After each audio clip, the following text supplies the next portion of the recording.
boy.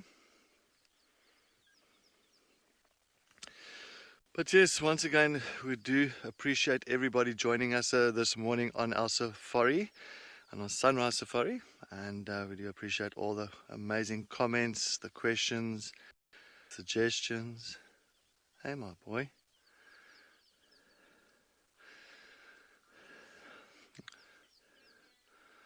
And please stay tuned with Wild Earth as we've got Escape to Nature straight after our sunrise safari. So please stay tuned for that.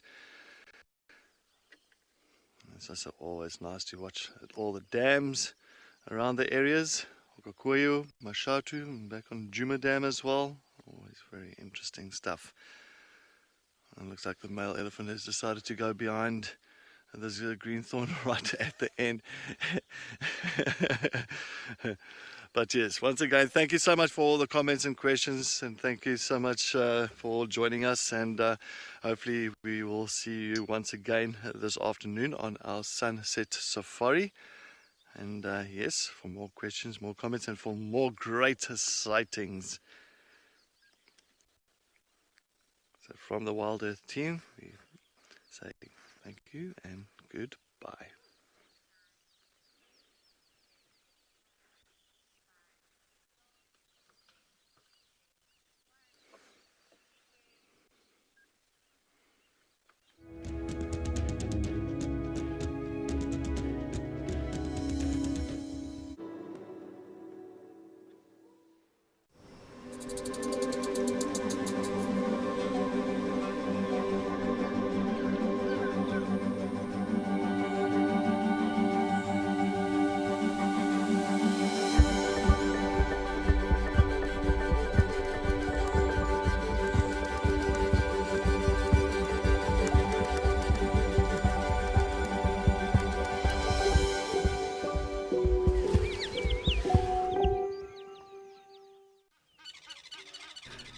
Good morning, everybody, and I hope everyone is having a wonderful day so far. We have got some elephants. So, of course, my day is made already completely. Absolutely thrilled. Welcome to Escape to Nature. My name is Lisa, and I will be one of your naturalists today, hoping that we see a lot of interesting interactions. As I say, my day is of course already made with elephants, but hopefully we'll see some more in our other locations as well. Hopefully some interesting birds. And I have to say, it's been shocking to me actually how quickly Djuma alone has transformed just in mere days. It's already like becoming a complete bushveld and forest, which is of course wonderful for Mother Nature. She's being revived and rejuvenated with the rain and the water and everything. So yes, I'm hoping we will have a beautiful day.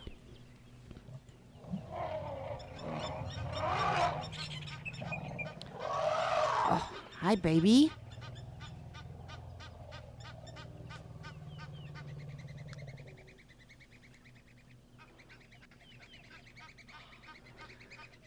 Just want to make sure that is all of them, but of course, you know, with elephants, as we've learnt, it's never always all of them.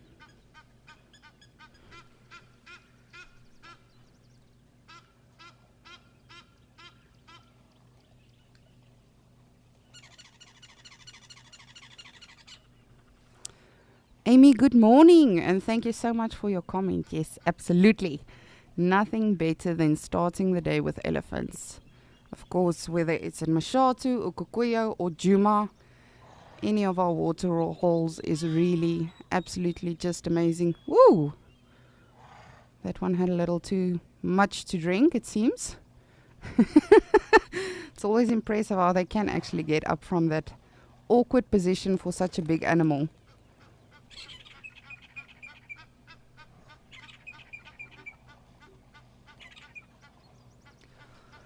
But it does seem like a fairly gloomy, overcast day here in Djuma, so I'm quite surprised that the elephants are gracing us so early with their presence. But speaking about gloomy and overcast, let's take a look at today's weather.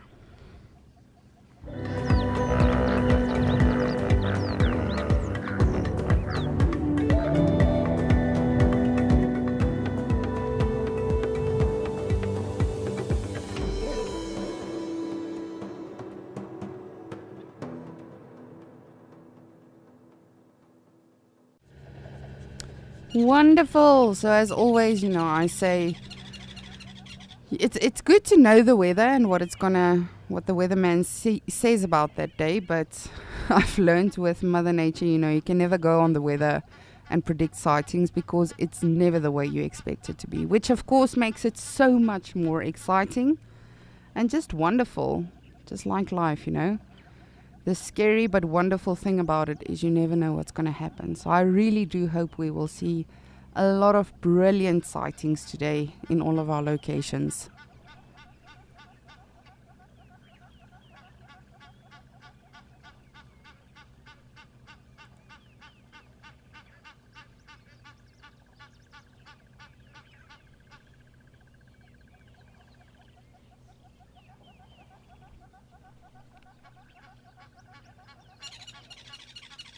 Oh, I'm honestly so thrilled to be starting our journey on Escape to Nature like this. And of course, just like Amy, please do get in touch with us. As naturalists, we want to answer all of your questions and we love interacting with you. So please do send us any questions or comments you may have during Escape to Nature or of course any of our other adventures. And yes, we love to hear from all of you because at the end of the day, this is your safari and we want you to have fun.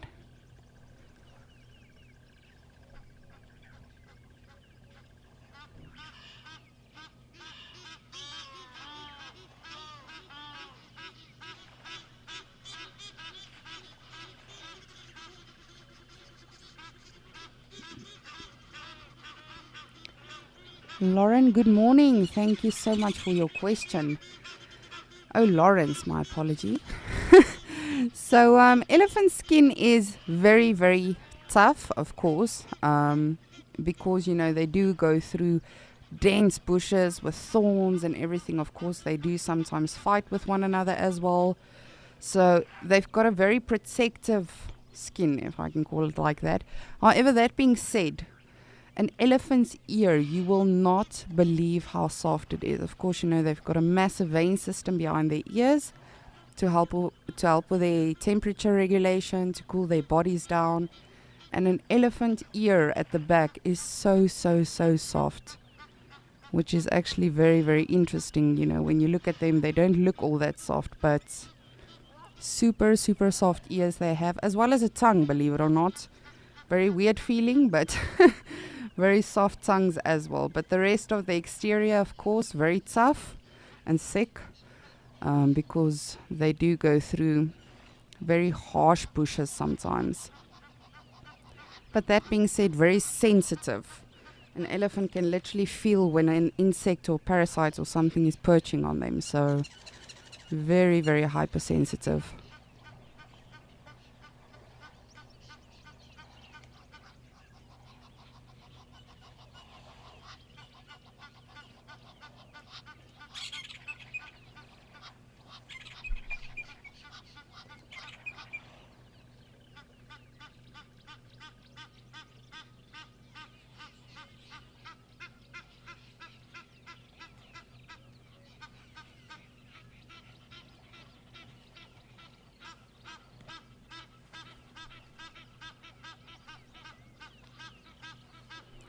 Oh, that's nice.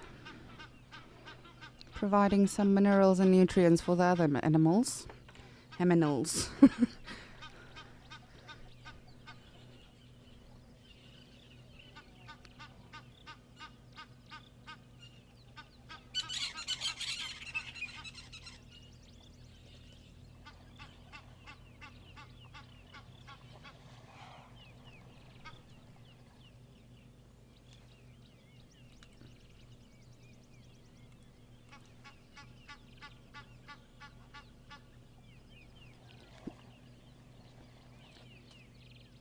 Pam, thank you so much for getting in touch with us. We honestly love hearing from you guys.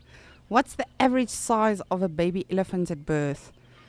It's very, very tiny. I call it a nunu. In terms of weight, I'm gonna give it a rough guess and say at least like 30 to 50 kilograms, at least. But of course, they can all differ.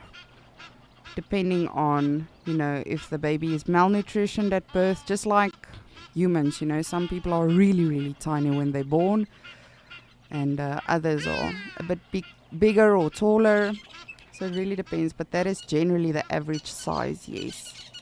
But they are very tiny. They can literally fit under a fully grown elephant, like stand under their tummy. So it's very, very cute to see the baby elephants when they are new to the herd and new to the group, and just sort of learning from the others.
Of course, our very noisy Egyptian geese and our hadidas checking in with us this morning. Oh, just look at the little one. It's a Nunu.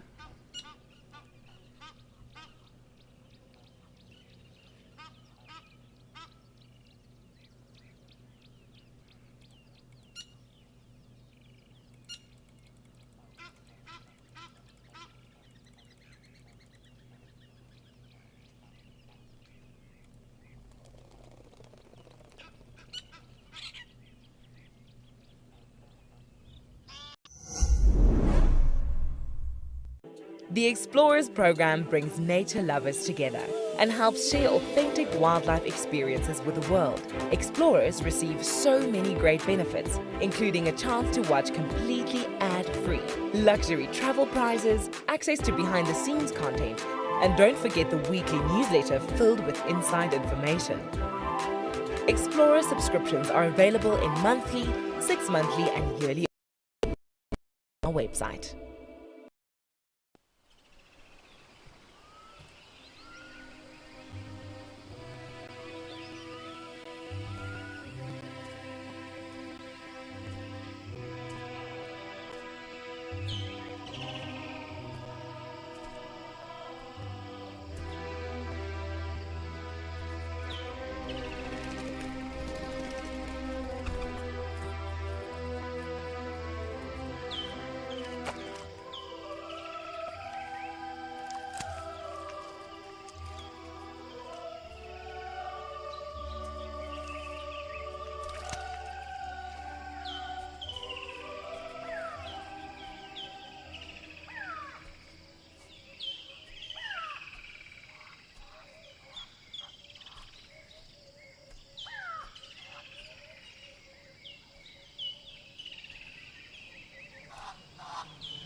And as always, it's just so incredible how these animals can camouflage for such a massive, gigantic animal.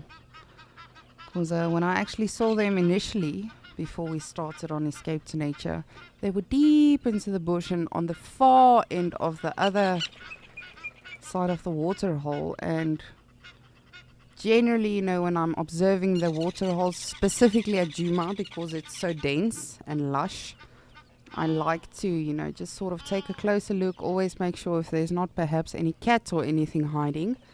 And when I did do so, there were some massive animals. So it's always cool when they slowly start to make their appearance.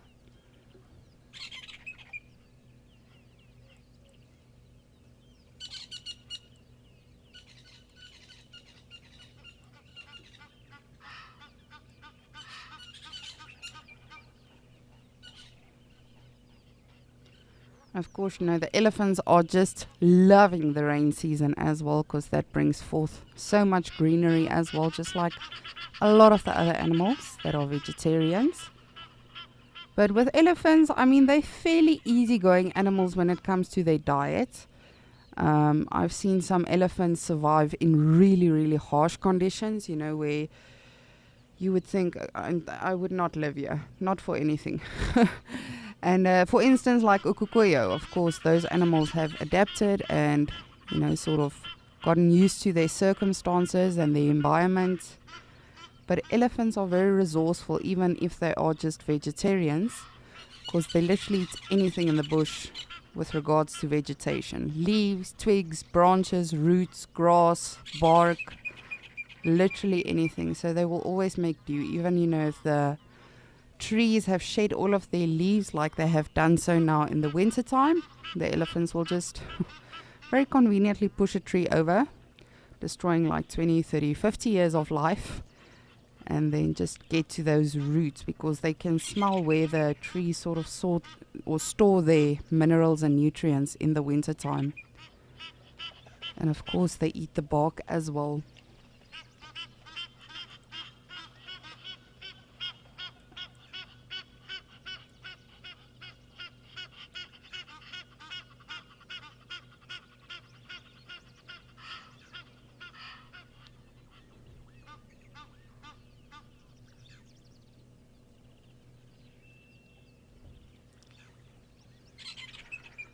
Alrighty, well, I'm going to try to keep up with these ellies, but it does seem like they are slowly moving off. Of course, getting some snacks for the day. Hopefully they do return a bit later.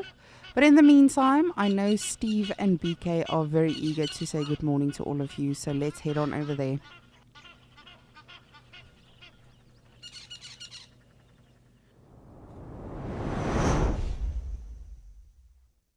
Madikwe to a rainy morning once again. We've managed to get through a little bit of drizzle to get ourselves up here to Chukuru Dam. It's pretty quiet out there because it's been a lot of rain, so majority of the reserve is closed. So we're going to do a little bit of birding today, and here we've got a Palearctic migrant all the way from northern eastern Russia. The wood sandpiper. Hello everybody. I hope you are having a wonderful morning. We are having a wonderful morning so far. Not too wet yet, but hopefully the rain does abate and we get a nice sunny day out here. My name is Steve and I'm joined by BK on camera, and we are very excited to have you with us this morning. And let's see how many birds we can get while doing some birding around the watering holes today. In the middle there, and I had a little bit of a moment with the spoonbill, of course, is quite an easy one to identify, but then the one on the right got me for a moment. It really and truly did.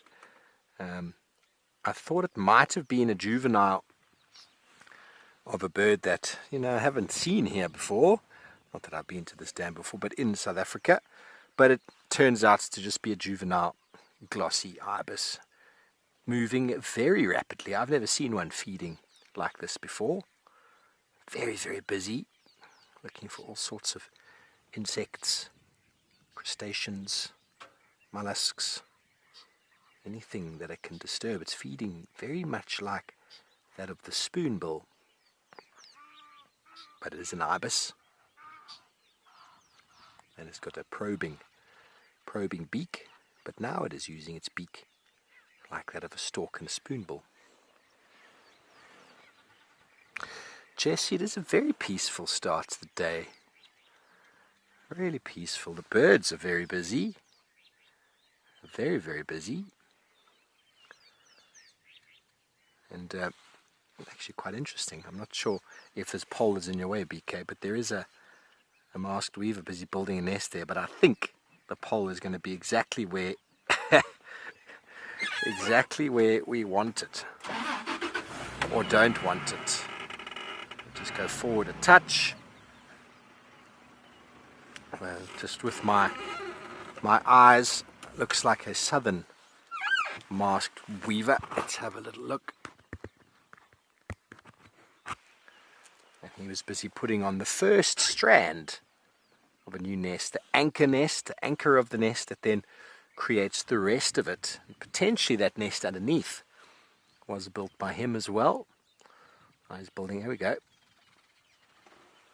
Let me just check.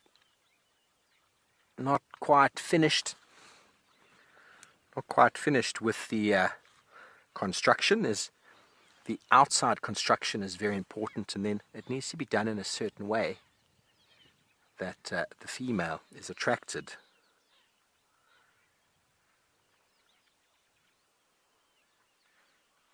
And the southern masked weaver is identified by a very yellow body.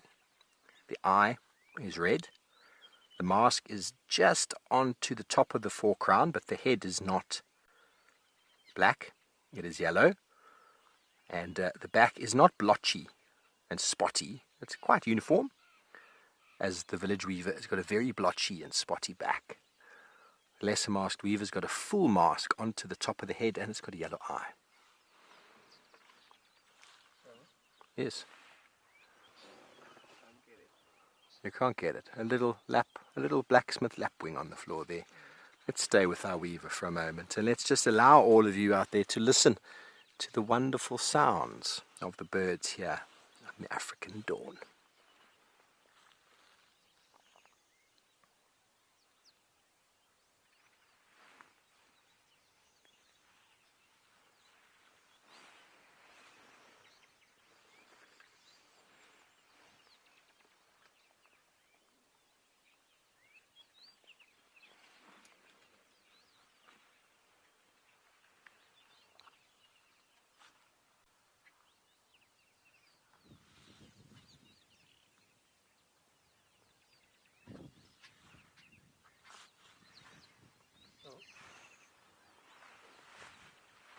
Go for it.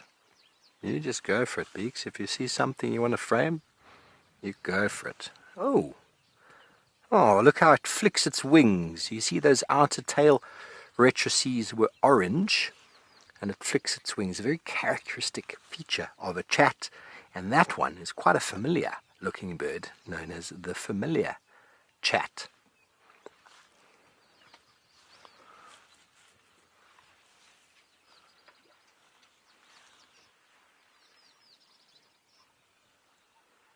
Go see the flicking of the wings that he does.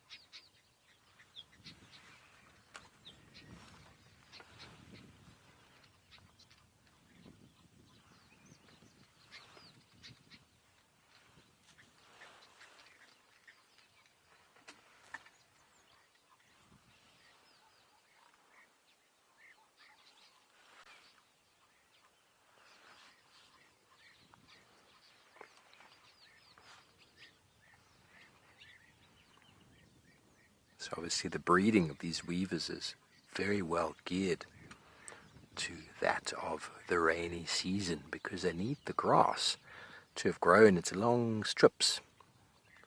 Now he's using the thorns of what looks like an umbrella thorn to me. Patrick, what's the hardest bird to find? Well, Patrick, it depends on who you ask. Some people find certain birds easier than others. For example, myself, I have yet to see the African finfoot. I've been to a number of places to look for one, and I've yet to find one, and then other people find them quite easily.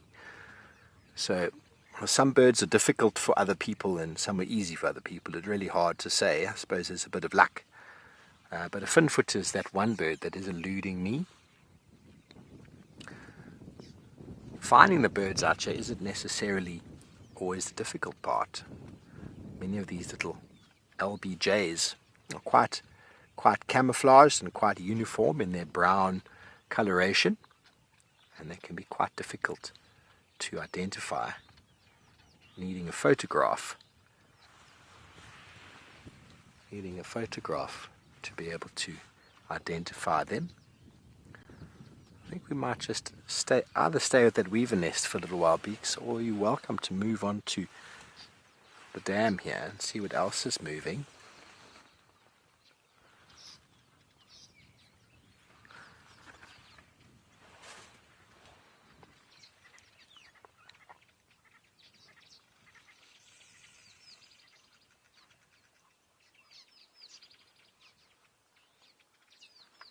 So with the southern mouse weaver specifically, nest built by the male. Nest is underside, as with most of these weaver nests, in quite a thorny, undesirable tree of sorts, sometimes over water, made up of long grass stems, also palm leaves, reed leaves.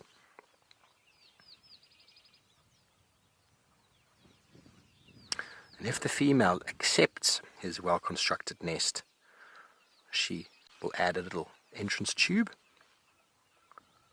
Sorry, the male adds the entrance tube and the female will then accept and move in, lining it with all sorts of grasses and comfortable things like feathers to hold the eggs to keep them nice and warm.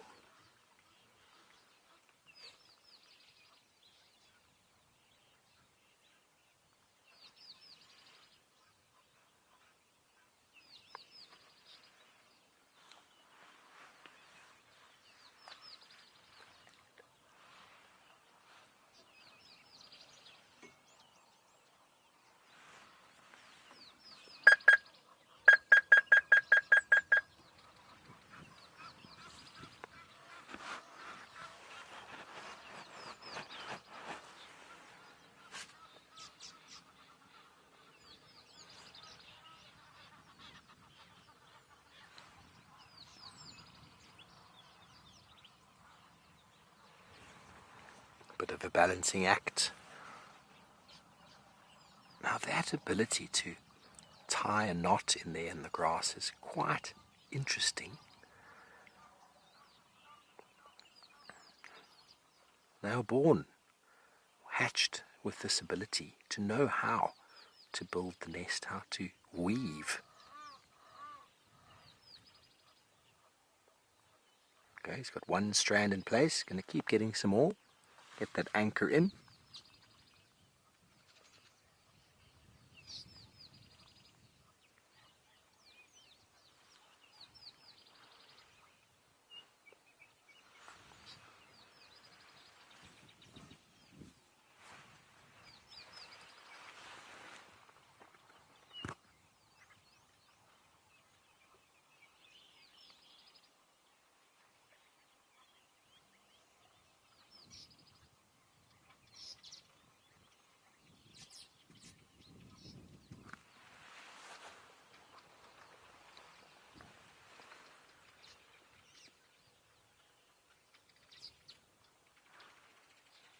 He just flew off there quickly to chase away a rival. This is my turf,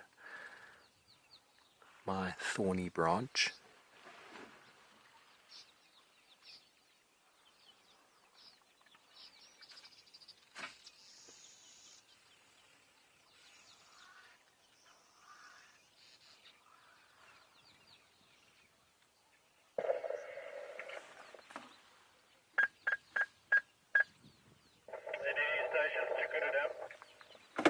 Hello everybody, welcome back. Yes, standing by, you're welcome to make your way.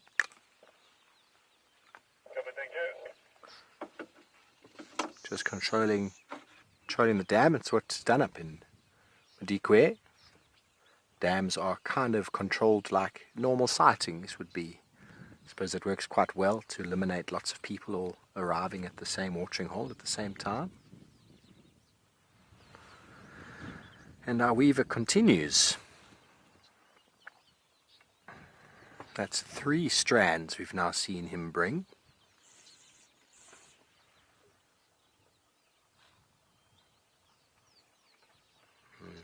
This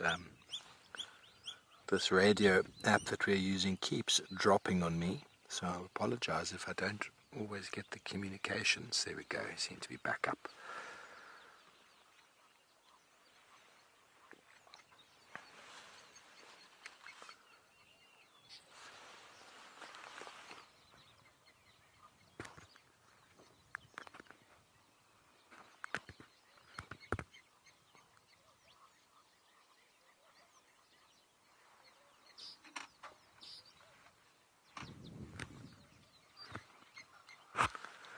I've just watched him scrape off a little bit of bark off of the tree. I wonder what that's all about. He's doing it again over there, scraping a bit of bark off. He's actually eating. Maybe he's making it into a pulp which assists in the gluing together of the leaf. Oh, okay, there we go. Into the other nest. Seems like he might be the gentleman responsible for the first construction. We'll have to watch closely to see if the other gentleman comes back. They look almost identical. We'll only be able to know if we see one on this nest and one building the second. Here we go. He comes back again. Is he the... Yeah, he's come back with a strand. That is the 4th strand of grass. He's now going to be intricately weaving through. Oh, he dropped it. Sorry. Back up again. Oh, that is the same male. It is his second nest. It is his second nest. He's a bit of a multitasker, it seems. Bit of a multitasker. Oh, it's actually hard to tell.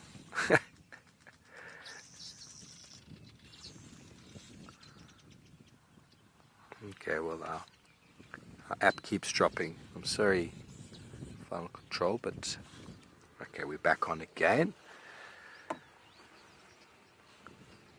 Julie, it can take a couple of days, it can take an afternoon. It depends on how busy the guy is. It takes about 3,000 trips, they reckon, to build one nest. That's a lot of grass that comes in and out. Obviously, not all of it is pieces of grass, it's other little bits and pieces that he uses. But it's an enormous number of trips that the bird will do purely to provide a home to attract a female. He then doesn't do any parental care.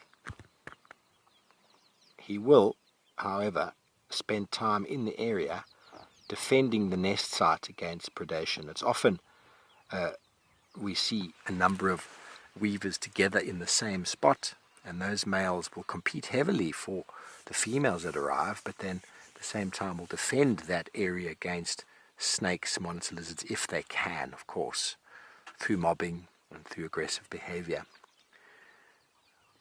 Often when you find a nest isolated all the way on the outskirts away from everybody, it's a very low resource area, and it's most unlikely to be successful, or if it is, it's a female that's choosing a quite low level male. Males will choose areas of high resource,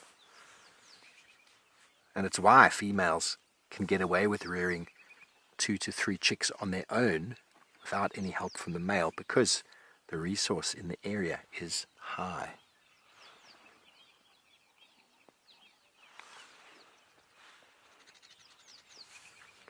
So we've watched the process before, and it's taken, an afternoon and a morning it was done.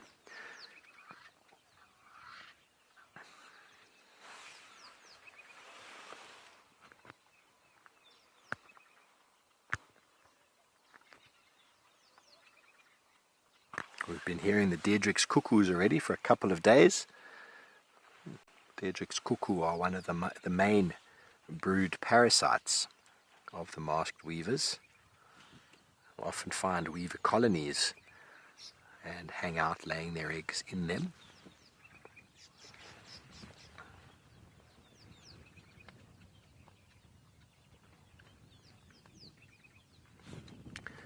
Right towards the end of the breeding season, once everything's done, however, you'll get a number. I'm sorry, I heard you said something about Nathan, but the rest of the audio there was not audible. I'm sorry. If you can repeat your question, please.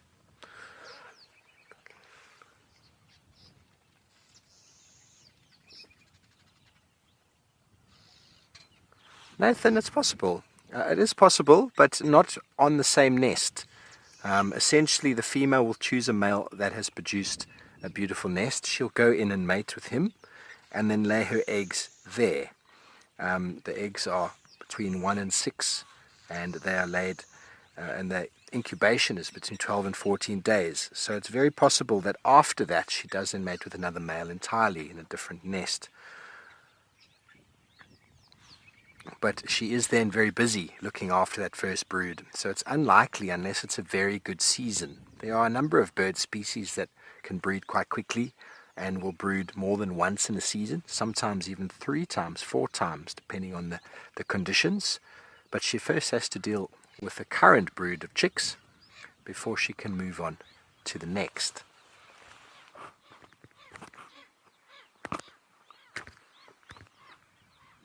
But in saying that, it's possible she might mate with more than one male and then only have one clutch.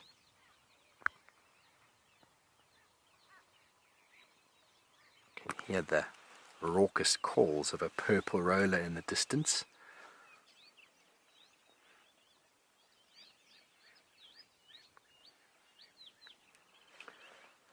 That takes our birding for the last few days, BK, up to 98.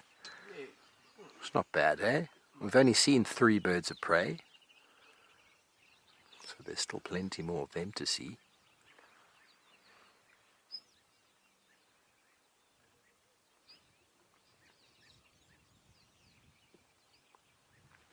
I'm sure there will be a number of other aquatic birds around this watching hole as the day continues. Shall we see what else we can see on the other side? Are you still in a good enough position? When we arrived here, I actually saw the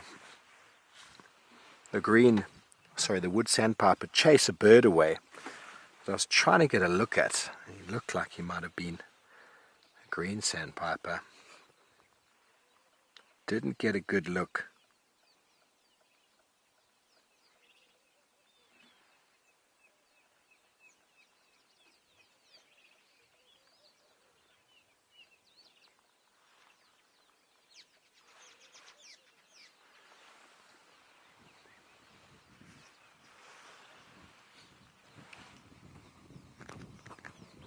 Okay, well, we're going to see what other birds we can spot and find for you. In the meantime, send you over to Lisa.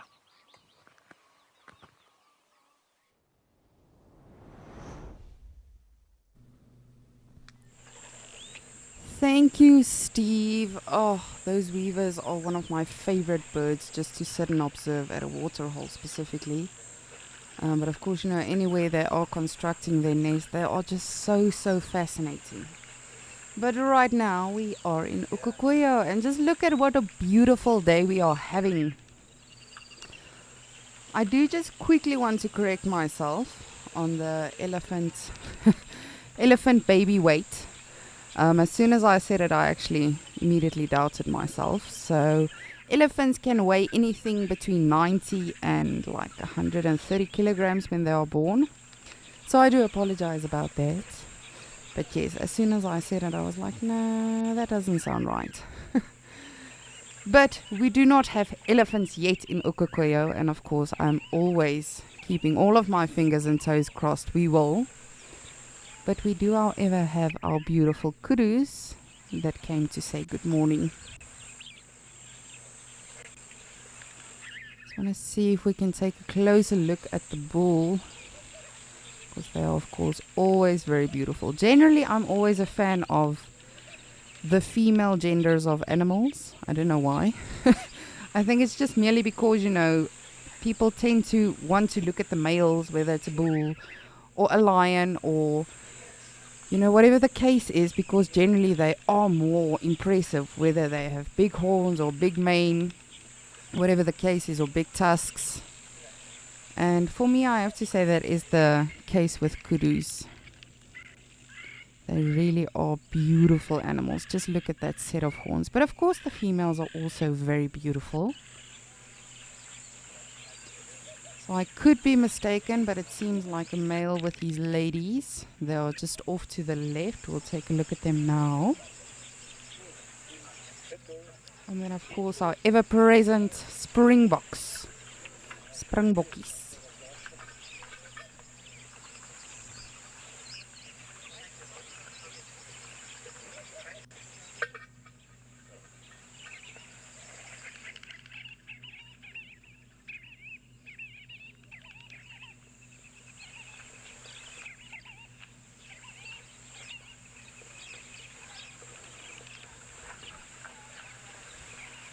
What a social butterfly you are. Not even sticking around for us for too long. And there you can see the females just off to his left.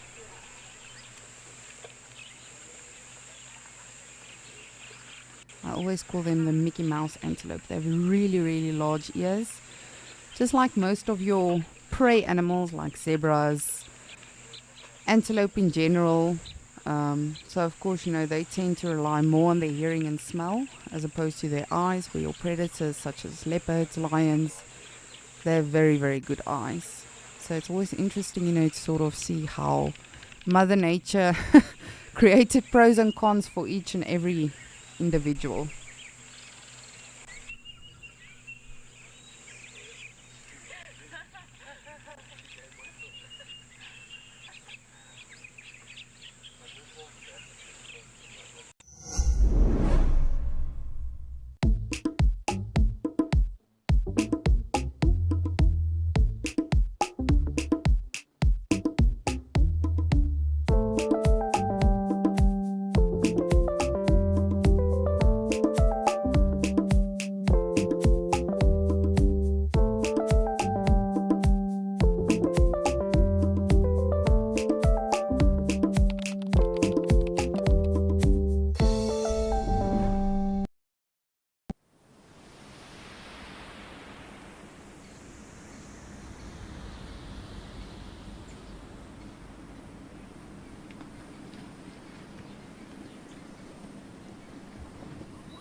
rooibokkie, of a rooibok, which literally means red buck, and of course that's due to the coloration of them.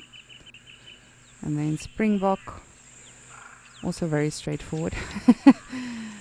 They have a very impressive sort of spring when they are moving around and jumping around, so that is where their name was derived from. But I remember as a kid, my father's actually a massive sportsman. So when I was a youngster, I didn't, know all of the Barbies' names and all of that. I actually know all of the cricket teams and rugby teams and all of that. I could name all of them for you, and I loved the Springbok rugby team. And so when we used to go to Kruger, I always wanted to see the Springbok. Just really was looking, for them. I didn't care about anything else, and I used to call them the spookbokkies, which literally means ghost antelope because of those white faces they had or have. But that being said, I'm not such a massive sports person anymore. My father, however, is still.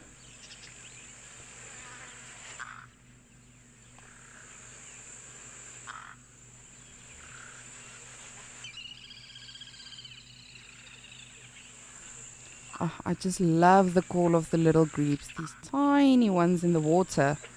That very faint chirp you can hear in the background, those are the little grebes, also known as dabchicks.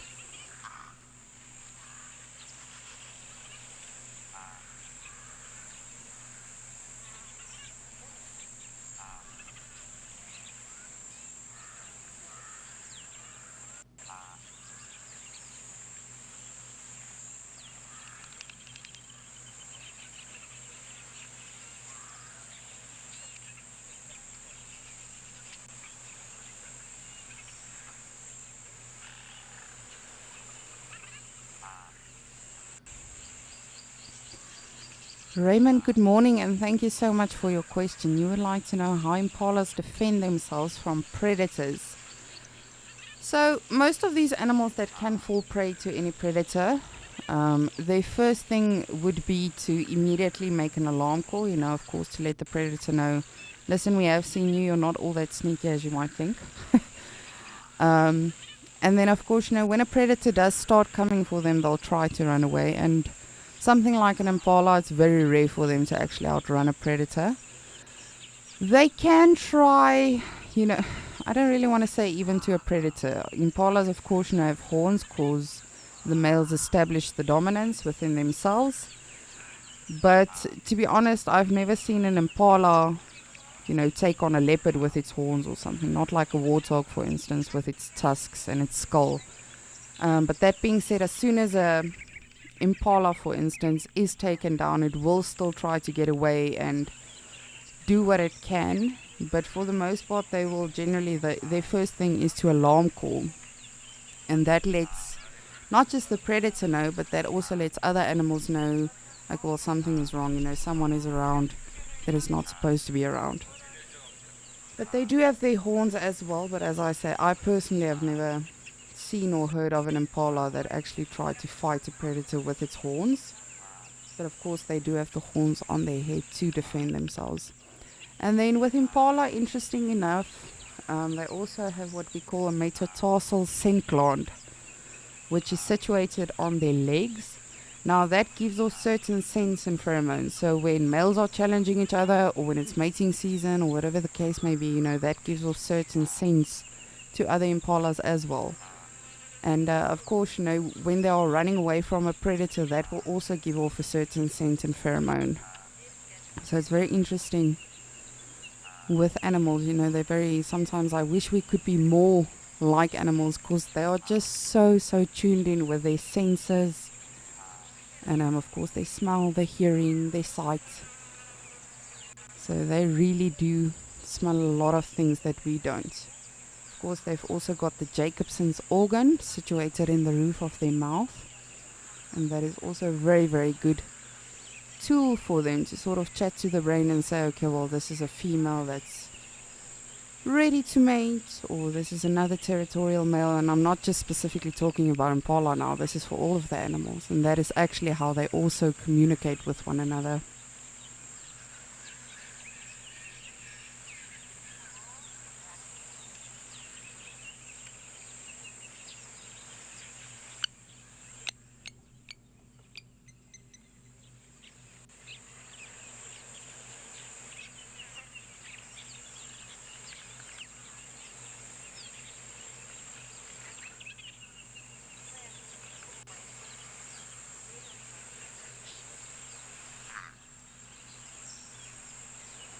Oh, it truly just is so peaceful at this waterhole, always.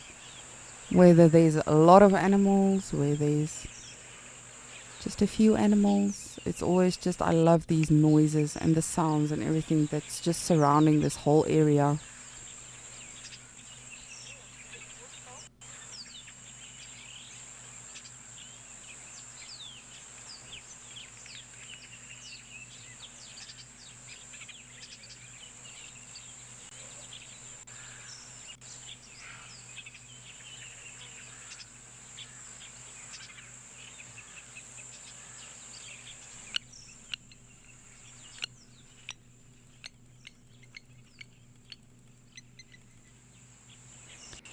Peter, I believe. Thank you so much for your question. We really love hearing from all of you. Peter, sorry. How do animals find food in dry places? So animals are super resourceful. And again, this is why I often envy them, because they literally adapt in any circumstance, under any conditions. They really are truly impressive when it comes to this. So of course, as I often say, Ukukoyo is not a place where I would want to live if I was an animal. Even though it's very pretty to look at, it just, for me, I would prefer like dense, lush, bushy areas. But of course, by smell they can sort of smell out when there is still resources for them around. As I mentioned earlier, like elephants. Elephants can smell that trees store their nutrients and minerals and everything in the roots in the winter time, in the dry season. But the same with other animals, they do. A lot of animals, unfortunately, do lose condition in the winter time because they don't have as much minerals and stuff like that around to sort of help them. But your impala, for instance, that is a ruminant, so they can just regurgitate their food and get as much nutrients as possible from the food they have previously eaten. But yes, by smell, of course, they can smell food, they can smell water. So again, it's all about the senses when you're out here in the bush, whether you're in Ukukoyo, which is a very vast area and very different to, for instance, Moshathu. Moshathu is also very vast and open and is a completely different biome as to what you would find in Djuma. So animals really are just so resourceful, and they really adapt anywhere where they are. I always think about the lions, for instance, in Kalahari.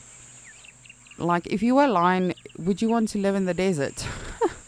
And somehow they make it, they survive.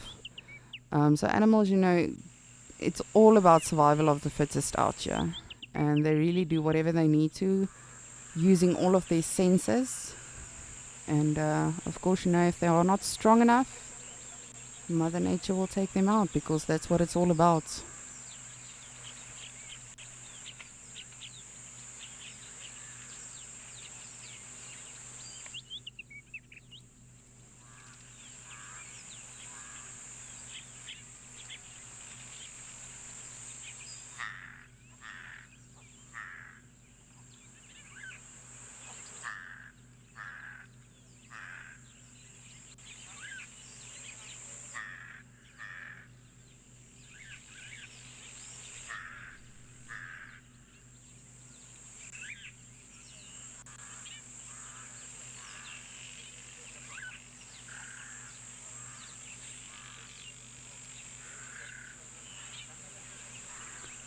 And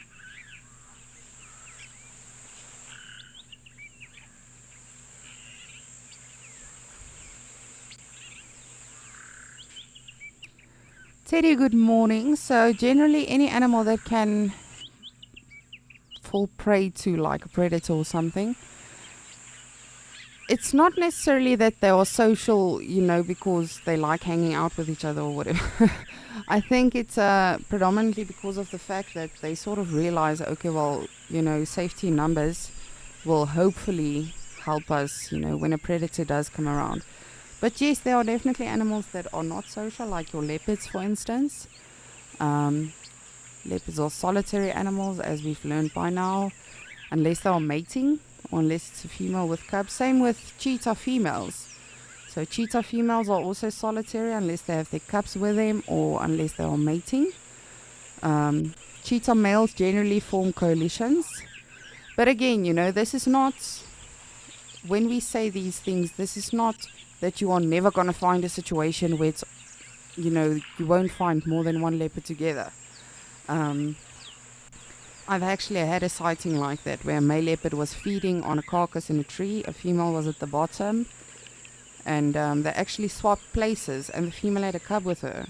And then the male waited around, and which is odd because I don't think that they would have been mating because she still had a cub with her. But again, we don't know. So it really depends, Every circumstance is different, just like humans. All of us handle situations differently. And it can be different, not just from one country to another. Let's say Ukokoyo in comparison to Mashatu or Juma. It can literally differ from reserve to reserve. So it's really always so interesting to to sort of see how the animals interact and how different it can be.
Good morning, animals. Got some wildebeest and zebras.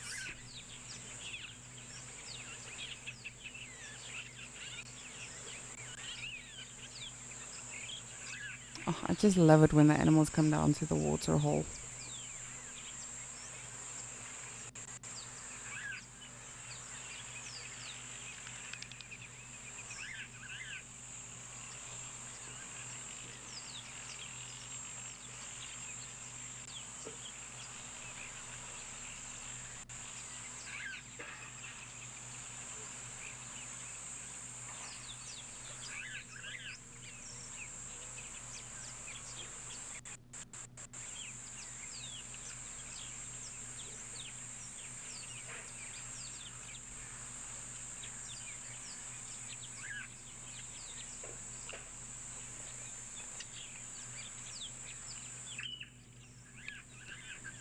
And again, it's always so impressive, goodness, when you, you sort of look from this far away and how small all of the animals seem. Even, if the elephants come down and a rhino or two, it literally looks like tiny specks. And then as soon as they, get to the water, you realize, that's what you are. I remember seeing my first lions here at Ukokoyo. It was dark already, but luckily we do have a light here at night. And I just saw two tiny specks and I couldn't make out what it was. And at first I thought, okay, maybe it's warthogs or something. And then when I actually took a closer look, it turned out to be two female lions. So that was super, super cool. I'm still hoping to see some more lions here. And we've got an elephant.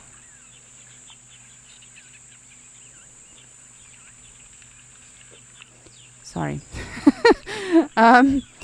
Of course, it's an elephant, so I get utterly excited.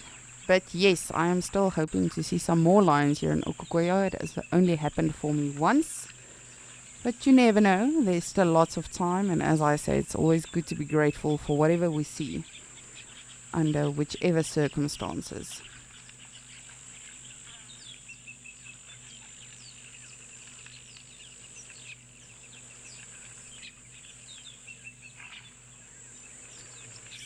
Seems like just one elephant. Seems like a beautiful big bull. But you never know. Hopefully we've got more joining us later.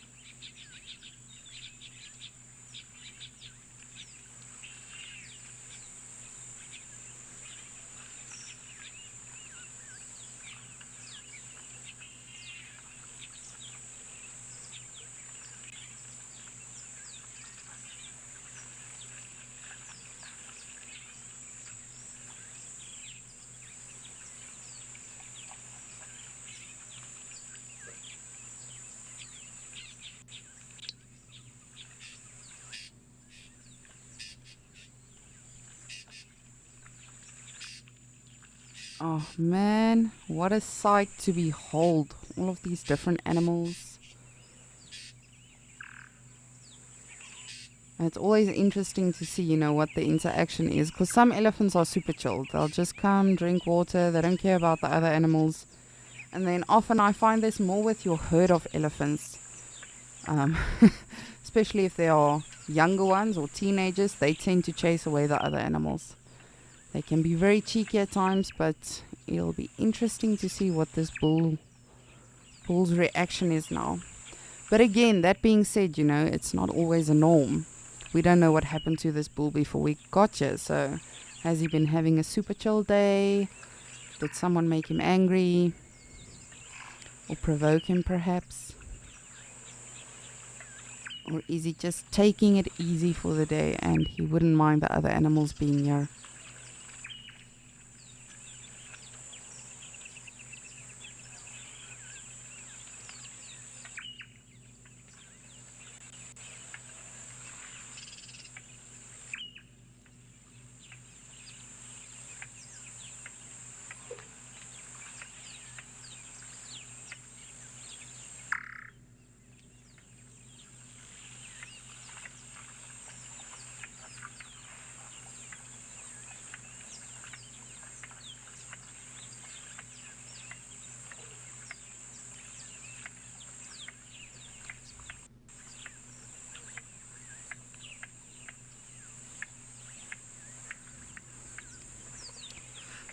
Victoria, good morning. Good question. No, elephants are not the only animals with long eyelashes. Zebras have long eyelashes, giraffes. I'm always so jealous of these animals, but of course, each of them have a purpose. Elephants, for instance, they often dust bath and mud bath. So those eyelashes, and they've even got hairs in their ears, are just to protect them. But no, they are not the only animals with beautiful lashes that we envy. Your giraffes also have very, very long eyelashes. And people tend to think, okay, well, they don't dust bathe, so why do they have long eyelashes? Of course, giraffes are browsers, so they tend to be in very thick areas, sometimes with very thorny bushes when they are feeding. So that is just sort of to protect their eyes when they are in fact in those sort of habitats. Of course, your zebras also love to dust bath, so that is also a protection for the eyes when doing so. But no, I always envy these animals and sort of wonder, why couldn't I have those lashes? But we don't, luckily we don't dust bath, so I guess we don't need them. But it would be nice.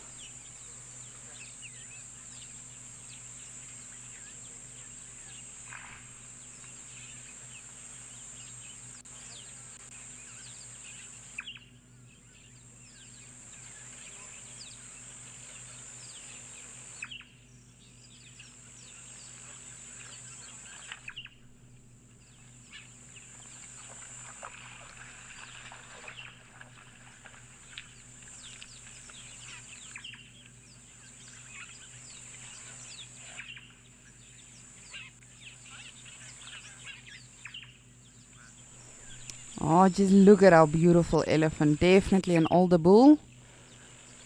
Not very big tusks though, which is interesting. But again, you know, of course, all animals have their own genes and DNA and all of that. So just like humans, you know, some of us are really tall. Some of us have really white nails. It's all about the DNA and genes.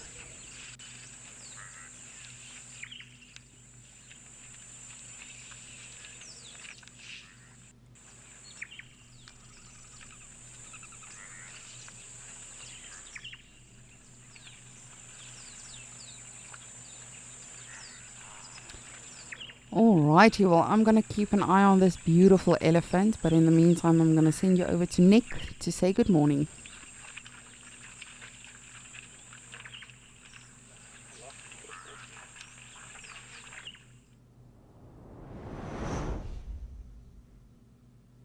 For Kariega Game Reserve in the Eastern Cape. And I'm so happy you guys could join here. Yeah, we've got a lovely, lovely day here today. Started off a little bit more overcast and we've got the sun coming out and you can see the zebras are just soaking up the sun. Just to introduce myself, I'm Nick. I'm going to be your photo naturalist for today.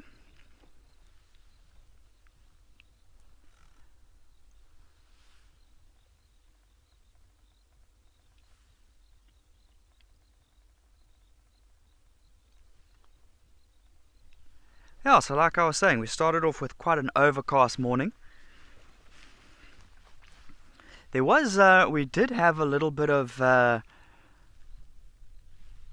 sort of a vibrant sunrise for, sure, maybe 5 minutes or so, and it was come and gone. And I kind of thought that the sun might burn some of those clouds off for the sunrise, and I'd actually set up my camera to try and get a hyperlapse, you know, where you take a time lapse and quicken the whole thing up of the sun coming out and breaking through the clouds and going behind them and breaking through again. I thought I'd try something different, but it was to no avail. But you never know until you give it a crack. And yeah, it's only really now in the last, 20 minutes, 30 minutes or so that the sun has come out. We actually had a little sprinkle of rain maybe 45 minutes ago, an hour ago.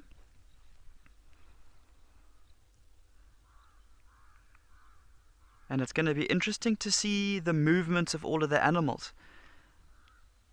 You know, with the rain that we had, I mean, it wasn't really hard. It was, like I said, just a little bit of a sprinkle. Everybody kind of bedded down. They took it easy.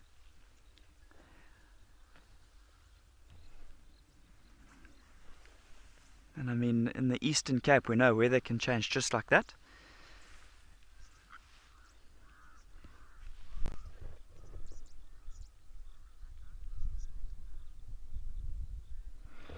Yolanda, thanks for the question. In terms of the amount of time that zebras can feed, it depends how hungry they are. It depends upon how much of a little piglet they are. So an adult is going to eat more than a foal would, than a youngster would. Remember, a foal might drink some more milk, obviously. Midday, when it's very hot, zebras might rest up in the shade, but sort of nice early morning conditions, late afternoon when it's nice and cool, you'd expect them to feed. So definitely they can feed for a few hours.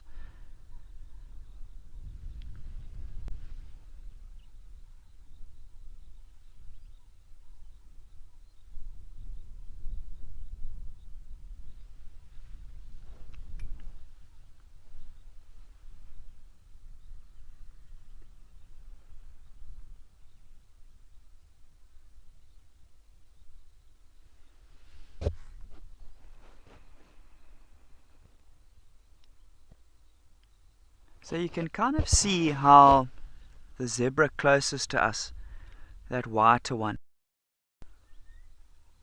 I think it might be a slightly younger one, looking at it from here. And you can even see, looking at the different sides, look at the stomach area, how you can actually see that the one closest to us has got slightly longer hair. Look at those whiter stripes there on the stomach compared to the one at the back. It definitely looks a lot fluffier.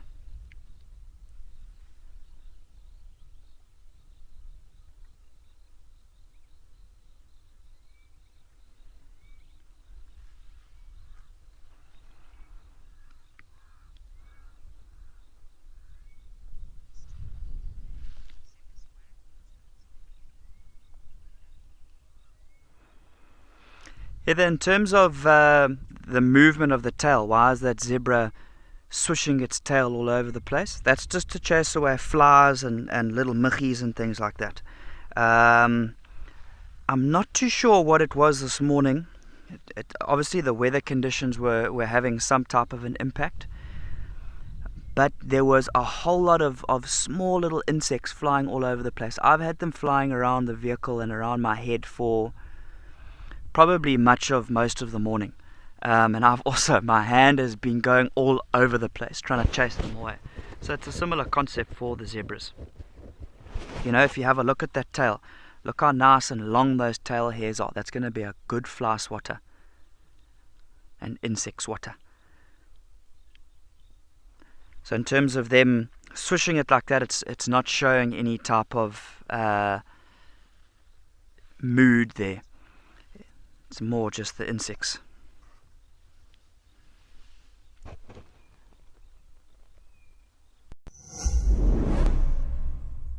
Wild Earth is excited to announce the launch of our massively updated app. There are so many brand new features that we have to share with you. Tune into our live channel, and if you are an explorer, you can now watch completely ad-free on the app. There are also many other channels, including behind the scenes. You can find the app on app stores worldwide.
Side looks like it's almost got more like sort of browner stripes compared to the adults.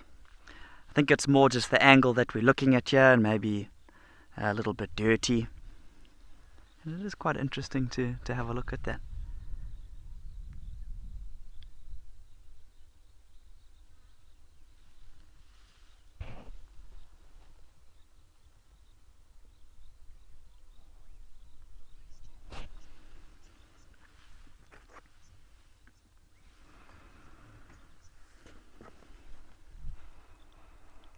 Jade, thank you for the question.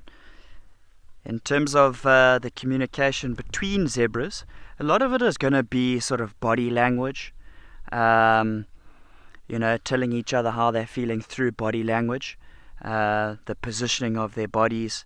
In terms of audio communications, you know, verbal communications, they do have a sort of like an alarm call that they give off.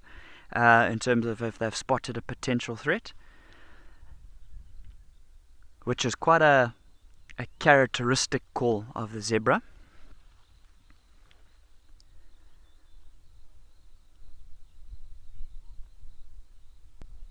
So they've got a few different ways of communicating.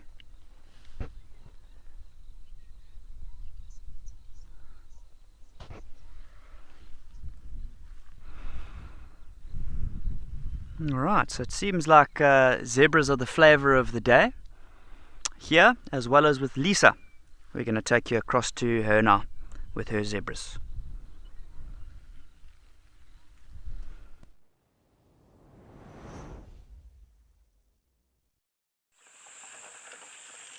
Thank you, Nick, and good morning. Yes, we've still got our beautiful elephant bull, as well as the zebras and the wildebeest, of course, that came down for water. And yes, this elephant bull is super chilled with other animals. He doesn't mind if they're around, which again, as I say, it always is a gamble. I've had some elephants that chased away a rhino here the one day, so and it wasn't even in anyone's way. It wasn't disturbing anyone. So of course elephants can be very dominant animals, but for the most part animals tend to respect them, of course, because of their size. And then generally they'll just sort of move off and then carry on with their day. Sorry about the vehicle in the back. Of course, this is an area where we try to do maintenance and all of that. As conservationists, we tend to just sort of keep things under control with regards to maintenance for the reserves, for the roads, for everything else. So my apologies for the lesser spotted Homo sapien.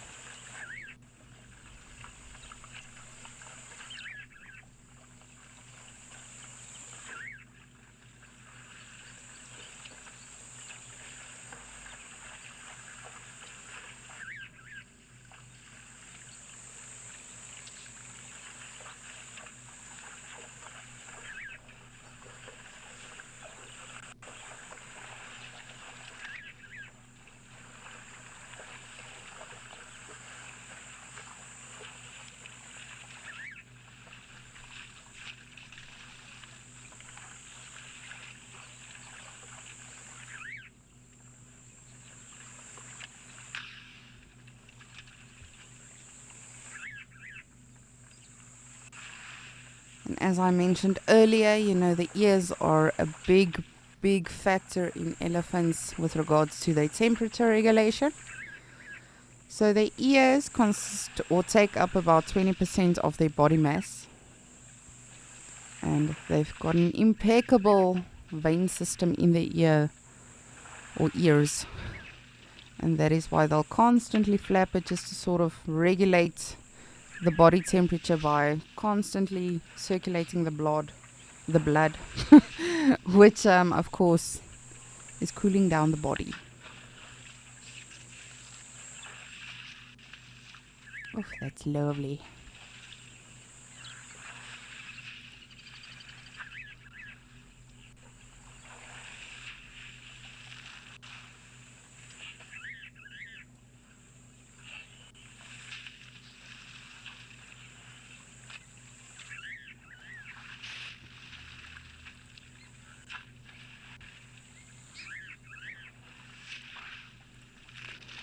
Just want to see if we can take a closer look at his beautiful ears.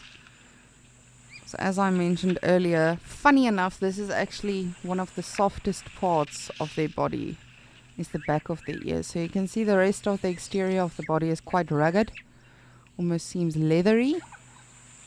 And that does just protect them and help them when they are in fact deep into the bush. But the back of an elephant's ear is so soft, and then you can very perfectly see the veins now at the back of the ear.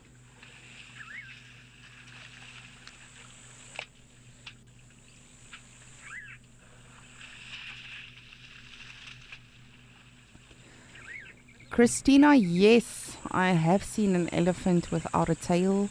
Sadly, I've seen an elephant without half of its trunk. So of course, things do happen with them. Whether it's a birth defect, they may have been born like that. referring to the tail now. Or, of course, it could have been a predator that maybe tried its luck with it. Or again, it could have been something that happened to it. We never know. So I know, like in Kruger, in that instance, I actually saw just in one sighting there were 3 elephants without half of their trunks.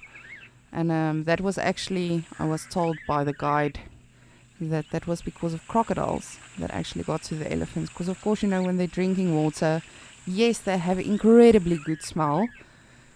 But crocodiles are of course very, very sneaky animals. And believe it or not, those elephants still survive and thrive and carry on.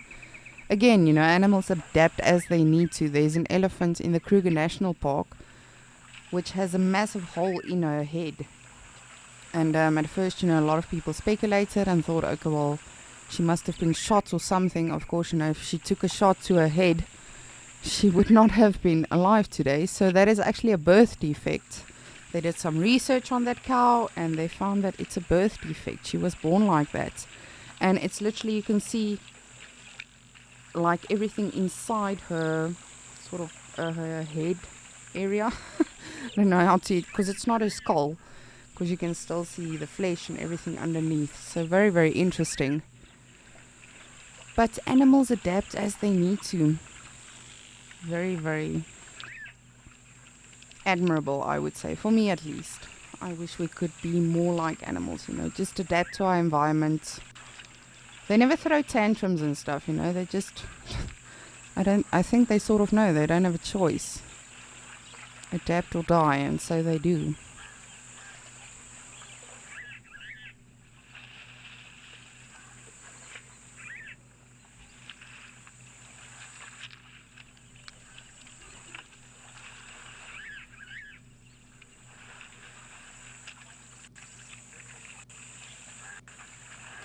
Judith, so the average lifespan of elephants, generally on average in the wild to today, would be anything between 50 and 60 years. Of course, it can be longer or shorter. If I'm not mistaken, the oldest elephant recorded was in the Kruger National Park, and I believe he was something like 80 years old. Now, the interesting thing with elephants is they don't actually die of age as such. So elephants, apart from having 2 tusks on their face, they also have molars in their mouth.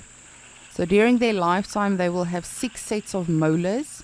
And of course, elephants eat very, very rough materials. So they eat bark, roots, thorns. So it's very, very harsh on their actual teeth. So about every 10 years or so, they have a new set that actually grows. And often by the end of an elephant's life, he will die of malnutrition, of literally hunger, because that last set would have worn down and there is not a new set coming out. So then, of course, they also, as we know, have very bad digestion. So it's not even like they can, at the end of their life, ruminate and sort of still get as much nutrients as possible. They don't have that ability. So, yes, but generally on average, anything between 50, 60 years old. Which of course makes them very successful in the wild.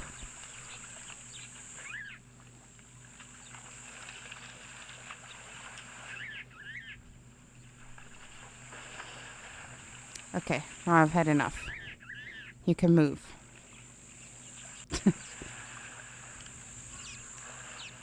And it's not aggression or anything, it's literally just... I think they... It's sort of like they're awkwardly big and they don't always mean to, seem dominating or anything. They just sort of don't want to feel blocked in or anything. So they sort of just let the other animals know, hey, sorry, can I please come through? But that being said, as I say, this Ellie is very friendly. I've seen some elephants that really just take over a water hole just because they can. And then the other animals aren't even posing a threat or anything. They just... throw tantrum just because they are big.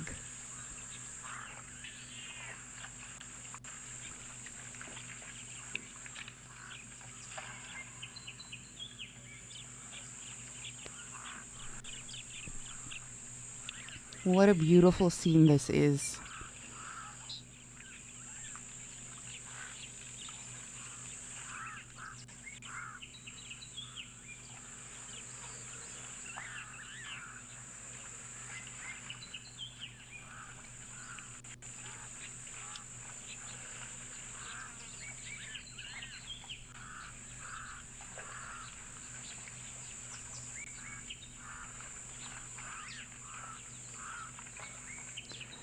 And then, of course, you know, when elephants do fight with each other, the bulls, they can definitely actually break each other's tusks as well, which again just, you know, makes you realize about the raw power in this animal. Because a tusk, of course, can be very, very thick, number one. Number two, it's ivory, so it's not made of plastic or something. It's a very, very sturdy material, if you will. And then third of all, it actually, what you see is not the full tusk. It goes into their whole, like, sort of skull, I want to say, or their face. So to be able to break that off is just utterly impressive. And, you know, that's the sad thing about poaching, not just with elephant poaching. Of course, there are some bad people in the world, you know, that kill elephants, rhinos, a lot of other animals as well. But specifically just regards to this, they actually really hurt the animal, and they don't always kill it and then take the horn or the tusk.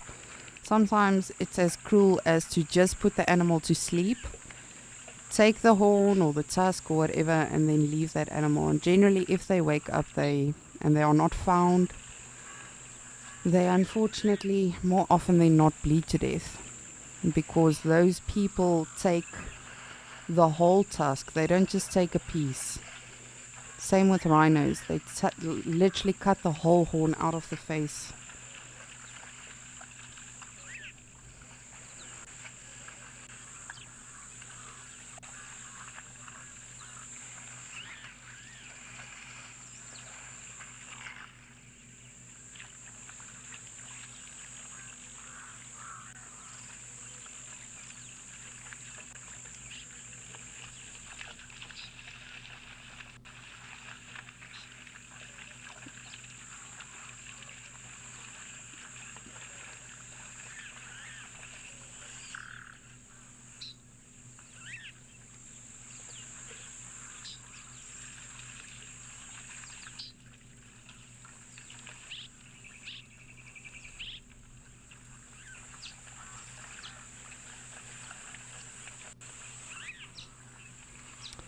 And just like that, he's off. He's now decided, okay, well, I've had enough. Ooh, oryx. That's a brave thing to do, just to sort of bolt in front of an elephant.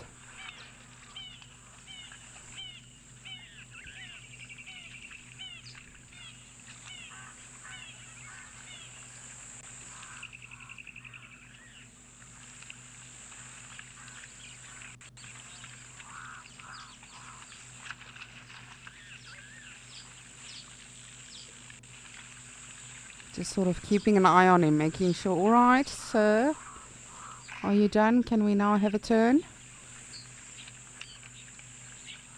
Very impressive antelope, these.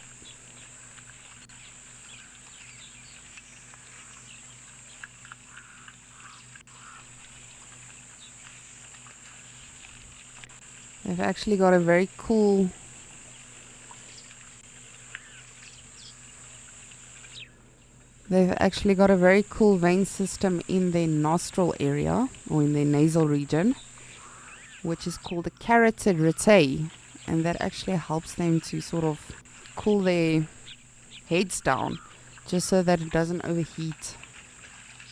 Oh, you're just such a happy oryx. Alright, but in the meantime, as I, of course, as always, observe all of our water holes, I'm going to send you to Steve so we can see what he and BK are up to.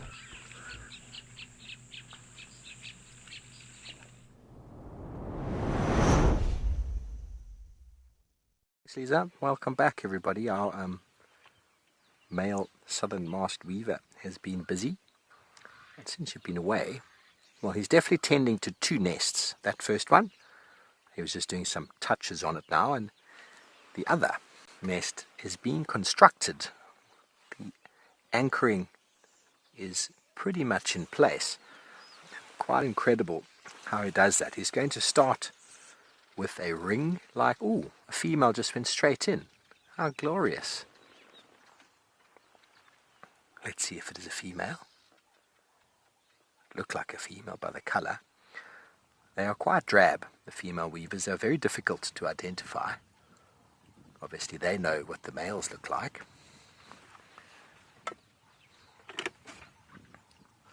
So she is busy, most likely, lining the nest. We haven't seen her come in yet. Normally it's a whole fanfare of him hanging around the entrance, getting her to come and have a look. And generally the case is once he has provided a nest for a female, he moves on to build another nest. So that's exactly what's happening. And now we have confirmation that the female is using that nest. And in the distance we've been hearing Deirdre's cuckoo. Okay, now he's starting to link the two from one side to the other.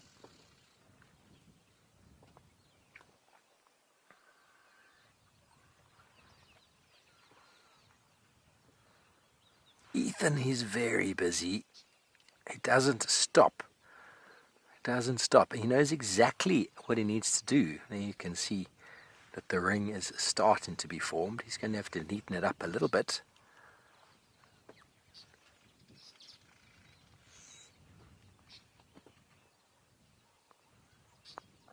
Being on the end of these very thorny branches is for safety. It's one of the most inaccessible places. However, even though the weavers do that, there are still snakes that have evolved to be able to access inside, the likes of the boomslang. Could easily climb up a tree like that.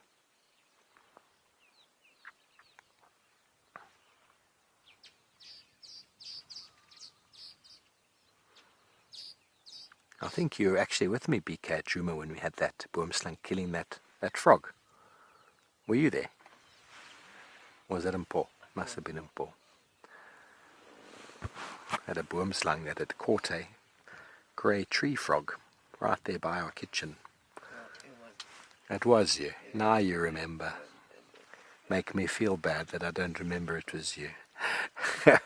And we watched that boomslang hold on to the frog that was making a lot of noise. That's how we actually were attracted to it, was the noise the frog was making.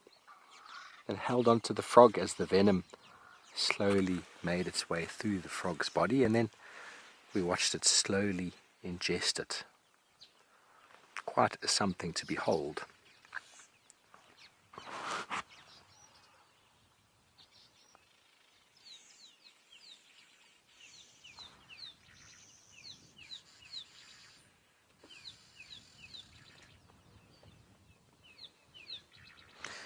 Making it is slowly taking shape. We'll see how long we can stay with it and how much effort goes in.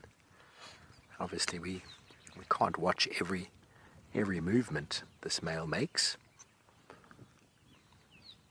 but he has made a number of movements already.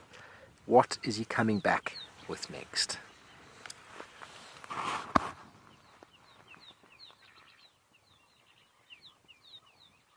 Nice long leaves wrapped around the branch and now slowly being intertwined with each other.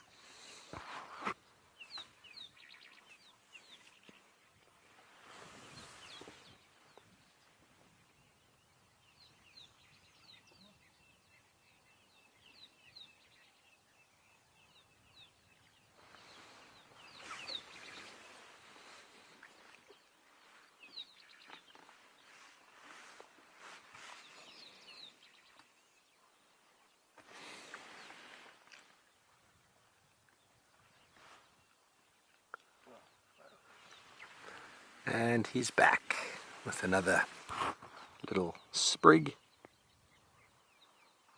Right into it he goes.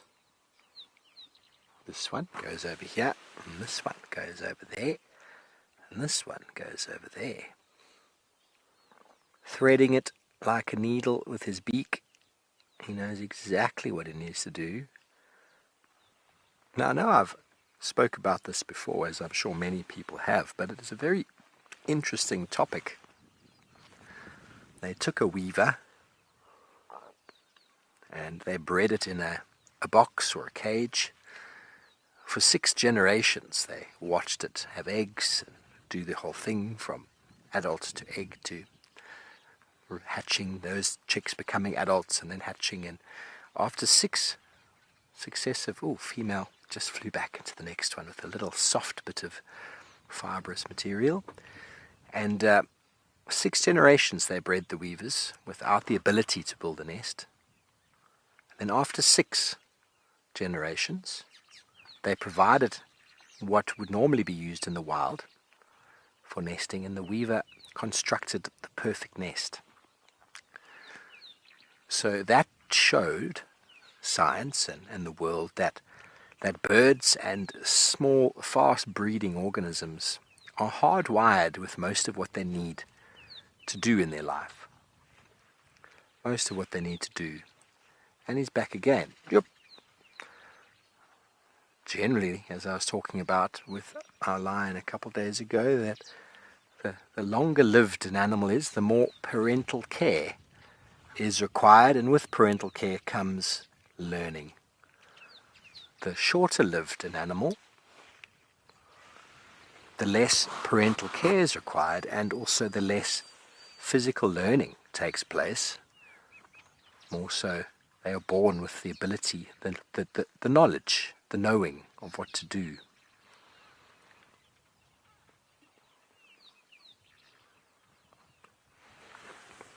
A cuckoo, for example, knows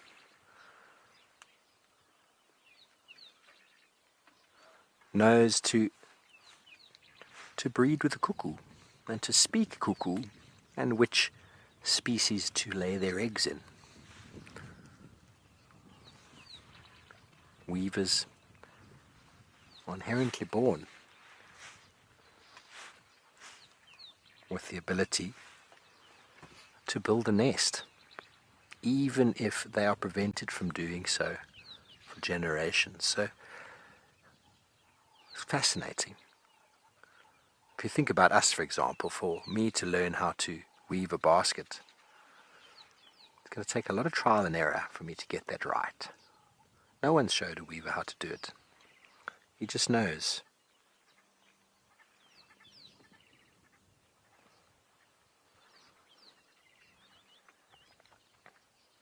And the breeding of these birds is timed with the rain, because the rain is what provides the green nesting material, as you can see. It would be impossible to use old dry nesting material. It wouldn't be pliable enough. Now it's a very delicate job. I've attempted to make bracelets and things out of grass like that, and I keep breaking them. They break so easily.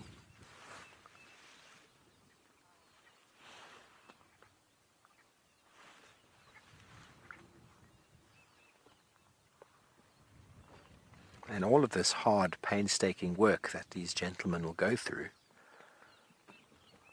then ridiculed by the female, and if she doesn't like it, it gets abandoned, starts over.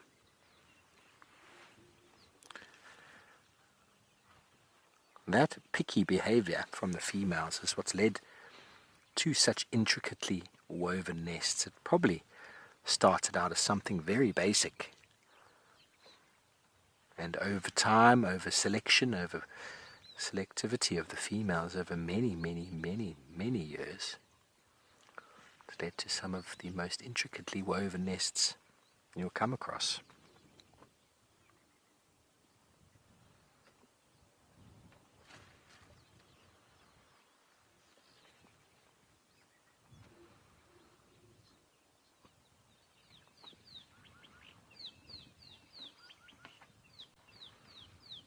He's just taking a quick breather.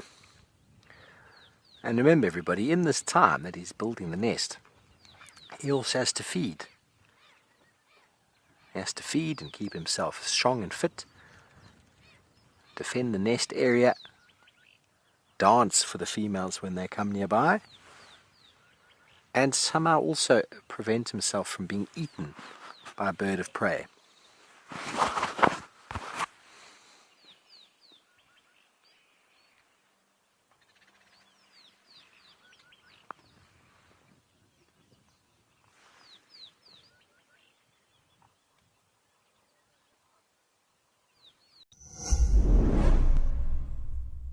updated Wild Earth app is here, as well as 12 hours of fresh live content a day for free.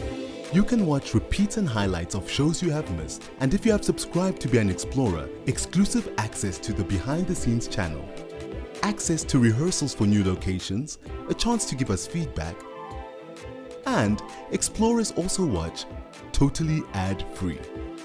Download the app today.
Busy boy.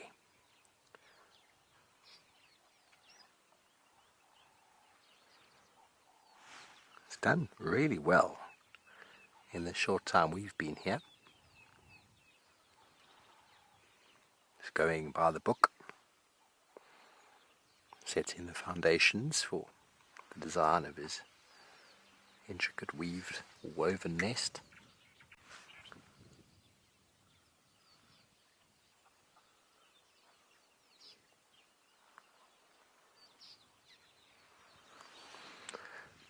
If you're just joining us, everybody, we're coming to you live from Madikwe in the northwest.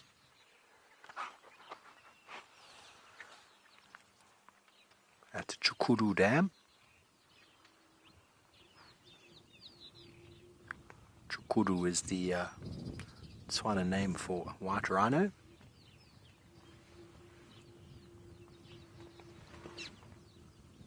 And we are busy watching a southern masked weaver do what they do best.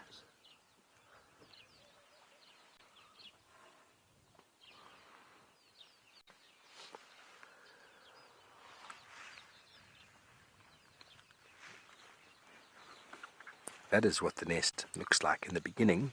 Oh, he's back again. And that is the sound of a cell phone dropping onto the floor.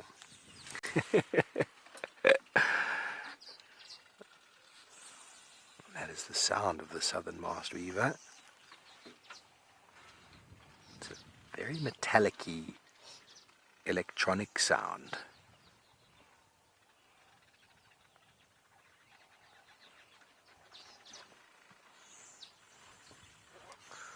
Very common bird across southern Africa, even in the arid regions, as long as there's water.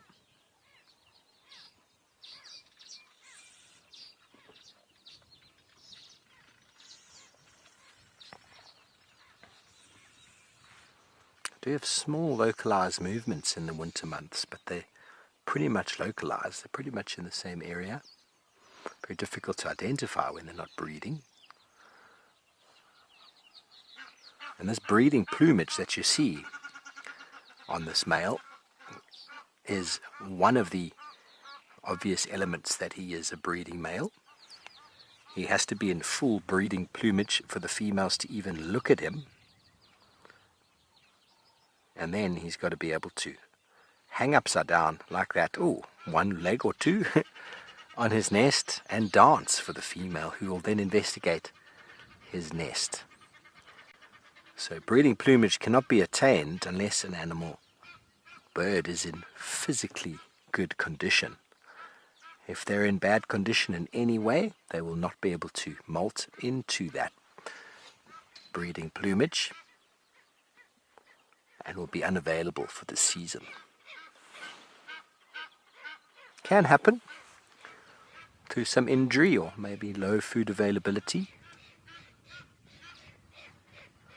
That's why most of these birds have their breeding season cued with the onset of the summer rains. Resources become available.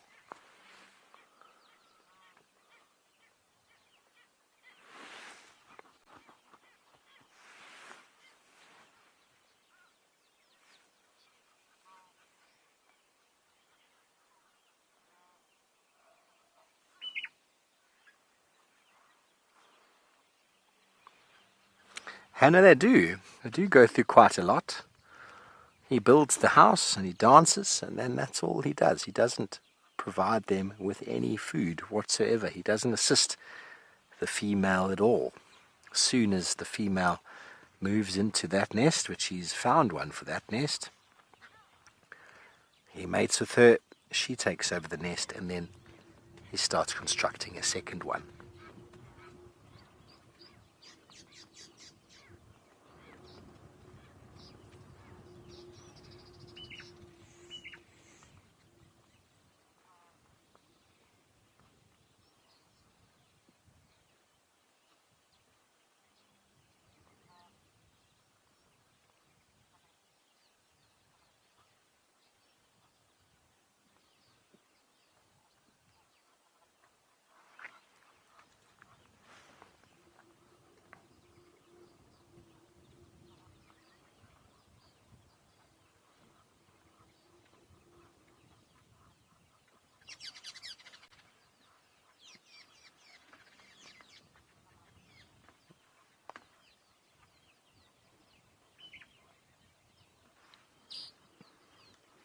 Ronnie, a lot of males don't build nests to impress the females. They will impress the females through a dance, through a courtship display, through the provision of gifts, nuptial gifts in the form of food.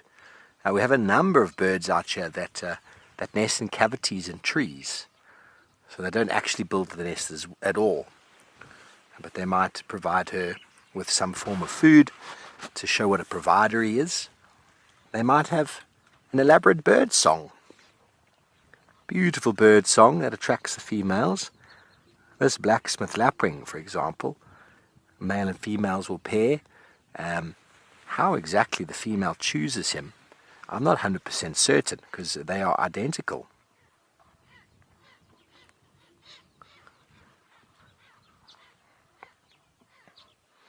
They have just a little scrape on the ground.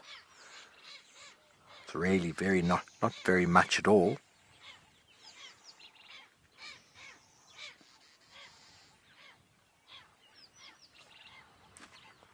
And a lot of males will go through huge plumage displays, our wider species, our widow species, and they too don't provide any assistance with the nest. They are polygynous. But a number of our bird species are monogamous, and some will mate for 1 or 2 seasons.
So we're going to stay at our watering hole. We're going to watch our weaver get more and more into his construction. And we send you over to Lisa, who's got a mammal.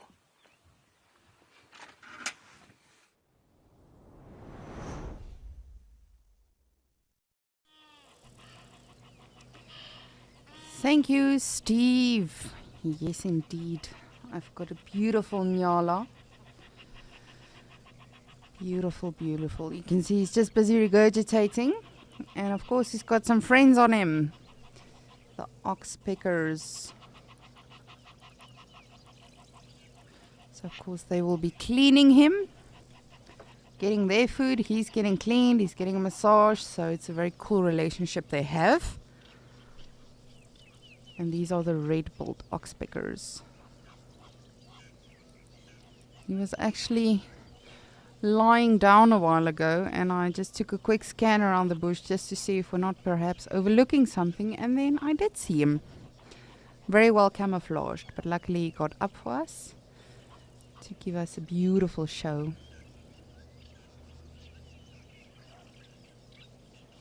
It's always so interesting with the Nyala, their sexual dimorphism.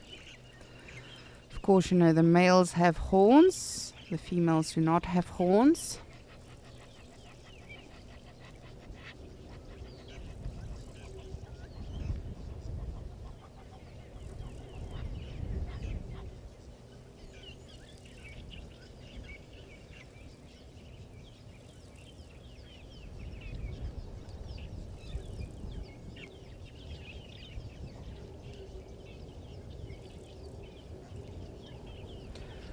Just want to make sure nothing else is around. Just bear with me. Always good to just make double sure that you are not overlooking something. Good morning, Egyptian geese.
It seems we have lost him. But of course, he's probably just behind a bush, carrying on with his day, making sure he's staying in the shade, doesn't want to overheat or something, just always conserving their energy, because you never know what's happening and what might be lurking around. So you never want to be tired if something does in fact come for you. You don't have enough energy, you're too hot to run away.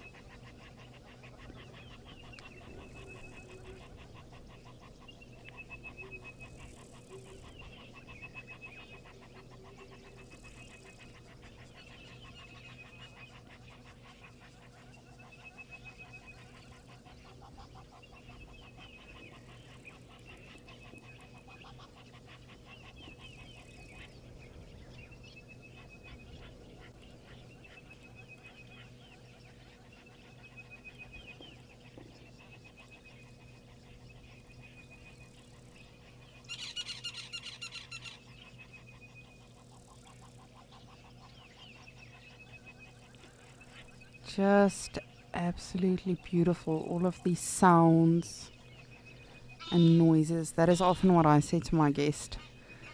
Was my favorite thing to have birders, because made it tricky if you had guests that just wanted to see Big Five, and then you also have some birders on the car.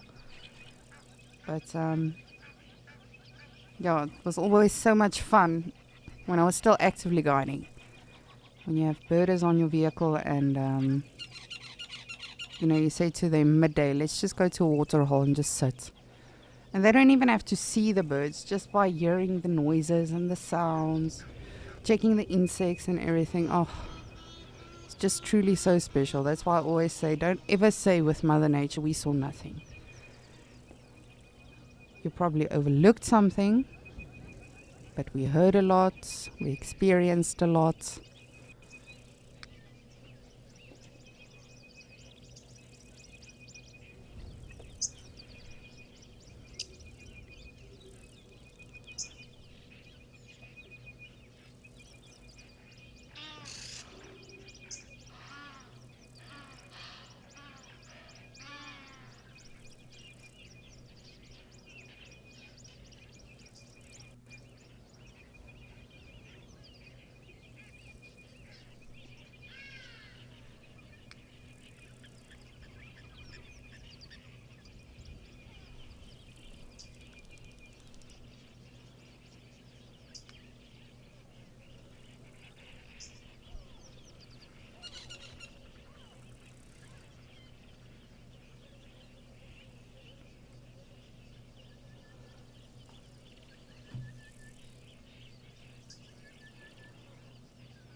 Of course, our Egyptian geese, as always, just foraging. Earlier on, they were chasing each other around again. It's always so funny when they do that, even though they do it often. It's always very, very funny. But my good friends, it seems our Nyala has disappeared just behind the bushes. So what we'll do in the meantime is we're going to go to Mashatu because I have a surprise for you.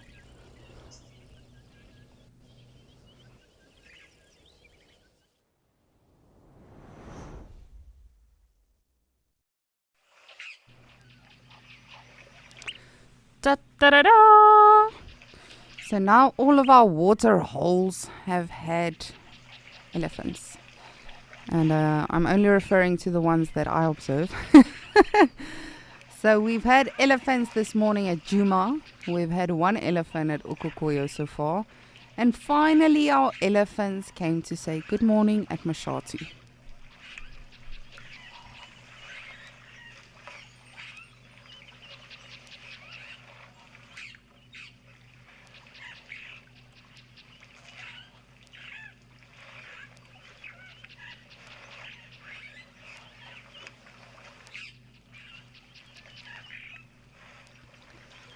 And believe me, I've been keeping a close eye on Mashatu, of course, all our water holes. But this is the first time I see them coming to Mashatu this morning, so they're a bit late in comparison to general. But this is why I say animals are not predictable, even though we think they are, even though we think we tend to know their patterns and routines. Every now and again, they just throw a wild card out there, just to sort of keep us on our toes.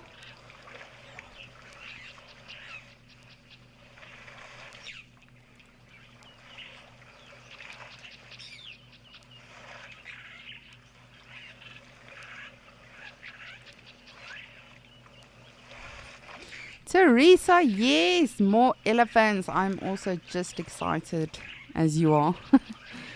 My day is always made with elephants, whether it's at Ukokoyo, Mashatu or Djuma. Or any of our other locations, of course. But yes, they are always a treat to see, especially with a little one like we are seeing right now, just off to our right.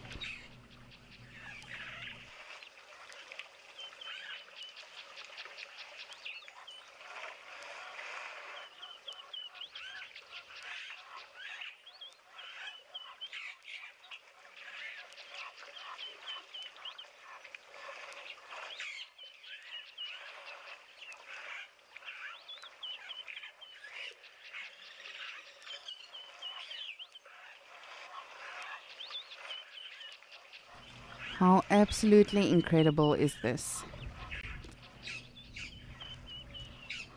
I actually think we should start an animal bingo for Escape to Nature and see which water hole has the most activity. because that'll also be interesting. Because literally sometimes it's Mashatu, you know, we spend a whole or the majority of a day at Mashatu, and then other times it's just Okokweyo, just Juma, and then other times it's a good mix of them. So it's always interesting. You never know what's going to happen. Oh, there's little one.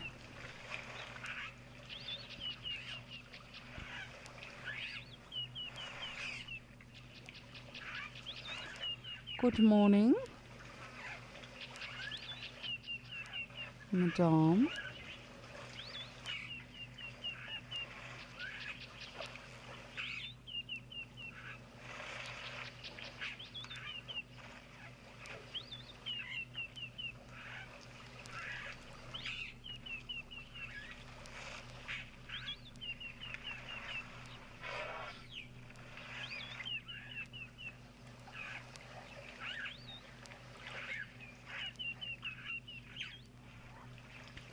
Sandy, you would like to know what is the furthest distance an elephant herd can travel. And you are only 10 years old. That's super exciting. Thank you for getting in touch with us. So elephants, of course, you know, can travel very, very, very far, depending on, again, the circumstances. So how hungry are they? How in dire need are they of water? Do they have any babies with them? Because, of course, you know, the tiny ones are still learning to sort of keep up with the herd, walk those far distances. So it really does depend on the dynamics of the herd. But elephants can literally travel for kilometers and kilometers and kilometers. And when I say that, I don't mean 2, 3 or 4, 5 kilometers. Literally tens of hundreds of kilometers, depending on the circumstances again. So of course they are massive animals, you know, so that does help with how far they can travel in a short time even. But yes, it really depends on their situation and what is, you know, forcing them to move that far.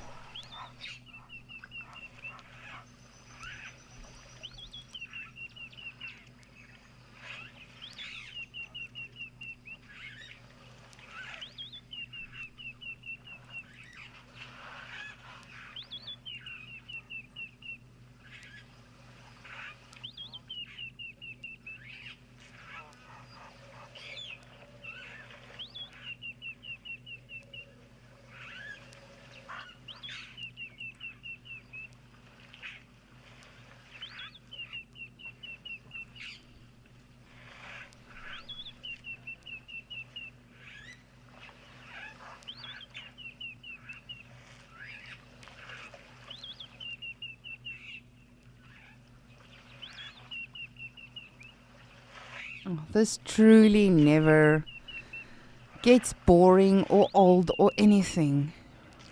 I can literally look at this the whole day, every day. Because it's always different. There's always different dynamics because of the ages of the little ones. The dynamics of the group or the herd.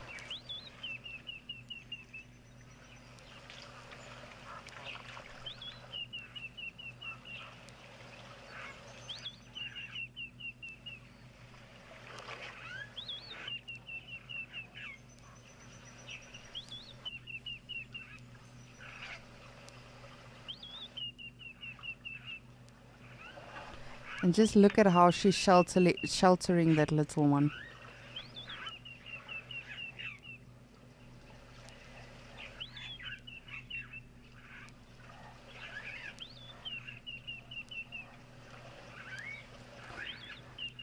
Jojo, good morning, and thank you for getting in touch with us. You would like to know, does the rain have any benefits for an elephant's skin? I wouldn't really say so, no, with regards to, you know, it's beneficial or harmful if they don't get it. Of course, it's a good way for them to cool down, while calming down as well. But yes, I wouldn't think so, no. Again, no, I wouldn't think so. They've got very thick skin, and it's not like a hippo, for instance, you know, that constantly needs to stay in water and hydrated and all of that. So no, I don't think it specifically has a benefit for them other than cooling them off, of course. And they do enjoy rain. However, that being said, I've had elephant sightings where they loved the rain, and then I've had sightings where they hated the rain. So I think thunder and lightning, of course, also plays a massive role. But again, just like anything else, we don't know everything and we don't know all of the answers. But from what we know, of course, we try to observe these animals as much as we can, learn as much as we can from them. But every day there's something new to learn. There's a new behavior you haven't yet seen, or perhaps something that they are doing differently. Like for myself, the other day at Djuma, I've heard a lot about Fang, the elephant, but I've never seen her. And when I saw her, I didn't realize it's her. So there's always, for naturalists, for any wildlife enthusiast. My father is 69 years old and he's been going to the bush since he was a little kid or a young man. And he's still learning. There's still things that he has not yet seen. So that's why it's important to always just stay open-minded when it comes to animals and to Mother Nature.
And we've got a zebra joining us.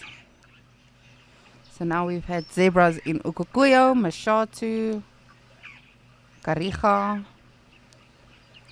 So Steve, if I'm not mistaken, you haven't seen zebras yet. Not sure. But then it's just yourself and then Djuma that we need zebras. Then we've also seen zebras today, everywhere. You can just see the elephants' reactions. They obviously smell or hear them. And even though they know they're not harmful to them, again with a youngster to the right, they have to always be extra vigilant, extra cautious with a little one, just to sort of protect it as much as they can.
Just want to see what these ellies are up to, if they're moving off or if they're gonna browse a bit on that acacia. Generally they like that area as well, because that is one of their dugger pools, as I call it. The areas where they produce some extra mud and stuff to throw on them, to either mud bath or to literally roll around in it.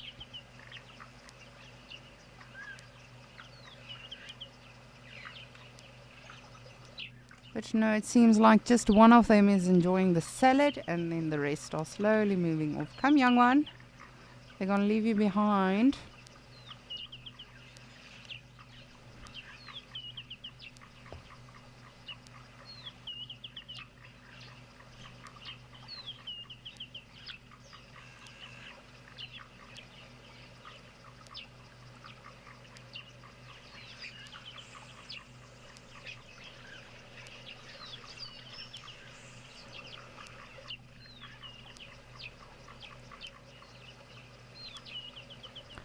Hi Madison, and thank you so much for your question. How are animals able to coexist so peacefully? So it's simple. If they don't eat each other, they can coexist. So even animals like lions and antelope can coexist in the sense of, if they haven't smelled each other. But animals like this specifically, none of them eat each other because they're all vegetarian by nature. And yes, so they don't have to worry about, is this thing gonna pounce on me without me looking or anything like that. And of course, if there is something wrong or any danger or anything, they can always let each other know. Because of course, all animals have a different distress call. So if the elephants start trumpeting or the wildebeest start, doing that blowing noise, what's known as the alarm call, or the zebras start giving their alarm call, then the animals will all know, okay, well, something's wrong, so let's just keep an eye out, as opposed to, just all living separately, doing their own thing, and then having to fend for their own kind alone. So yes, but also, as I say, there's no competition for food. For instance, if you take the species that we just had here, so elephants are mixed feeders. They can literally eat anything that has to do with vegetation, so roots, bulbs, leaves, bark, branches, grass, anything. Then your wildebeest are what we call selective grazers. So wildebeest will just eat short green grass, and then generally I refer to the zebras as the wildebeest lawnmower. So the zebra sort of is what we call a bulk grazer, and I always say they cut the grass for the wildebeest, and then the wildebeest will go after. So in terms of feeding habits as well, these animals don't have any set competition. So, but yes, as I say, safety in numbers is always a good thing in nature, because you never know when you could potentially become a meal to a hungry lion or predator, or even a clan of spotted hyenas or anything like that. It really depends on the circumstances.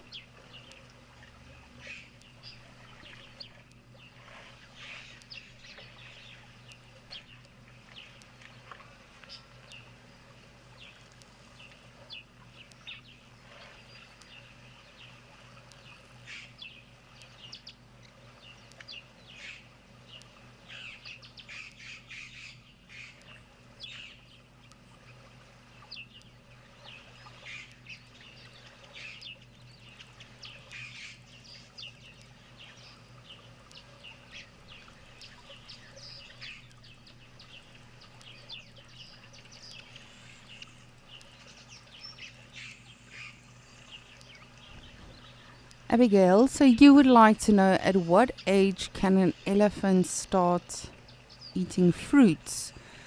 So baby elephants are very interesting little things to observe. They are very, very dependent on their mother's milk, and they also feed on their mother's dung, which is a very strange concept when you think about it. But again, elephants don't digest very well, so that does help them to just sort of get some nutrients in.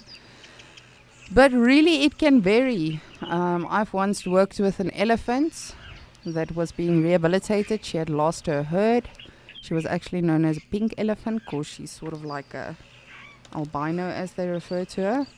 So, and she actually, her caretaker, when summer came, he had a pocket full of marula fruits that he picked for her.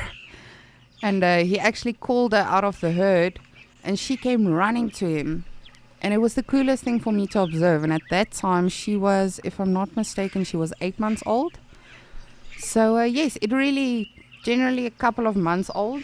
But again, it depends, you know, every animal is different, every herd is different, every circumstance and reserve is different. So it really does depend. I remember that was the cutest thing. She literally just ran to the caretaker's name was Kevin. She just ran over to him and he literally gave her these fruits and she was so happy. When she was done eating, she went back into her herd. So very, very cool observation that I made that day.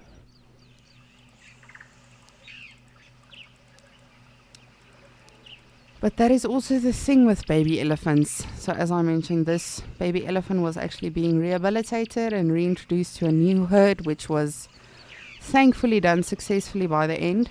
But unfortunately, baby elephants and baby rhinos, very, very delicate little things. Even though despite the massive tanks they become when they are adults, they are very, very delicate when it comes to, you know, birth up to 1 year old, because they need their mom's milk, they need a lot of nutrients and everything in that. So of course, if nature allows it, or not nature, if people allow it and leave animals alone as they should be left alone, then Mother Nature will thrive and she will carry on as she should. But when you need to rehabilitate those animals, just like our precious rhinos on Amakala,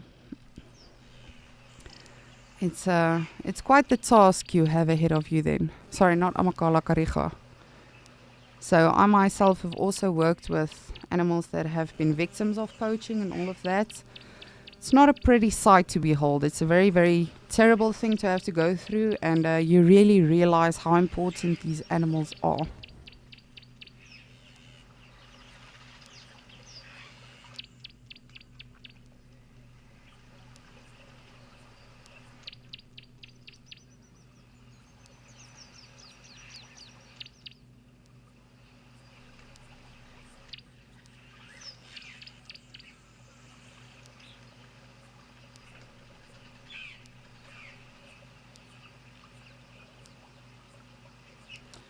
Alrighty, but believe it or not, we have got some more elephants in one of our other waterhole locations. So let me surprise you and see if you can guess which one it's going to be.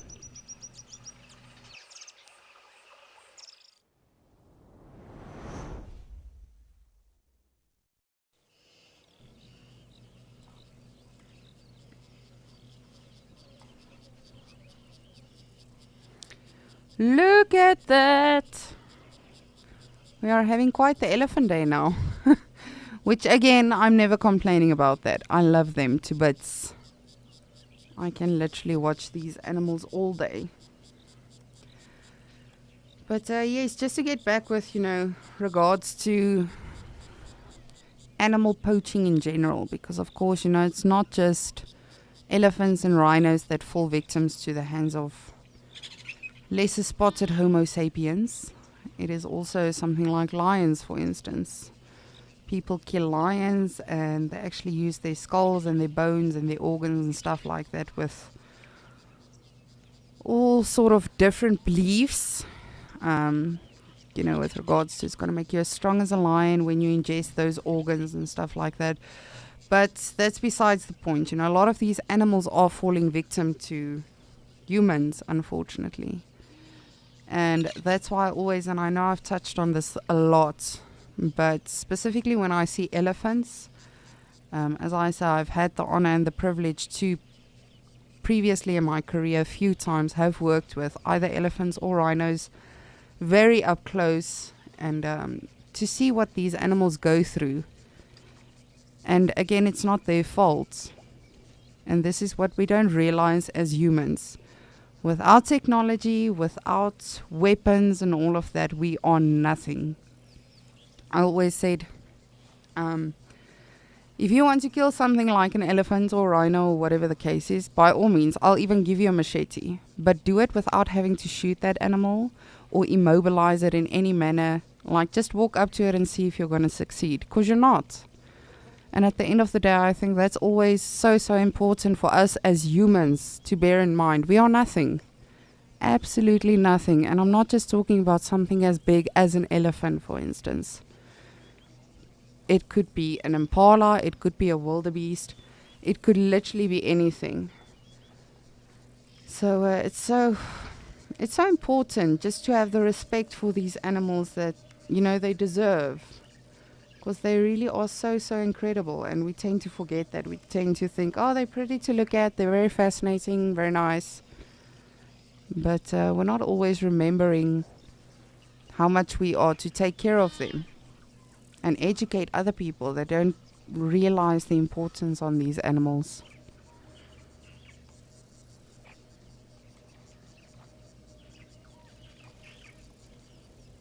So just bear with me. I'm just trying to get us a closer look. The Juma cam does not seem to be liking me today. There we go.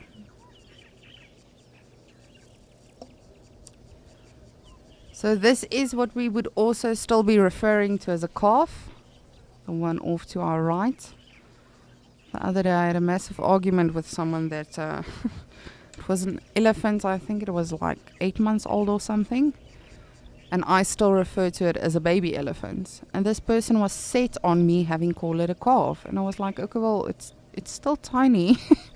And second of all, a baby elephant, which is of course, you know, the offspring of another elephant, is still referred to as a calf. So when it's that young, but nonetheless, I won the argument eventually.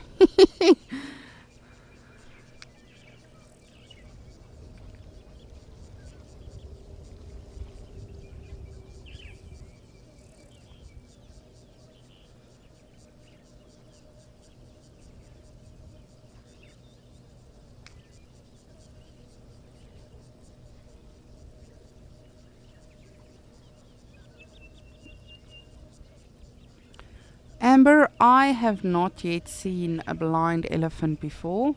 I know it's happened. I've had colleagues who I've worked with that have. Again, at the end of the day, you know, we have to remember that nature is nature. Anything's possible. It really does depend. Like this elephant I was referring to now, she was literally a pink elephant because she didn't have enough melanin, which is obviously a dark pigmentation that animals and humans have. And this elephant literally just adapted. She would literally go shelter herself under the rest of the herd if the sun was too harsh on her skin. But in terms of blind elephants, I have not yet known, but I know it does happen because anything is possible in nature. So, and again, it's all about survival of the fittest. You know, who's going to make it, who's not going to make it, who's going to be able to handle it. And then Mother Nature just sort of, you know, works out the weak. Just want to see if we can keep up with these beauties.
Our lapwings just being very loud as always. I actually love a lapwings call. My one brother-in-law got attacked by one on a golf course before. Of course, when he told the tale, it was very traumatizing. You could see in his eyes, and for us it was hilarious. Apparently he had come too close to their eggs, as they do, as we've seen here on the Juma cam. And this bird just decided it's gonna go on to full attack. Alrighty, well, it seems like our two Ellies have also now disappeared. So I think let's take a look-see and see what's happening at Ukukuyo.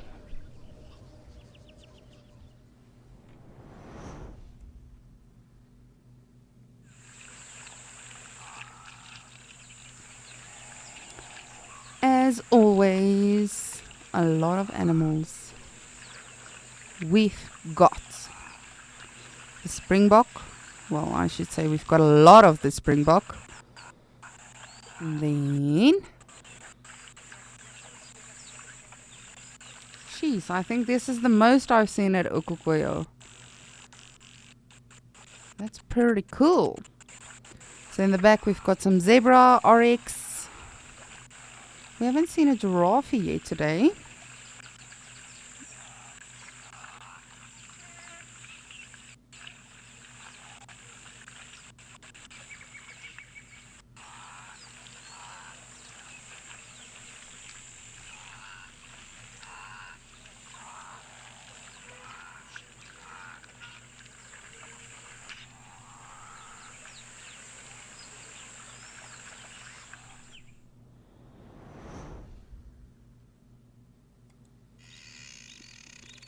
Sorry about that. Apparently Juma and Ukukuyo doesn't like me today. That's alright, we'll get back there as soon as we can. Just want to have a look-see because I thought I saw a jackal, but I'm not sure. It may have just been wishful thinking. Of course, you know, as naturalists, when we want to see something, you start seeing it without it actually being there.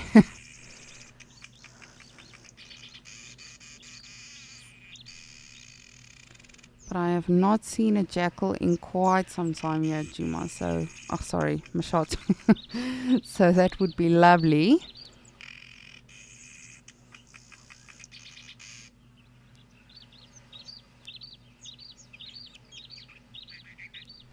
I could have sworn I saw some movement between the acacias and the actual water hole, and then those two bushes, those green bushes just on land, just to the left of it. Probably wishful thinking, but let's just make sure.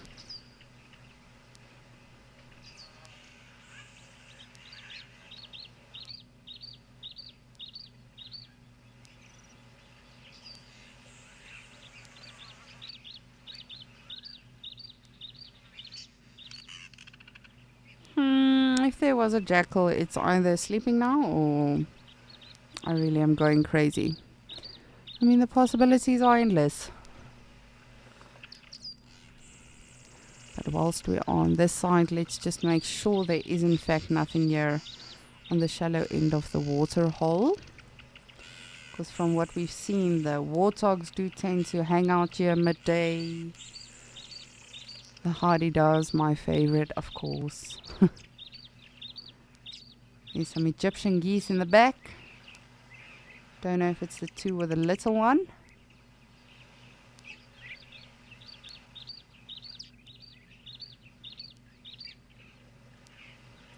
Can you see they were just busy foraging?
And just like that, out of nowhere, animals appear, you see?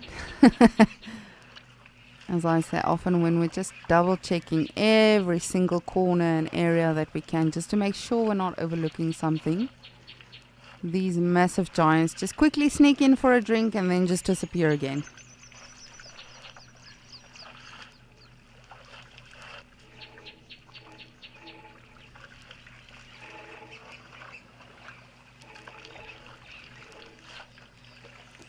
But I truly am so thrilled with all of the ellies we've seen so far today. Honestly, I'm very, very happy. And of course, they've got little ones. But what I will do, as always, is I will keep an eye on our water holes. But in the meantime, I am very eager to know what is happening with Steve's bird. Or birds. Let's see what is happening on that side.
Sorry about that.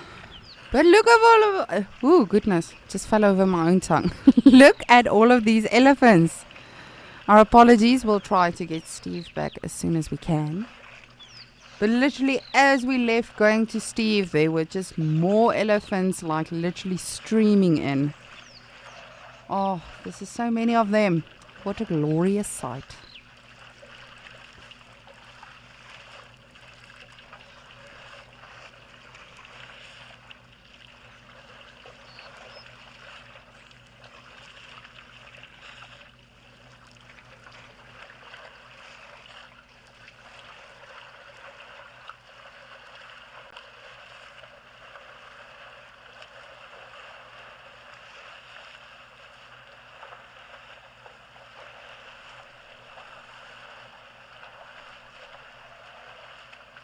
Oh, man alive, what a beautiful day it is turning out to be here in Mashatu. It started out fairly quiet this morning and now it's just booming with the elephants.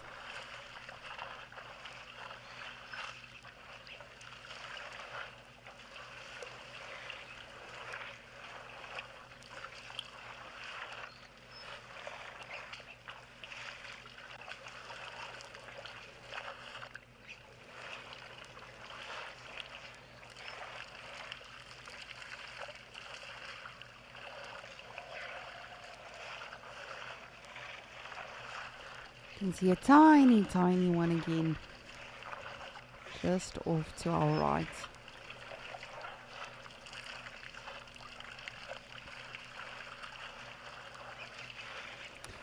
Alrighty, well it seems like we've got Mr. Steve back, so let's try again going to Madikwe.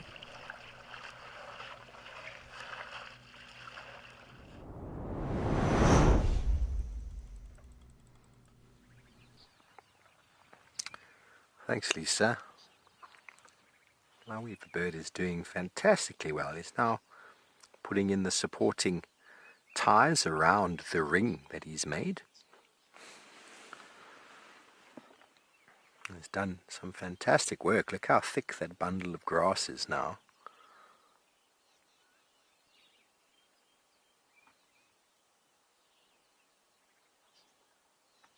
Slowly but surely taking shape.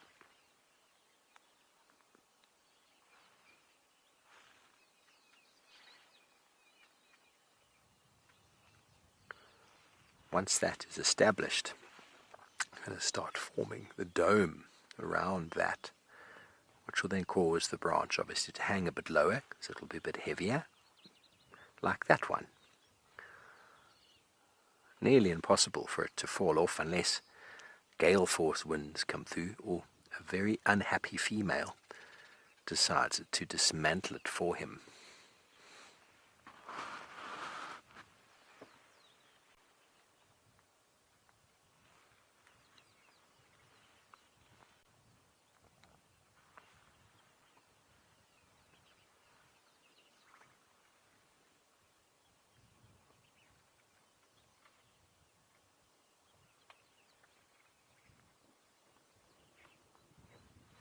Janice, I couldn't tell you exactly which type of grass, but it's some of the fast-growing grasses with quite long leaves, similar to the buffalo grass, could even be the signal grass.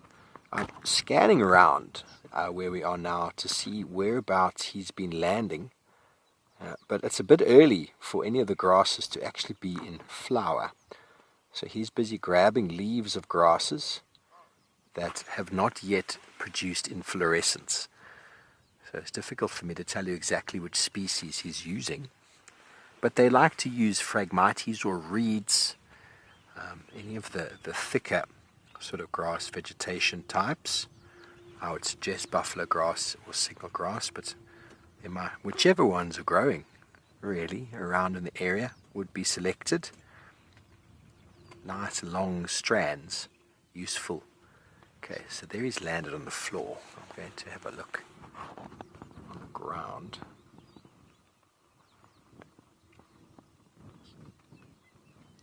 Very likely buffalo grass, due to the fact that it likes to grow in the semi-shade areas there.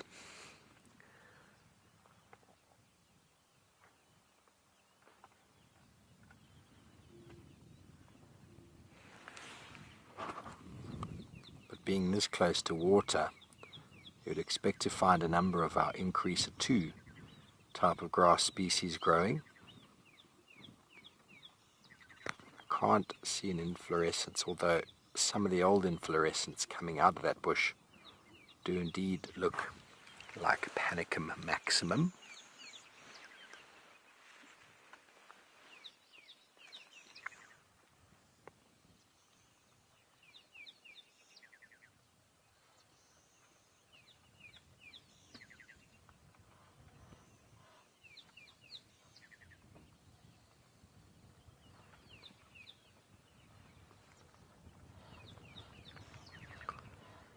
So I've seen a weaver build up to this point, and I haven't stuck around long enough to see where he goes from here.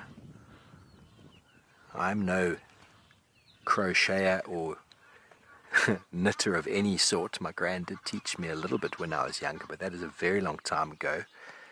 So he's got the general loop shape that he needs. Now from here he needs to somehow form a dome.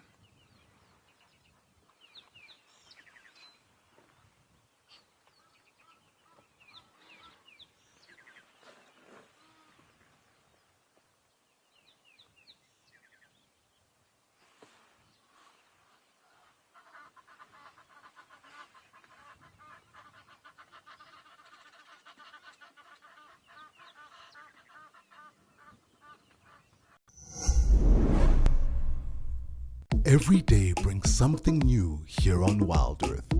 Whether it's ostriches dancing at Amakhala, elephants chasing wild dogs at Madikwe, or a royal leopard standoff at Djuma.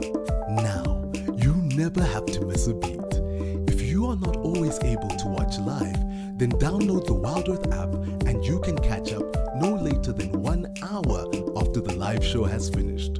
Wild Earth, it's nature.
What have you got there, BK? Ah, another one. You see the red eye. You see the mask just comes up onto the forehead, doesn't go onto the crown. Got that bib underneath the chin.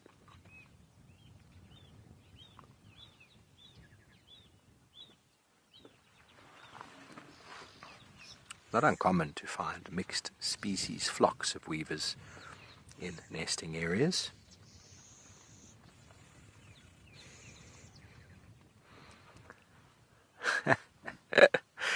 JD is similar to me. JD says he wouldn't be able to build a nest even if he had instructions. Well, I'm actually quite good at following instructions.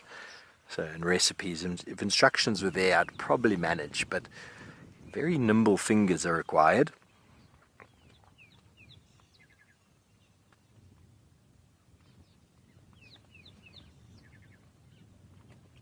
Very, very nimble.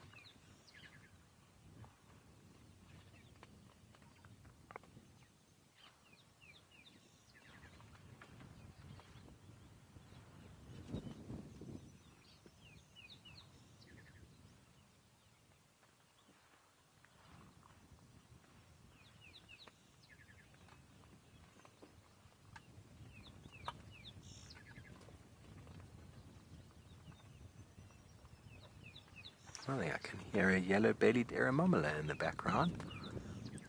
Wonder what this wildebeest can see. Zoe, no, they do not. The male is the one who builds the nest. The female rears the chicks. Once the female has reared them and they fledge, they fly off and spend the first year or two developing sort of the ability to find food before they come into breeding. And that is done all in memory, all in built-in memory. They are not taught it at all. If you missed earlier in the show, I was talking about how The weavers were bred for a number of generations in a box and then given nesting material, and there they did. Built a perfect nest. So it's ingrained in their, it's hardwired to their sort of instinctive abilities. They just know exactly what to do in it. Obviously a few final touches. His partner has said we need a little bit more of an entrance here, so he is he's a multitasker, this guy. Multitasker. Hello. I have joined. Apologies for that. We are on cell phone connections and we drop in and out sometimes of these calls, so do lose me every now and again. I apologize for that.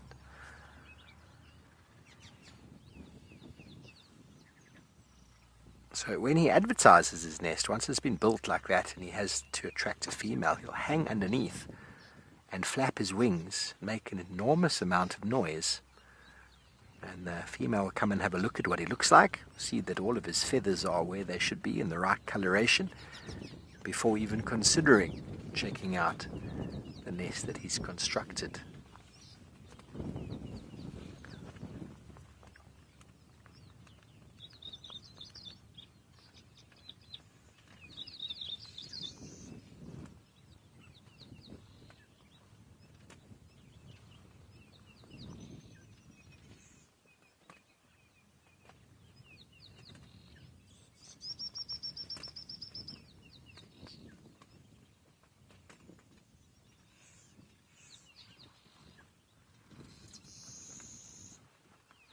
Alan, no, they are pretty localized. There might be small regional movements, but they don't move very far.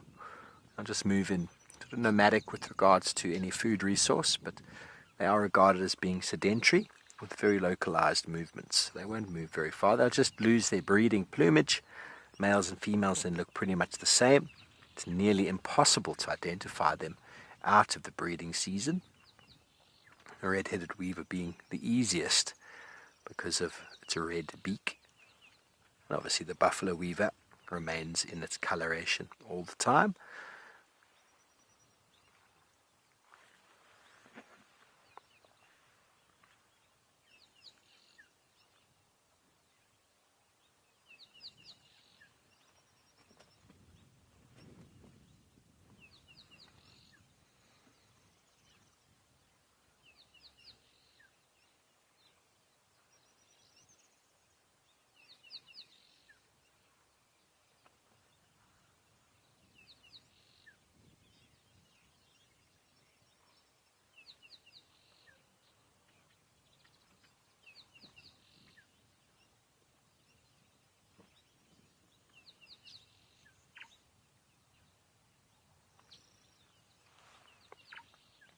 So just catching up on the information here, up in the northwest where we are, they are partially migratory, and that would have a lot to do with food resource and availability.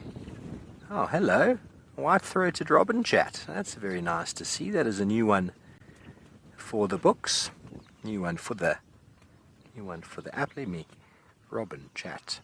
Very nice, BK. These are birds that we do see in Djuma, but very hard to get them on camera. I've tried very, very hard. I think I might have got one on camera once before. White-throated robin chat.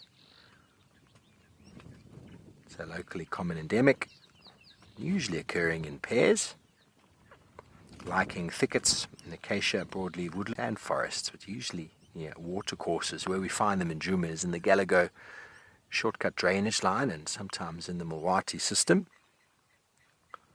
As with all of our robin chats, they're mainly insectivorous.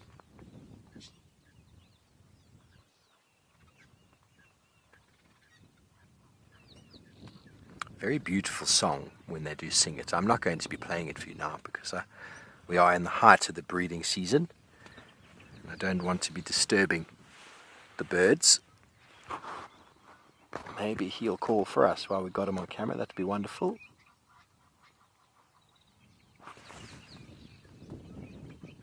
There we go. Right on cue.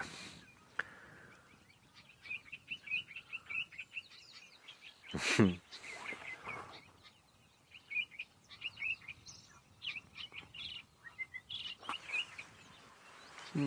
incredible.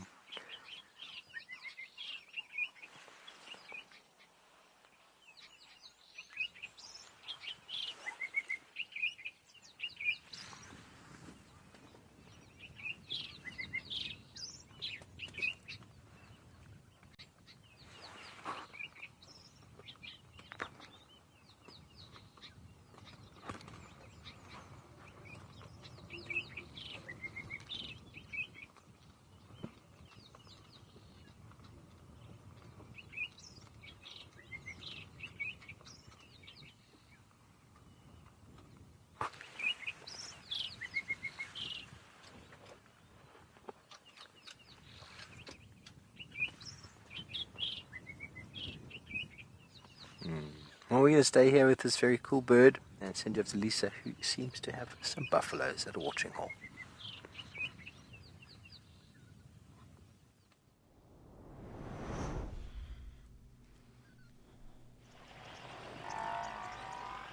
Look at this. I am so pumped right now. This is my first time seeing buffalo at one of the waterhole locations that is on Escape to Nature, so I'm so happy. I was literally just checking the dam cam, and then the next thing, this massive herd of buffalo just came streaming in, and they are still coming from all sides, so it's awesome. And then of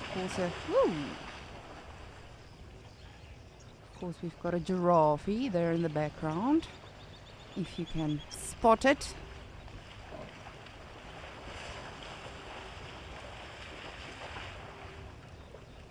Ooh, there seems to be quite the tiffs amongst this herd, but it's a massive herd, this. I haven't seen a big buffalo herd like this in quite some time. And you can see they are still just coming off to our right. They just keep streaming in, which is wonderful.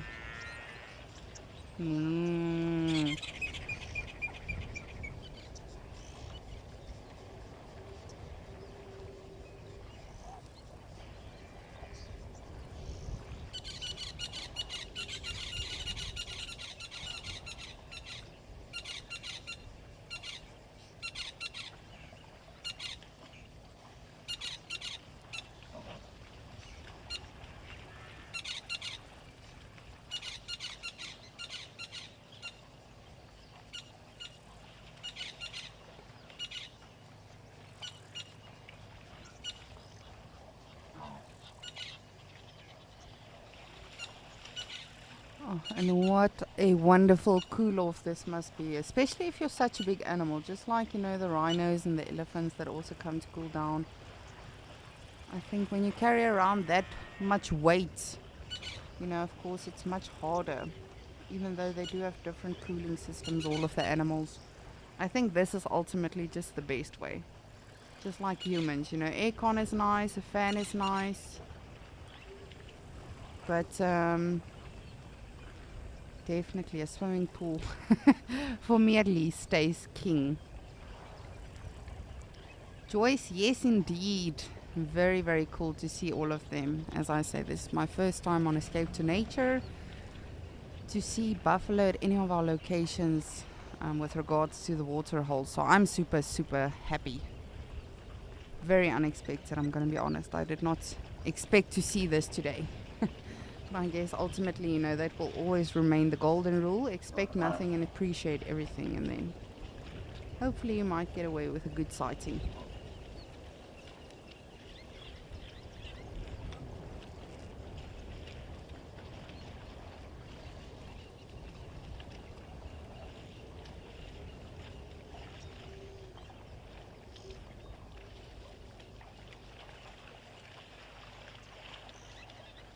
That one buffalo is just loving it. Properly just getting into it, cooling off. And of course, as many of you know by now, this is not something you want to mess with. They are definitely very unpredictable, especially if you approach them on foot. They camouflage very, very well. And yes, of course, in a massive herd like this, you know, they can definitely stampede if need to. So definitely not an animal in whose way you want to get. And I'm sure many of you have seen like footage as well of, you know, buffalo flipping lions across the air when, you know, the lions try to hunt them. A buffalo is definitely not something you want to provoke.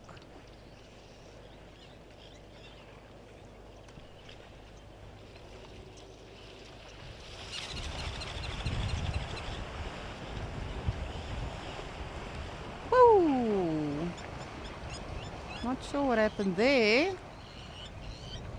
Just want to make sure we're not missing anything.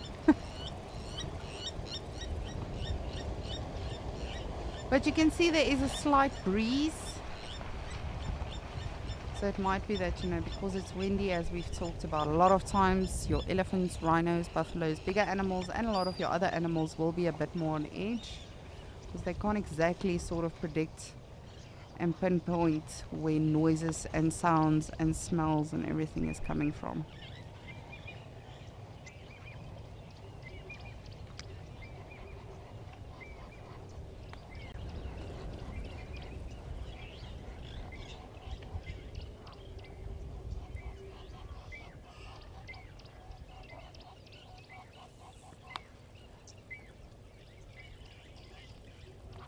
This truly is a huge herd. Just look at them in the bush. You don't even see them. Alright, this one's apparently practicing to go to Masai Mara, crossing the river.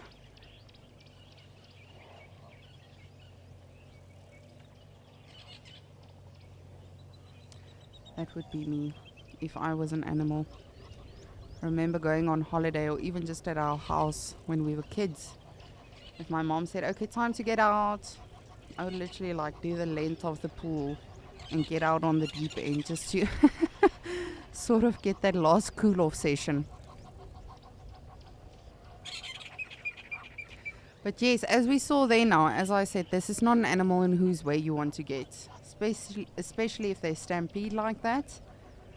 They will definitely trample whatever is in their way if they need to.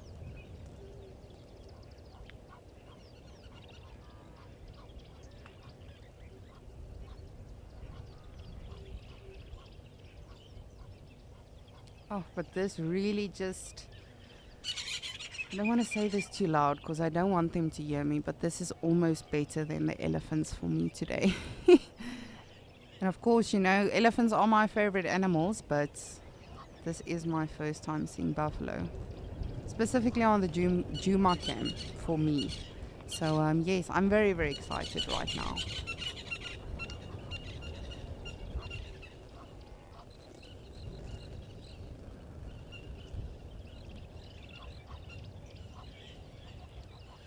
So as I mentioned, and as many of you know by now, elephants are my favorite animals. However, that being said, it's always difficult to, you know, just sort of favor one because all animals are fascinating. But yes, what's your favorite animal? Please let me know what you think, or what you feel is your favorite animal, your spirit animal that you really relate to or you really like looking at. You can shoot your comments through to me, and then I'm very eager to know. It's always interesting, you know, to hear the different answers. The one day I asked someone and they said, a warthog. I said, why? They said, no, I think they're pretty.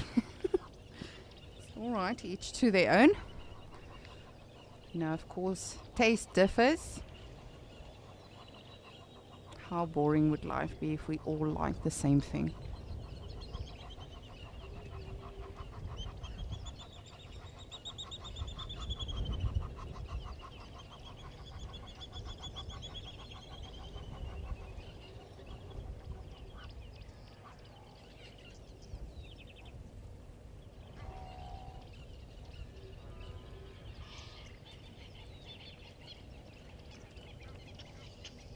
Oh, and they seem to be coming back. And of course, with buffalo, both male and female have horns because they do need to protect their calves. And as I said, they do need to protect themselves as well, specifically against predators like lions, for instance.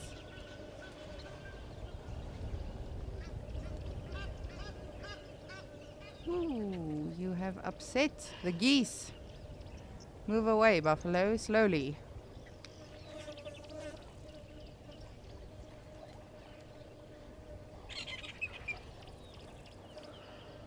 Brian! Jeez, you are asking me a trick question now. How many buffaloes do I think are in this herd? So I'm just gonna go on what I saw from before we even, went live to show you these buffalo. When I counted them when they all approached, this is at least a herd of like easily 200, 300 strong. But of course, they've also moved off into the bush now, so it is a little bit tricky to sort of just more or less guesstimate. But I would say definitely 200, 300 strong at least. At least. Oh, this is just really making my day. I don't think you understand. This is so special for me.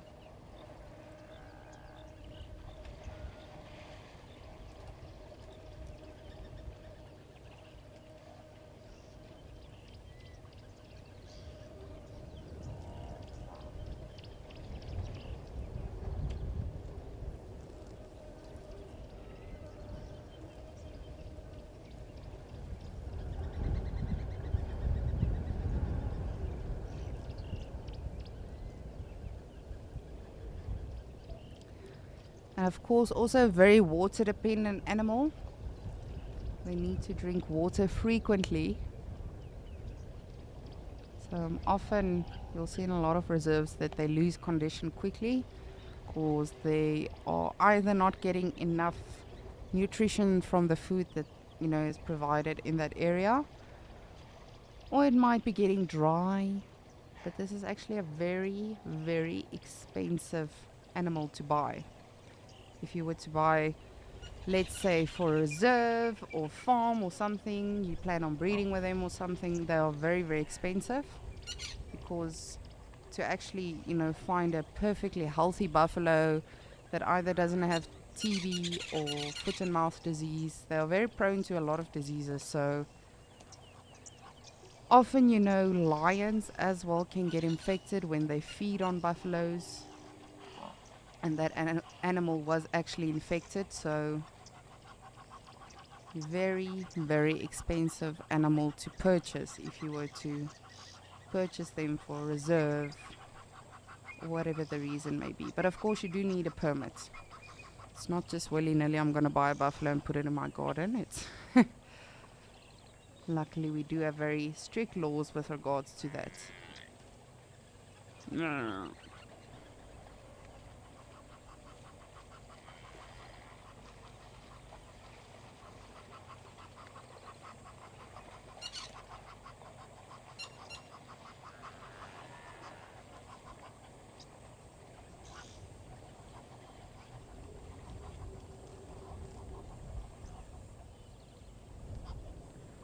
I love how this one's multitasking. He's cooling off, he's ruminating, just having the best life.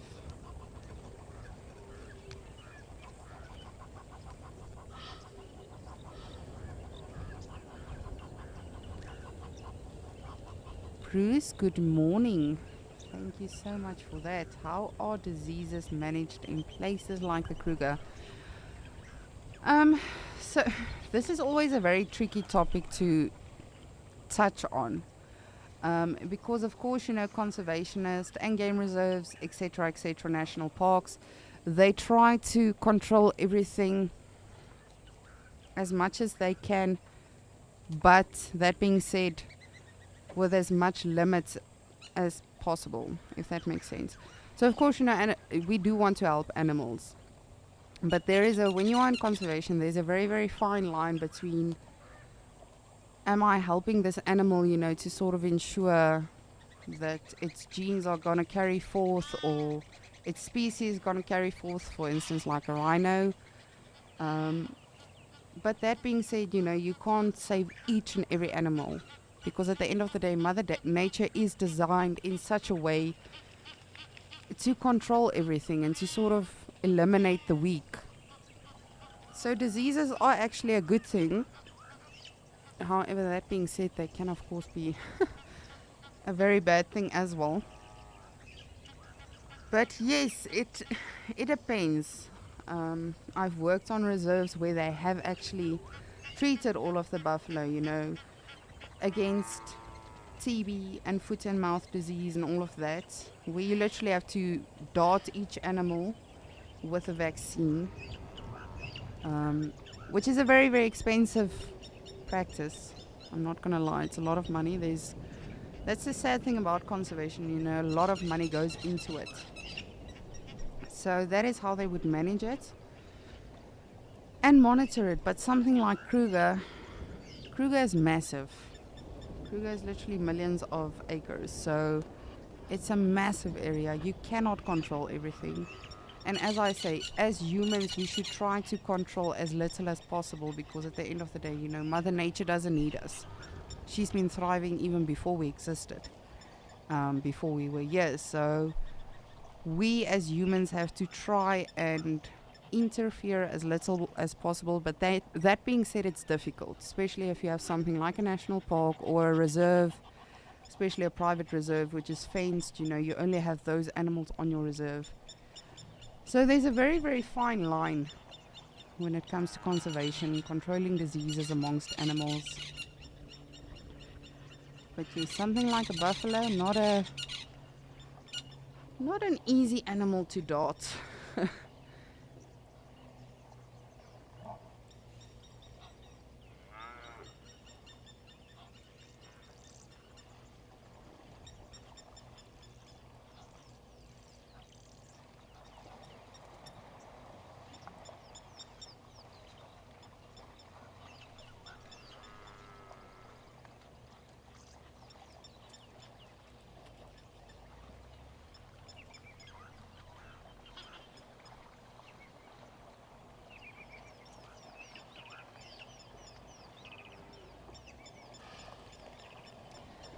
But please do let me know, what is your favorite animal? I'm so curious. It's always funny when you ask people this question, because as I say, it's always so interesting to sort of see the difference between all of us and what some people enjoy, what others don't. I know why I love elephants and why I have always loved elephants, but as I say, I would love to hear from you. What's your favorite animal and why? Do you just enjoy looking at them? Observing their behavior, perhaps? Maybe it's just a pretty animal?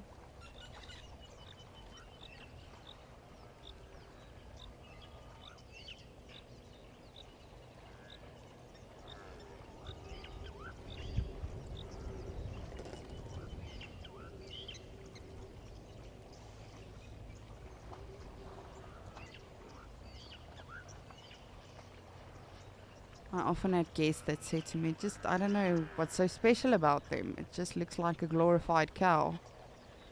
Yes, perhaps.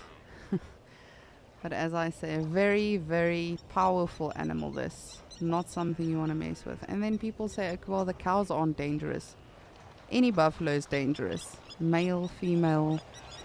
This is definitely not an animal you want to mess with. What do we keep running away from?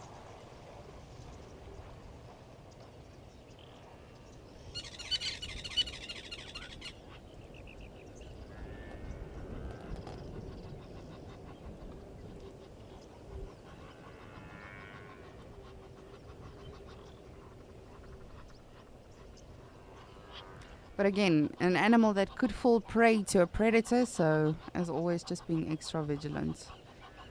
Even though if you are a lion, you would have to be very, very brave or silly to take on a massive herd like this. So this is generally how you would see buffalo, either in big herds, smaller herds.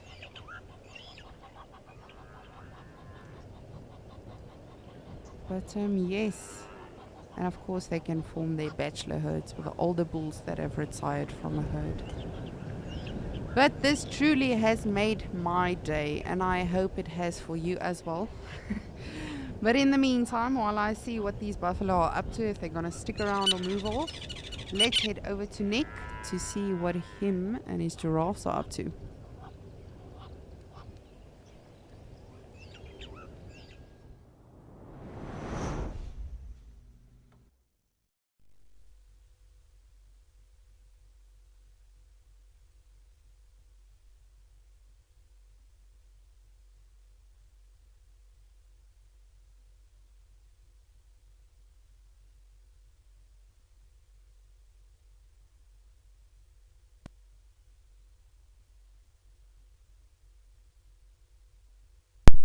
You know, you position the vehicle so nicely. You know, this morning we had all these buffaloes coming towards us. They headed off into the thicket. We've just had a lovely big group of giraffe posing for us. You know, there was even a little bit of water there, and all of a sudden they've just ducked off into the bushes. It makes you laugh. Let me zoom out and see if I can see anybody else in the region here. But I tell you what, while I've been waiting for these giraffes to put on the show, I have found myself a new bird species that I've never seen, and a special one for the area. So it's called a brown, well no, not the brown crowned actually, sorry about that. It's the southern chagra. New bird species, it's a lifer, never seen that before. So I'm quite happy with that. There we've got our giraffe there. We've got some, looks like some wildebeest right at the back there.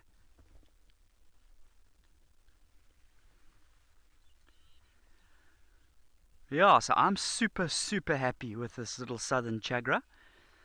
So remember, we're going to be getting, in South Africa, 3 main different types of chagras. The southern chagra, which is a really good one for this area down here in the Eastern Cape. We'll also get the brown crown chagra down here. And they've both got a brownish sort of crown on the head with some sort of black stripes, slightly black stripes on the side, but mostly a brown forecrown or crown. And then in terms of differentiating the two species, you have a look at the belly. So your brown crown chagra's got more of like a buffy brownish colored belly. And your southern chagra's got more of a greyish coloured belly. So that's how you're going to tell who's who in the zoo. And you do get another type of chagra, black crown chagra. Very a tough one to find in this area, but he's got a black sort of crown on top of his head, so you're not going to confuse him with the brown crowned or the southern chagra. But what a beautiful scene here, nice and peaceful. You can see the sun is out and about for us nicely still. Not baking like it has for some of the other days, but it is warm.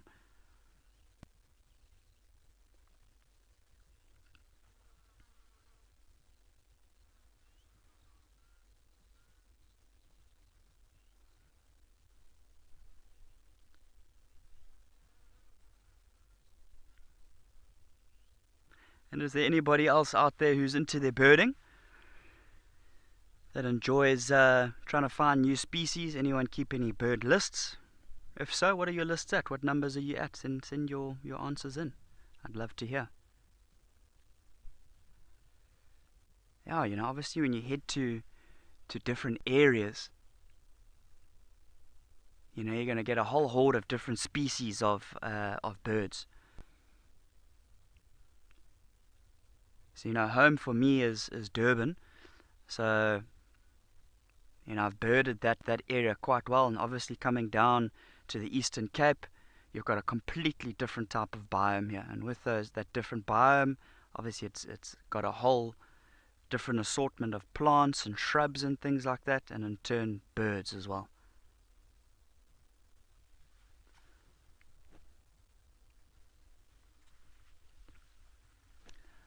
Just going to pan to the right hand side here.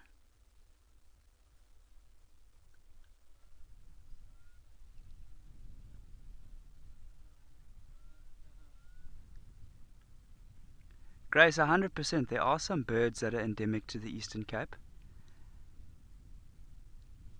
You're kind of putting me on the spot here, huh?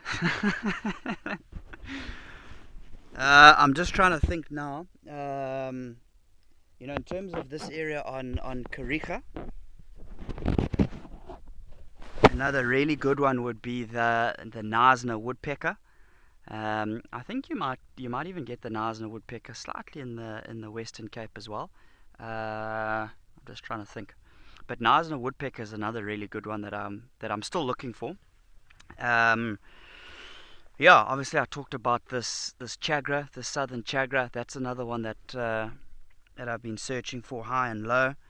But yeah, I mean, obviously still on my path to learn as much about the birds as I can. And I'll definitely go and take a look and see what other species are endemic to the Eastern Cape.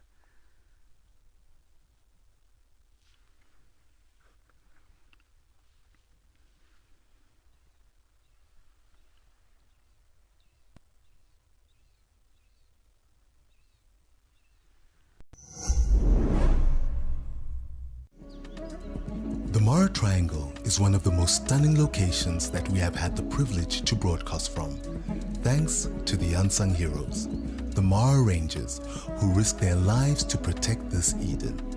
These brave men and women deserve our support. Donate and be one of the helping hands uplifting these rangers, so that we may maintain this icon, the Mara Triangle.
You can see right at the back there on the right hand side, it looks like that might be the big bull. He looks a whole lot taller than everyone else. He also looks slightly darker.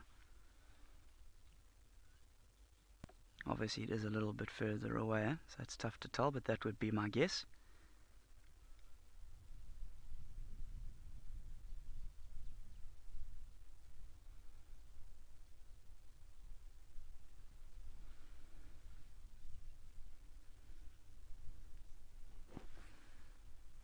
Grace, thanks for your comment. Yeah, I also hope I find the Knysna woodpecker soon. I heard him today, like an hour ago. I heard the my little nemesis bird calling. And I had a good look high and low for that Knysna woodpecker. But I didn't seem to come right. Very similar call to sort of like the golden-tailed woodpecker, like a raspy type of call.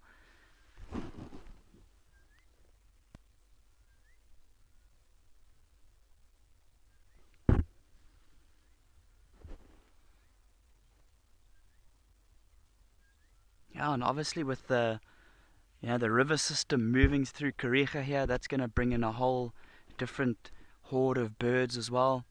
Okay, look at some of your your kingfishers you could find there, even secretive birds like African finfoot. That would be an amazing one to see. Shy, secretive little bird, bright sort of orangey reddish legs. I've only seen African finfoot twice. Always sort of in river systems with lots of reeds and things like that they can dart into and stay concealed if they don't want to be found.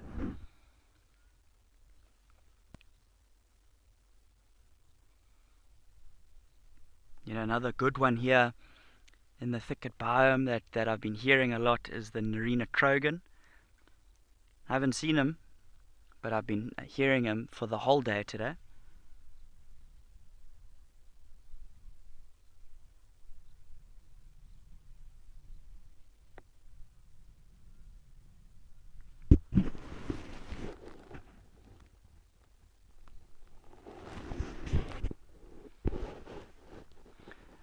Arthur, thanks for the comment there. Yeah, these giraffes are definitely enjoying the company of each other. Very social.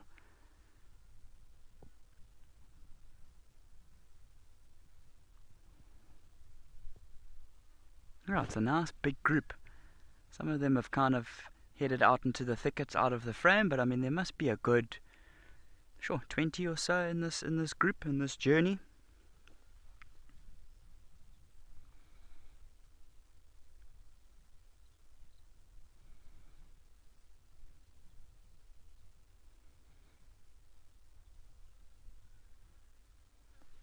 Remember the structure of the herd could change. Today there's roughly 20, tomorrow there could be 15, the next day there could be 12, the next day there could be 22.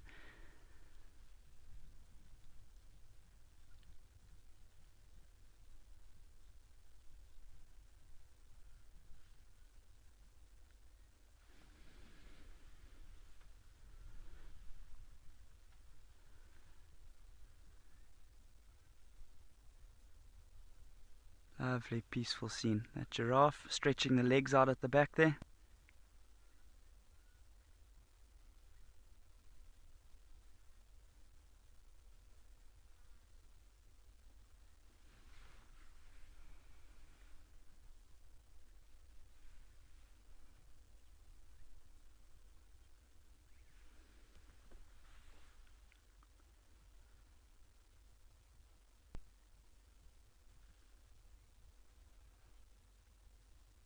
Maybe you just wanted to get to a different area to get some nice foliage to feed right now. He didn't want to take it easy, didn't want to take it slow.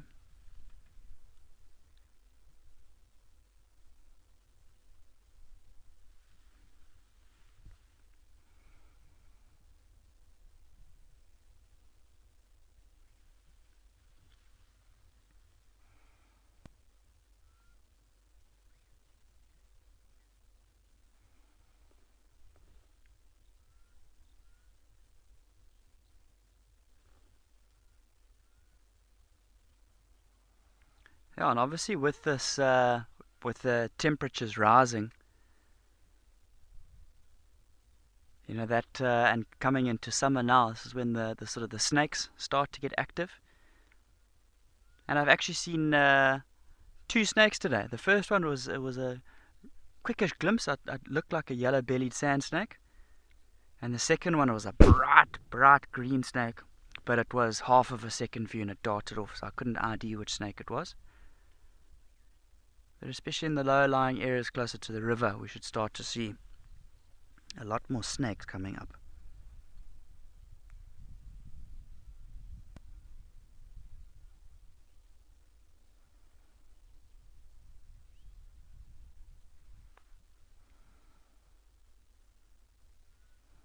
See that giraffe on the right? Looks like it's about to bend down and have a drink. No.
Yeah, I mean, I'm not the biggest fan of snakes, but they definitely have their role in nature. They definitely have their part in nature. I'm very happy to watch them and see what they get up to, and have a look at the different environments that you can find them in. One of my friends, he's a big snake fan. He's got a few as sort of pets and things like that. And the one day he asked me to join him on a snake handling course, which is probably a good thing to have under your belt, I'd say. But I'm petrified of snakes. I can't really bring myself to go and do, one of those snake handling courses.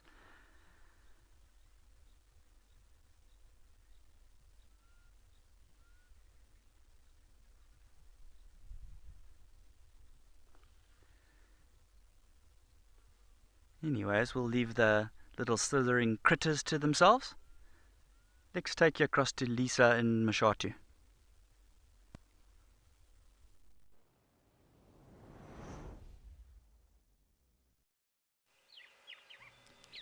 Dankie, Nick. And we are just being spoiled at our water holes today. Honestly, there was just a big herd of elephants. Some of them have moved off already, but luckily some of them still stayed around for us, of course, to have a look at. And just look at this view. It looks like a mirage or something, like the clouds and everything almost, it looks fake. Like, I know that sounds weird, but it almost looks too good to be true. It really is turning out to be such a beautiful day here.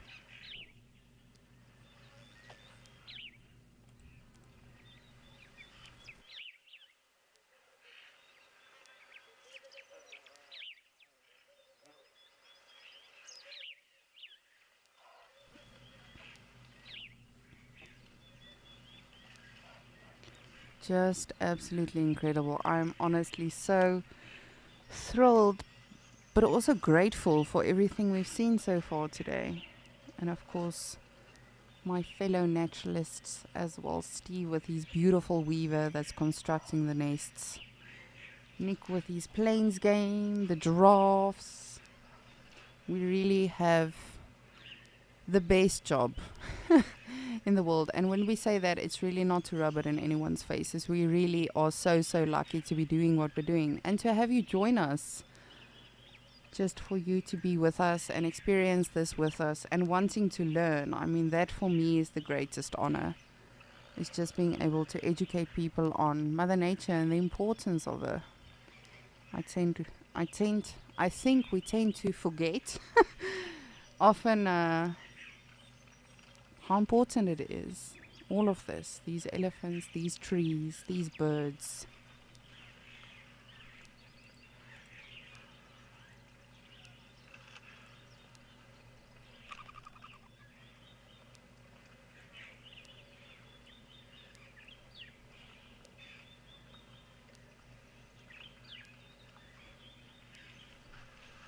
Man, what a view.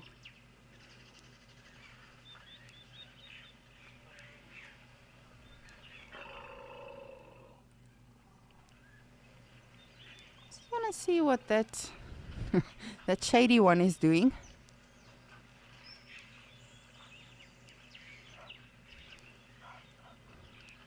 There is another Nunu coming.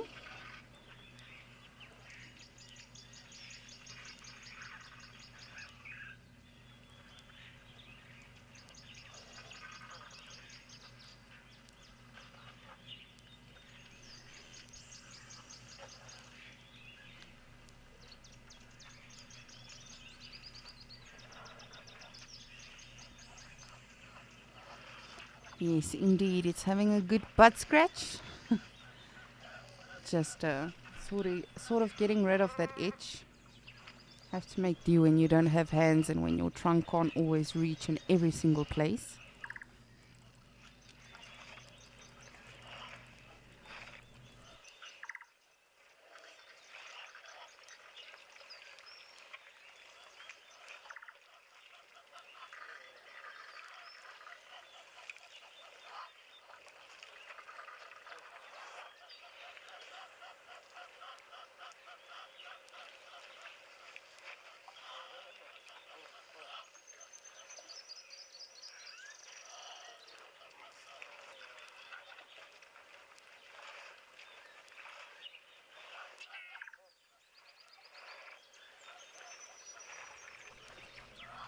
Just want to have a look and see how many in total we have now. Jeez, but in terms of animals, it's been crazy. It's really been such an awesome day.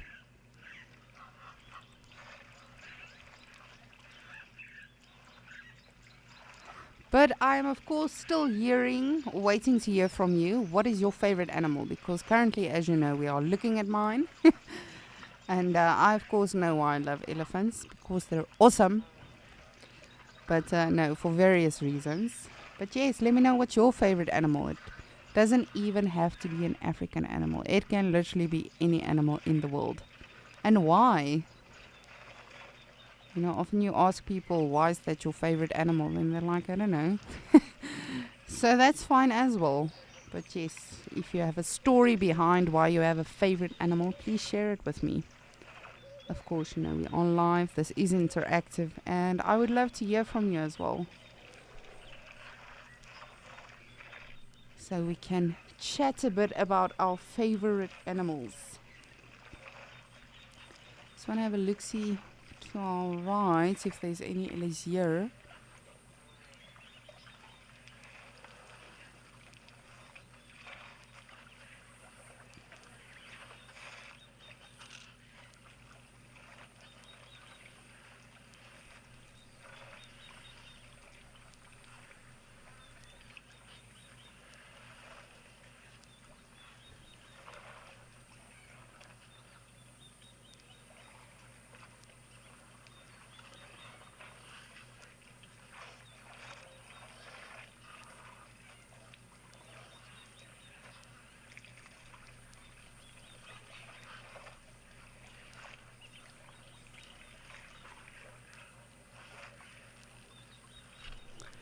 Logan, good afternoon. It is now finally afternoon. Can you believe it? No, elephants are not the only animals that can adapt to weather changes. All animals can adapt to that. And I mean, with regards to what they do, when we refer to adapting, of course, you know, animals, we've spoken quite a bit about how hypersensitive they are and how good their senses are and everything, and how well they are actually equipped, you know, with their hearing and their smell and everything. So no, definitely elephants are not the only animals that can adapt to different weather patterns. I think personally that all animals can feel differently when there's weather building up. I'm sure you've seen with your dogs or cats at home, you know, as soon as the thunder or lightning is just approaching or the rain is just sort of building up, then they're already, I don't know about yours, of course, animals are all different. But I remember my Cocker Spaniel would always go literally like lie under your feet almost and like get as close as to us as possible. And my cat, on the other hand, she will just go lie under a piece of furniture. She just doesn't want to be out in the open or anything. So definitely all animals can feel it, and of course they will therefore adapt. But there's only so much they can do. You know, they have trees which they can find shelter under. Lions, leopards are not particularly fond of the rain, or specifically walking in the grass when it's raining. As humans, we believe it's because they don't like the feeling, you know, on their fur. But of course, you know, again, every day is going to be a different day with animals.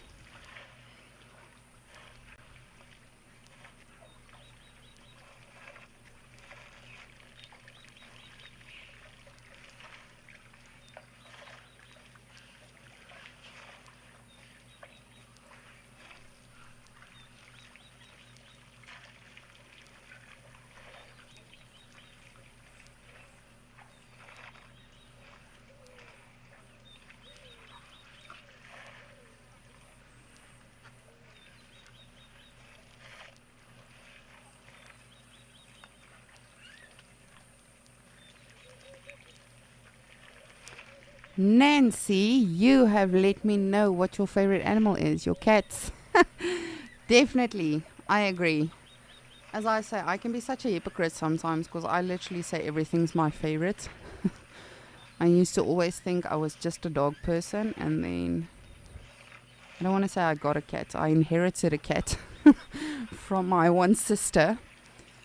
She just decided to give this cat to me because the cat and I got along so well. So definitely, I definitely relate with you on cats. I think I probably have a favorite animal in different situations. Woo! Why are you being so angry? Cheepu. But yes, like, gun to my head, all-time favorite elephants. And dogs, and zebras, and cats, and giraffes. It literally... Let me rather start by saying what is not my favorite. Baboons, hardidahs, and hippos are fascinating. I just don't like looking at them, but I like observing them.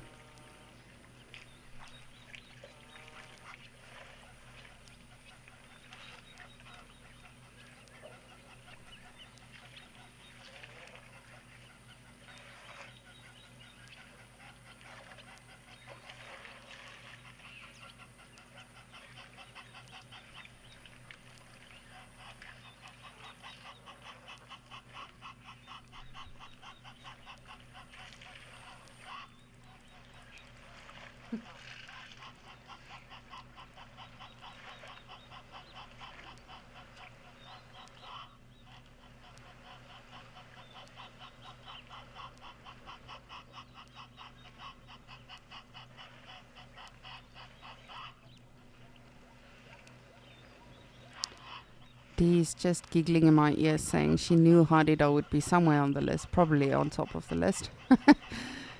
Or at the top of the list. So yes, for me, what I don't like is a Hadidah, a baboon. Let's rather keep hippo off, it's fine, I can deal with them.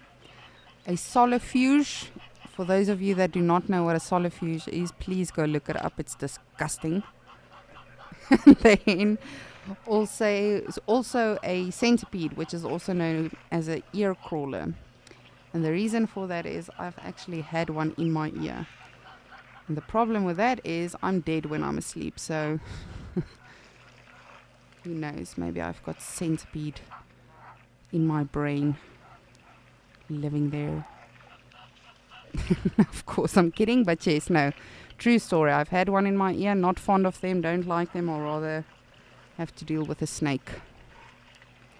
So as Nick mentioned, snake season is also coming up now, so it's always super fascinating, you know, to sort of see them on safari.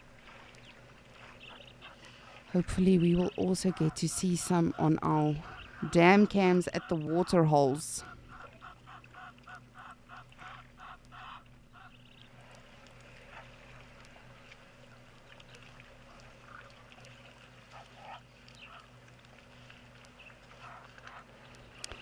Albert, you would like to know if elephants can suffer from digestion problems.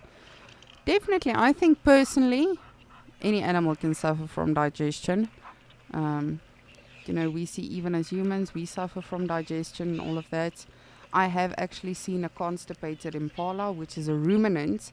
So you would think, okay, well, there can be nothing wrong with them because they have a super successful digestive system and a very helpful system to, sort of get as much nutrients as possible. But yes, elephants can suffer from that. I personally believe any animal can suffer from digestive problems. But of course, it's not the norm. However, elephants don't have very good digestion. Very, very poor. They only digest 30% of what they eat, which is why they constantly have to keep moving and eating and pooping and eating and pooping some more and eating some more. So unfortunately, very, very bad digestive system. But again, last week we actually had a good conversation about the uses of elephant dung, and what you can do with it, all of that. So even though they don't digest it very well, it does help Mother Nature in so many different ways. What is that? Sorry, I just want to have a look. There's something moving in the back.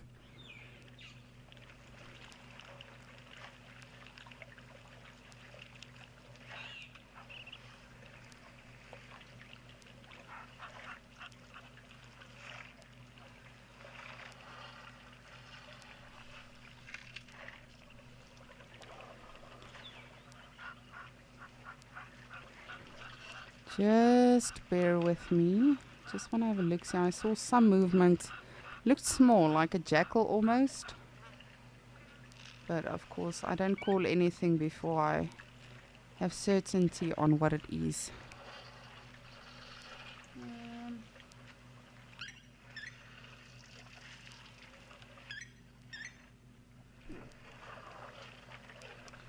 Oh goodness, I think it might just be an impala. I just want to see if it does come out from behind the bushes. However, I don't think it will. So if you look off to... Oh, there it comes. Oh, you're an impala. Alrighty, false alarm. But to save things, sorry. As I mentioned this morning, I thought I saw a jackal. But you see, all of these things could just be the centipede in my brain that's sort of making me see things that don't exist.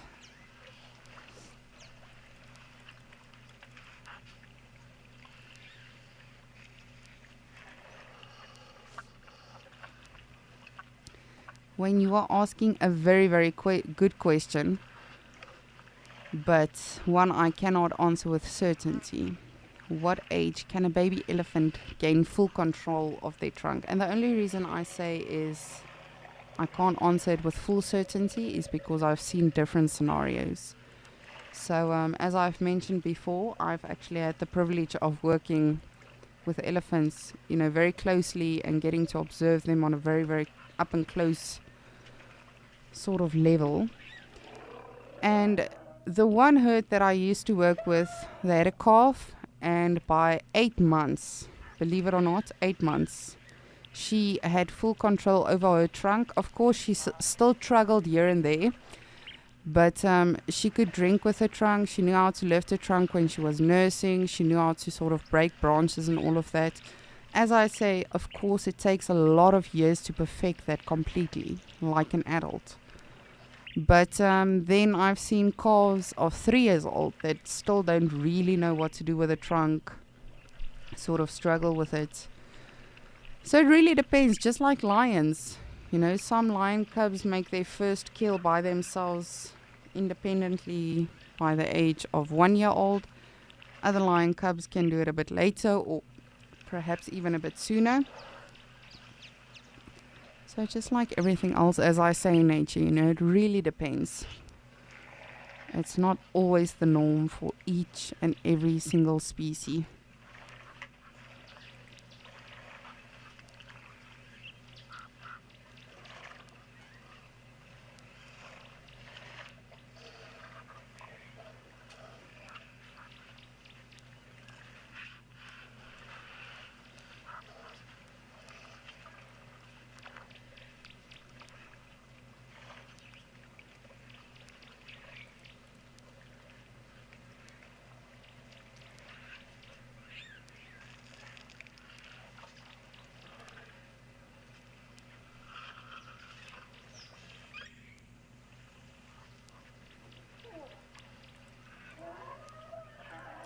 It's actually very interesting and adorable to observe baby elephants, with their trunks and how they sort of observe the adults as to what they have to do. The other day, I think it was here at Mashatu that we had a baby elephant that literally tried and tried and tried with the trunk, and then eventually it was just like, nope.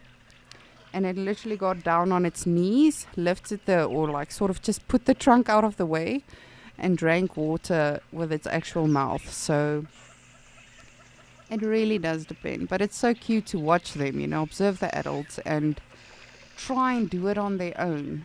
Because of course they do struggle. Imagine being born with this thing on your face. You have no idea what to do with it, how to use it. It's just hanging there.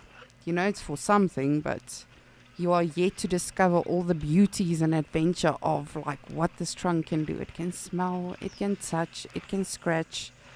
There's so many uses for it. So I think as a baby elephant it must be quite frustrating because you have this power, but you don't know what to do with this power yet. You don't know how to use the power yet.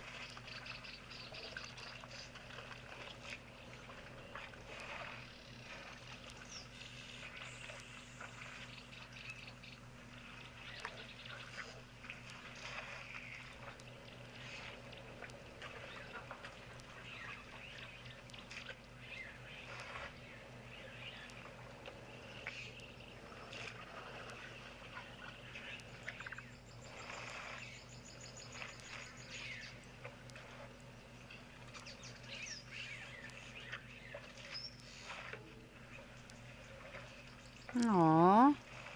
Don't push, baby. Baby will tell your auntie and then... Interesting behavior that, because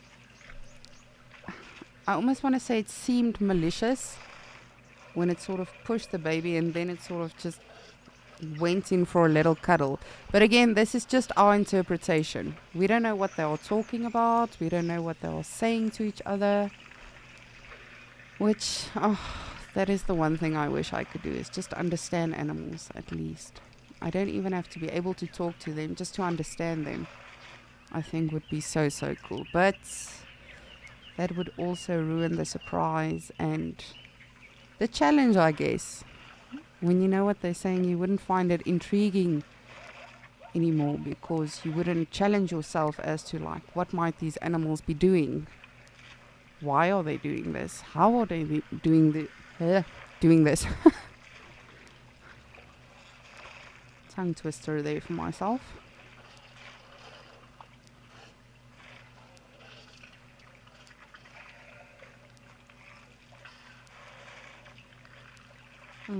Wow.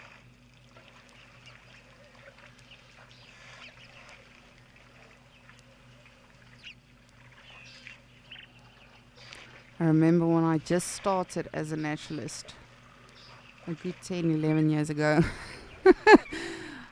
I was going home that night, and luckily where our accommodation was on the reserve, it was fenced in.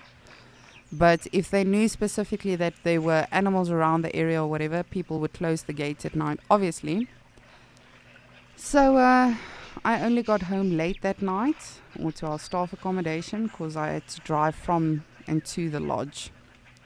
Some places, you live at the actual lodge, so you don't have to travel between your lodge and accommodation. But anyway, so I got out, opened the gate, just sort of tired, just want to go to bed now. And the next thing, I just heard something shuffling. And there was literally an elephant next to me. I didn't hear it or anything. I just heard her moving her foot in soil. And this elephant just sort of looked at me and I looked at her, and I think we were both tired and we just came to an agreement, let's just go to bed and forget this ever happened. But I remember when I got into the house, because as I say, I just started as a naturalist, so you're still learning how to deal with these situations and what to do. But honestly, when you are up to that animal, you're that close, it's an underpants changing moment in your life, for lack of a better phrase or something. But no, as naturalists, of course, we have a lot of interesting encounters with the animals. And a lot of naturalists have some very funny stories. But again, that's the interesting thing about our job. Every day is a different day, and there's always going to be a new challenge. There's no naturalist ever that I've ever come across, that I believe I will ever come across, that say, okay, well, I've experienced everything there is to experience. You haven't. You haven't heard everything there is to hear, smelled, witnessed, observed. And that truly is just the beauty about our job.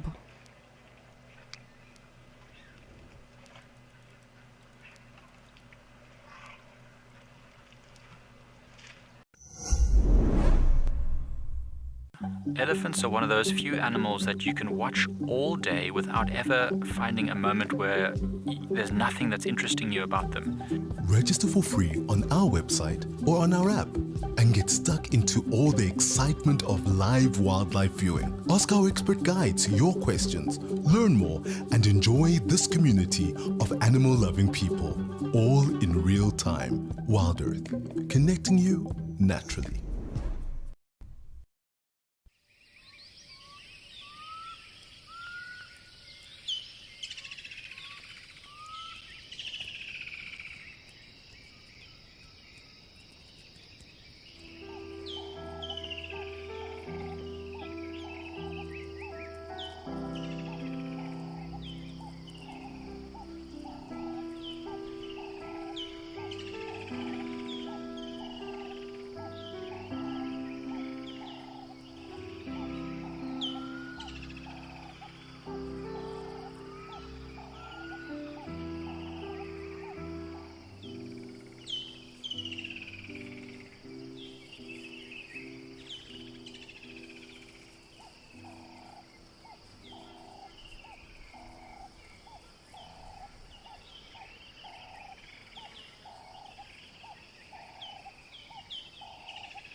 But yes, of course, this is probably one of the most social animals Africa has to offer.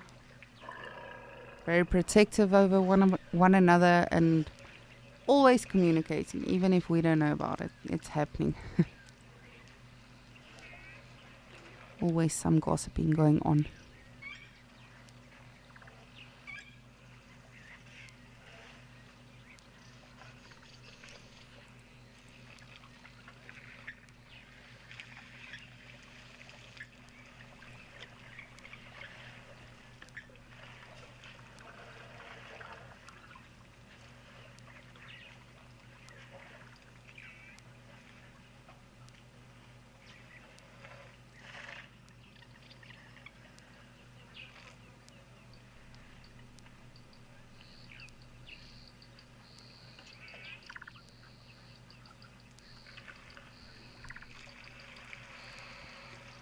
Just want to have a look-see, see what this one off to our side is doing. Oh, I thought... Well, I'd actually hoped that it was perhaps coming in for a quick cool down or a swim. But alas. Alrighty, well, I think let us go over to Ukukuyo and see what is happening there.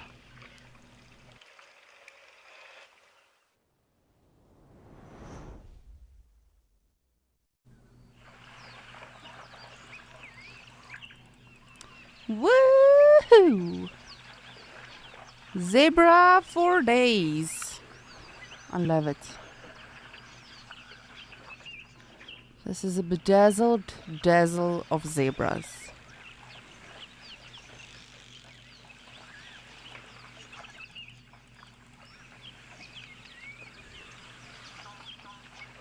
You see, this is also one of my, I shouldn't say my favorites, one of my close to my hearts. Because how can you not love such a fascinating animal? And such a beautiful animal. They make the best photographs. Best paintings as well, but apparently, so my father is an artist, and apparently they are not the easiest animals to paint. You would think they are because it's just black and white, but apparently it is not so.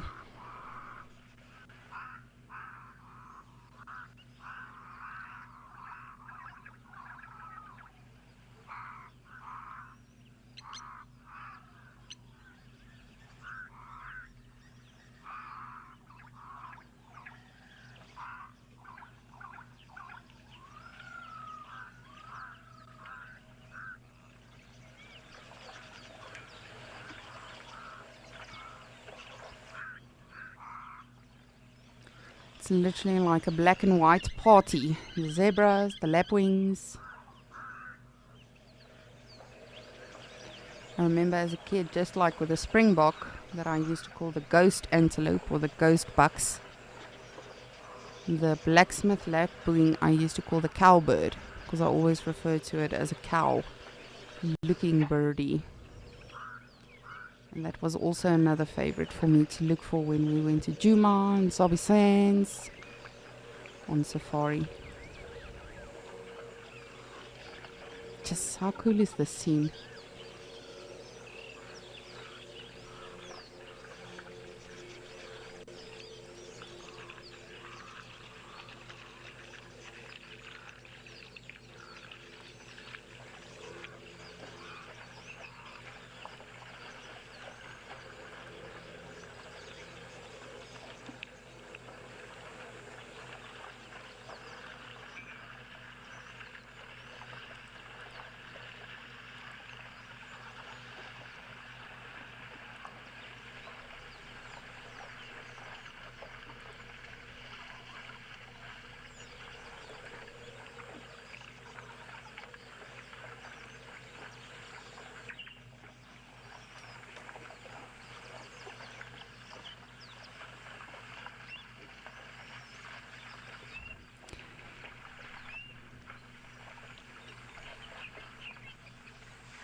Joe, you would like to know, how do zebras maintain a balanced diet?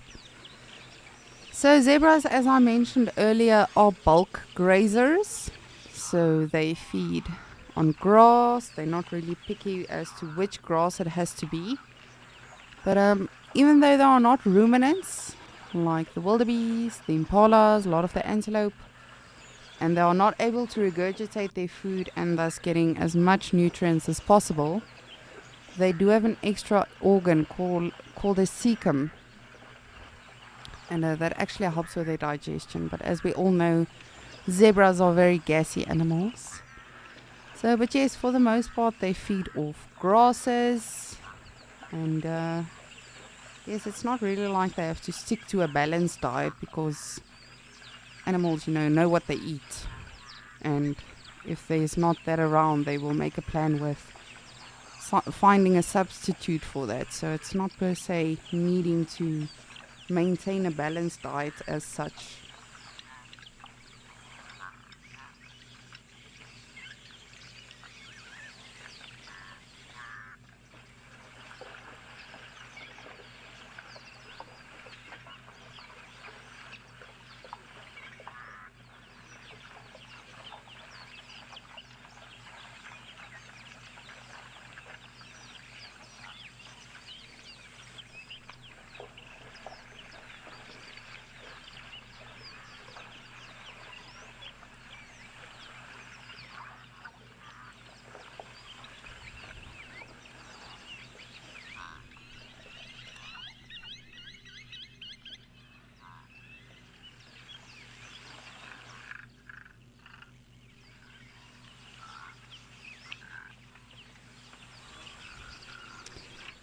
Oh, these sounds are just absolutely glorious.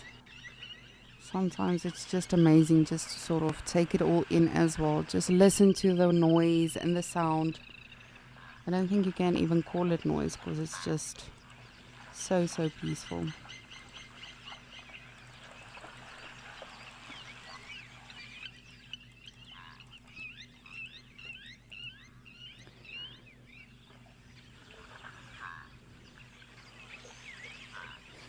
Zoe, good afternoon. You would like to know, how do you tell if a zebra is pregnant or not? So as I mentioned, zebras are very gastrous animals.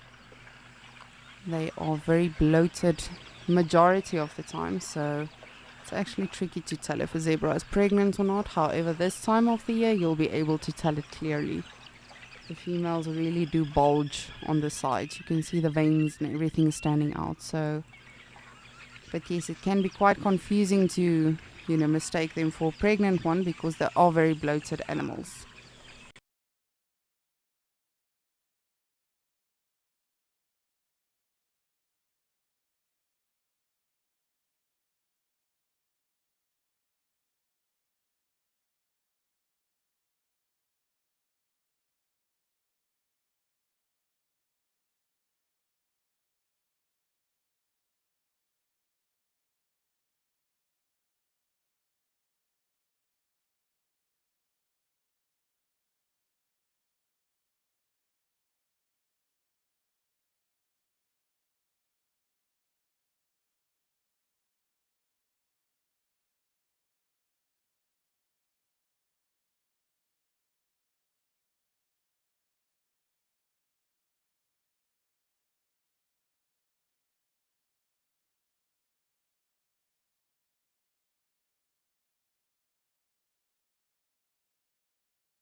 Just want to have a look-see and see what else we have around.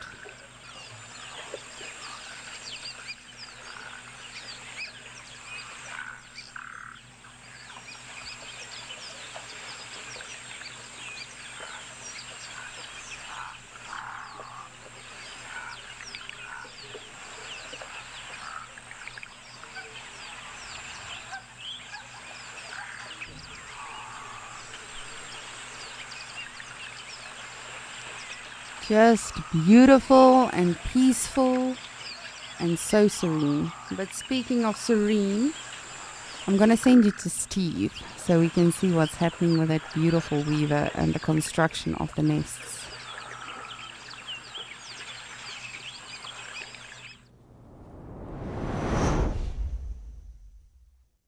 With his nest since you were last with us.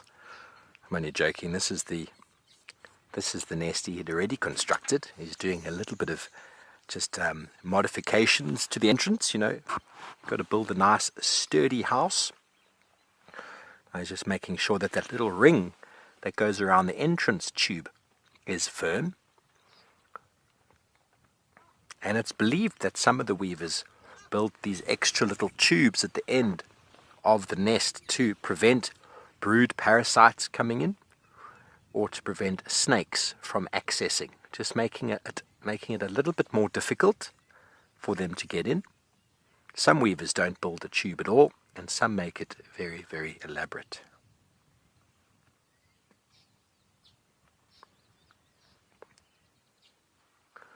You can see how far he's come along, and he's got a much sort of narrower strand, almost a wire-like bit of shrubbery there, to finish off a little bit of the strengthening construction.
Swanson's spurfowl pecking around at the ground.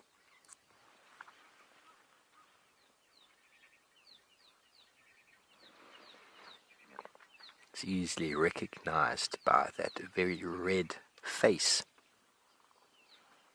And Amy, you're right, this nest is really starting to take shape.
It is rather wonderful sitting here with a bird, watching it go through what is one of the marvels of nature.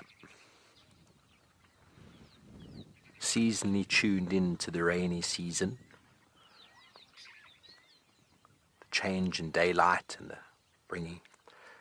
the rain coming forward brings these birds into breeding. They build up condition, they come into breeding plumage, and then the male weaver birds. Oh, it's a chestnut-vented titbabbler. Don't think you're going to get him though. Maybe he's in the bottom of that bush. He's in the bottom of that. Yeah, just over there. There he is. Yay! Chestnut-vented titbabbler.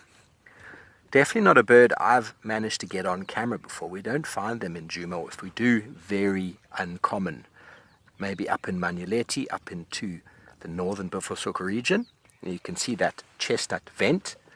The vent is that bottom part, the vent, basically where the animal vents its dung and urine, uric acid.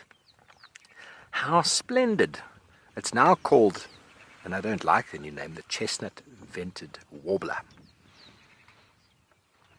I believe. I think my app is in need of updating. But I like the name chestnut-vented titbabbler, because try it with me out there, everybody, if you are available. Have a listen to the word chestnut-vented titbabbler. Okay, have you all got it? Chestnut-vented titbabbler. Now say that 10 times fast. Chestnut-vented titbabbler, chestnut-vented titbabbler, chestnut-vented titbabbler, chestnut-vented titbabbler, chestnut-vented titbabbler, chestnut-vented titbabbler, chestnut-vented titbabbler, chestnut-vented titbabbler. Now it's not an easy one to do, and I have practiced. So if you manage to do that, drop us a comment. It'd be wonderful if you were able to.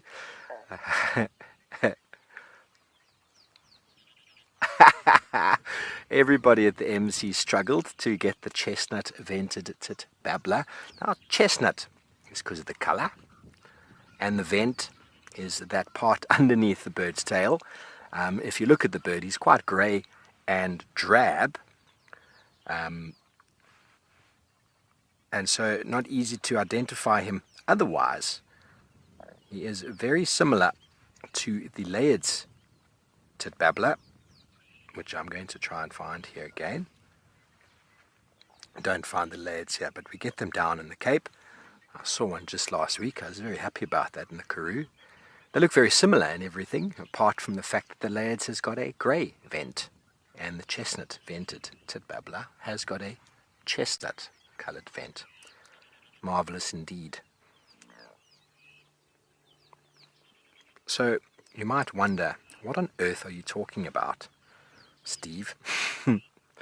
And essentially, birds come in many shapes, sizes and forms, and it's important for us to know those sort of identification features of them, where on the body we find what we're looking for. And many of the things we talk about are flanks, which is on the sides, sort of like the ribs, or on the side of the wings. Talk about the crown, which is quite easy to remember, that's on the top of the head. Talk about the front, which is the forehead.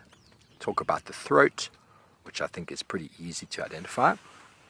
There we go, Swanson's spurfowl. Just trying to sneak up on us there. And then obviously chest, rectrices, tail feathers. So many birds have actually been named according to where they have some form of coloration that stands out. For example, the masked weavers all have got a mask, and as we all know, masks cover the face. So all of our masked weavers have got a mask on the face, including the village weaver, who does not have the name masked in his name, but that's okay. Often these can be helpful in identifying. Like the crimson-breasted shrike we saw yesterday. Beautiful bird. His entire chest all the way down on the front is all crimson. We often look at beaks as well. Red-billed teals. Red-billed teals. Red-faced mouse birds. Then we move on to words like mottled. Lots of different names. In any bird book, in the front of the bird book is often a glossary showing you all of these things, especially specifically for the book, the book that you're looking at. Some books might use a different language, a slightly different language, but in one book, if it talks about mottled, then it'll be mottled. If they talk about barred, then it will be barred. Sometimes they can be interchangeable. Scaled or scalloped and mottled can often be interchangeable depending on the author of that book.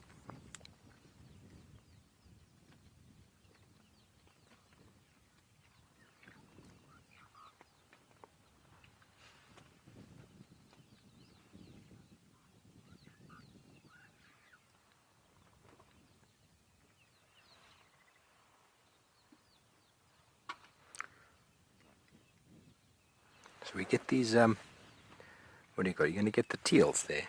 Beaks, you got something else. So the familiar chat again. What have you got there? I don't know.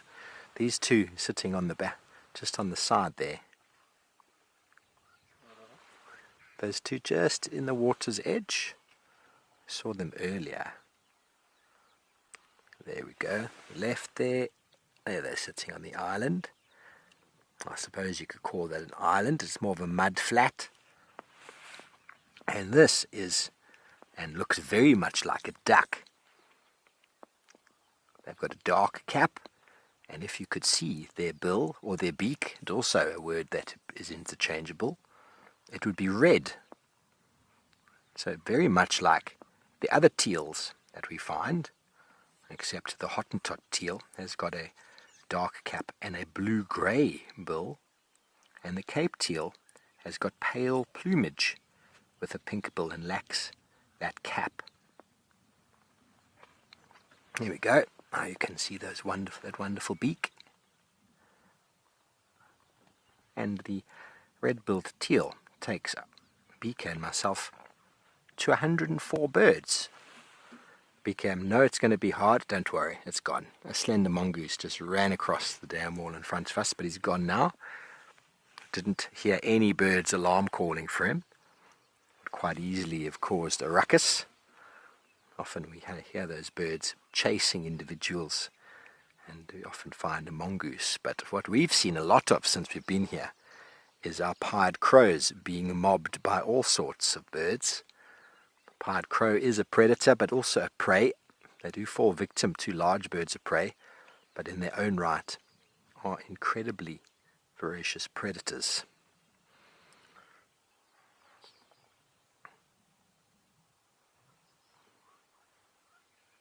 Let us know if this is the first red-billed teal that you've seen.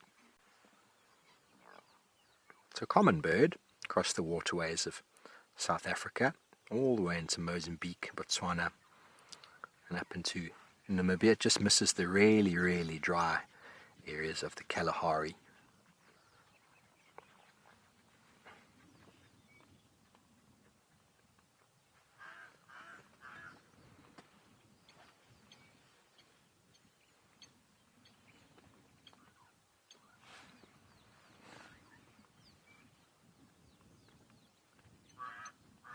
You can hear the pied crow now. Oh, the fish eagle is a juvenile fish eagle. He's causing all sorts of trouble. Juvenile fish eagle. Look at that mottled colour that he's going through right now. Sometimes difficult to identify a juvenile fish eagle when he's very mottled in coloration. Can often be confused with that of a osprey.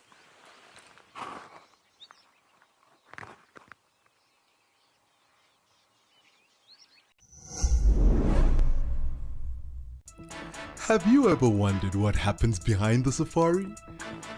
And jump! Living in the wild can affect you, It's the smell that... and things don't always go as planned. I'm gonna start coming down.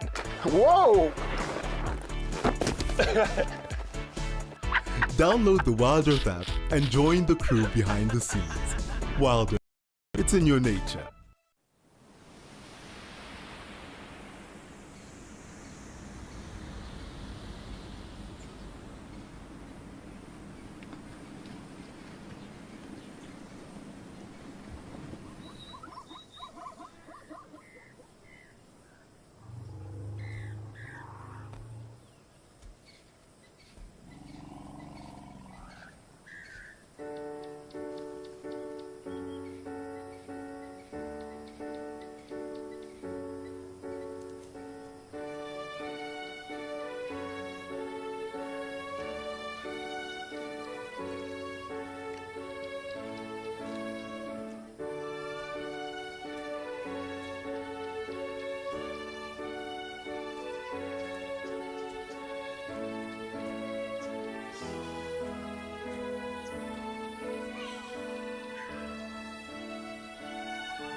that got an email this morning from me, but maybe they were still, looking for Wi-Fi or signal, or I don't know how it works here in Ukukuya. But hopefully, and I'm really, really crossing my fingers and toes and everything for a black rhino as well. I'm very much due for one. I sound like the naturalists in Juma when they say they're due for a leopard, but I'm due for my rhino here in Ukukuyo.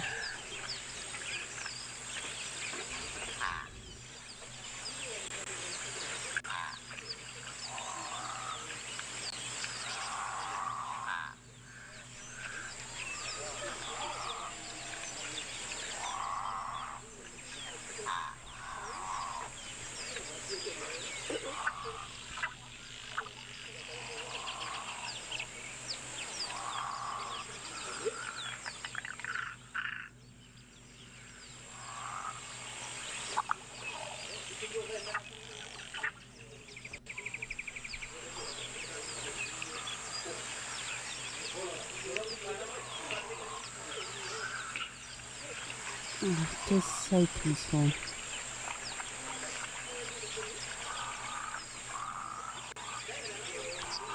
Alrighty, good friends. In the meanwhile, I'm going to send you over to Nick in Kariga, who apparently has a surprise for us.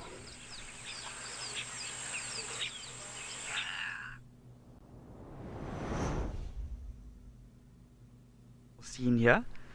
This lovely herd of buffaloes has made its way out.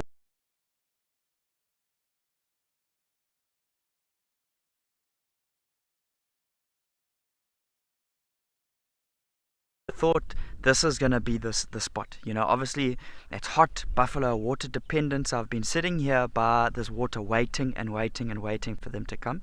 It's taken them a good 40 minutes or so to make their way across the clearing, but we are in prime spot. Look at this. This is unreal. And the Egyptian geese are at the front, are posing for us just because they can.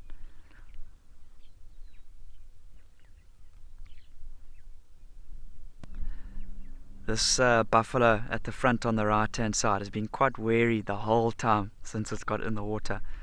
Whereas you can see some of the other ones, they just don't care. But what an amazing sighting here.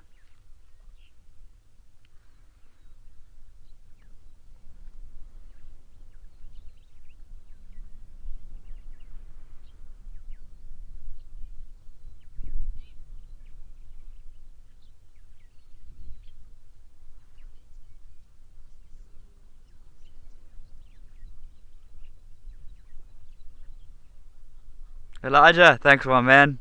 I try to get you in the best positions. I agree, it is an amazing, amazing sighting.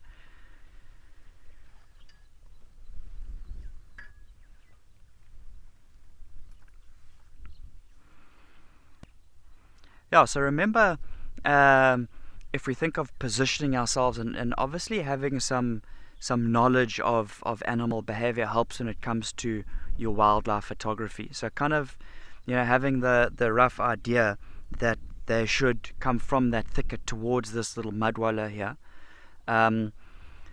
is just going to enable you to, for the animal to work into your plan of what you want, This guy checking us out here.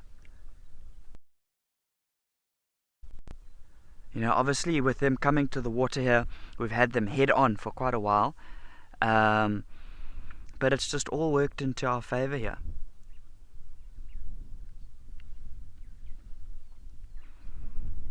It's definitely very humid here at Kariga today, so you can imagine how good that feels for these buffalo.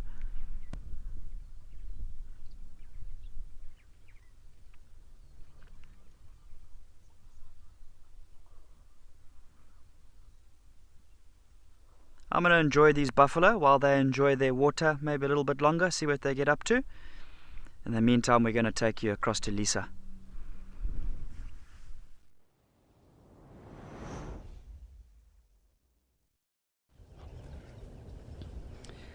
Thank you, Nick. What a find. It's Steve, you need buffalo now.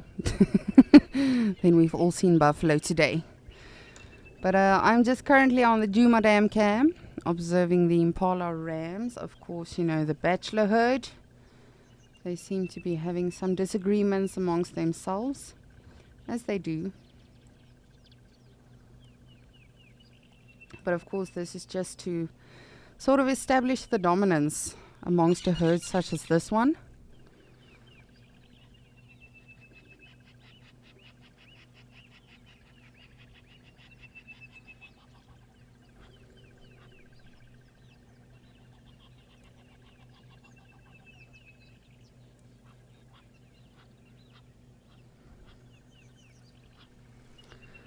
I always find it so ironic, especially with the impala, you know, they will fight 1 minute and then the next minute they carry on grazing like nothing ever happened, going to grab a beer, just chilling, and then generally as soon as there's a female, you know, that's present, just like humans, then they tend to get a bit rough and tough with one another.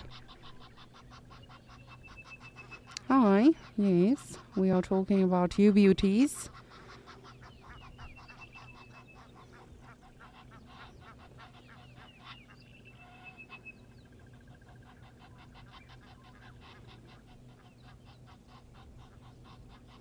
Two youngsters in the back also sort of I don't want to say, you're probably sizing each other up. Not yet fully challenging one another. Just like giraffes as well. Often you'll see giraffes before they start necking. You will see them sort of rubbing against each other's necks. And then just sort of, I think it's feeling the size. What am I working with? What am I going to have to take on? So the same like these impala that we see over here. Just getting a feel for each other basically.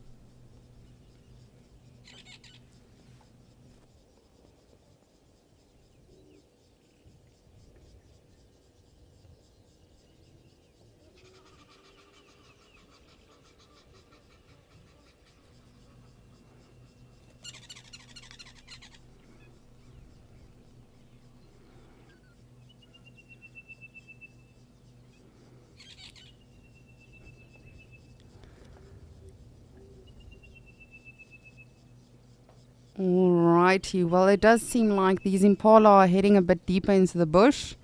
So I think let us take a look and see if our sneaky elephants have perhaps come back to Mashatu or anything else, hopefully.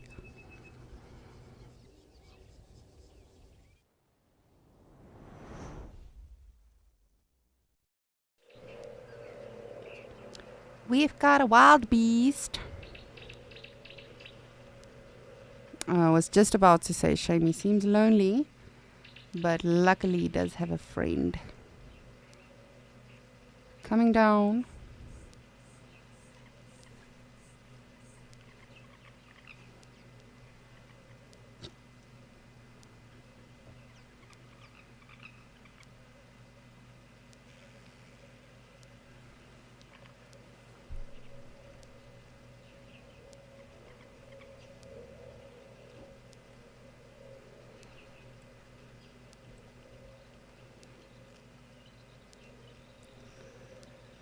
I am honestly so happy and thankful for everything we've seen today on Escape to Nature so far.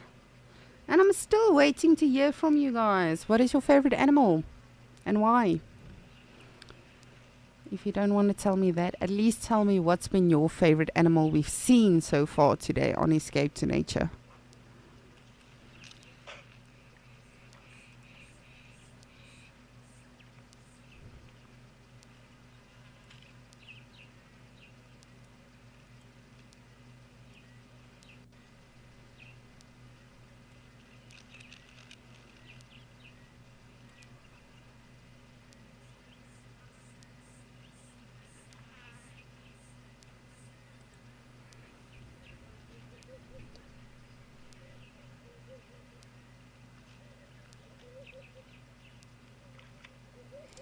Of course, another animal that I'm very much looking for, goodness, Lisa, looking forward to see their babies. One of these days, hopefully, we shall see. I am predicting that it is around the corner, hopefully very soon. But that being said, of course, every single year is different because there's a lot of things that depend on it. So a lot of people tend to say that the animals wait for the first proper rains, and then as soon as one has given birth, the rest will also follow. Of course, there might be some truth to it, but I don't think, again, I don't know. I'm not an animal. I don't know how their biology works or their brains. But I don't think it's necessarily something that they can consciously decide. I mean, I don't think they can consciously withhold it for so long and then decide, okay, today I'm ready. But of course, just like anything else, there are a lot of things that pay tribute to the fact that, people have these hypotheses around it. I guess it would make sense, as soon as it rains, that will wash away the smell of afterbirth, hence, hopefully, sort of evading the predators for as long as possible. Another reason, this is the one that makes the most sense for myself, is, of course, when it's rained, the bush is rejuvenated. Thus, there will be food for the animals such as the wildebeest and the impalas and all of the other animals. So, but again, we can speculate as much as we like.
Mandy, you are 9 years old. Thank you so much for watching and joining us and sending your question. You would like to know, do all wildebeests have tails?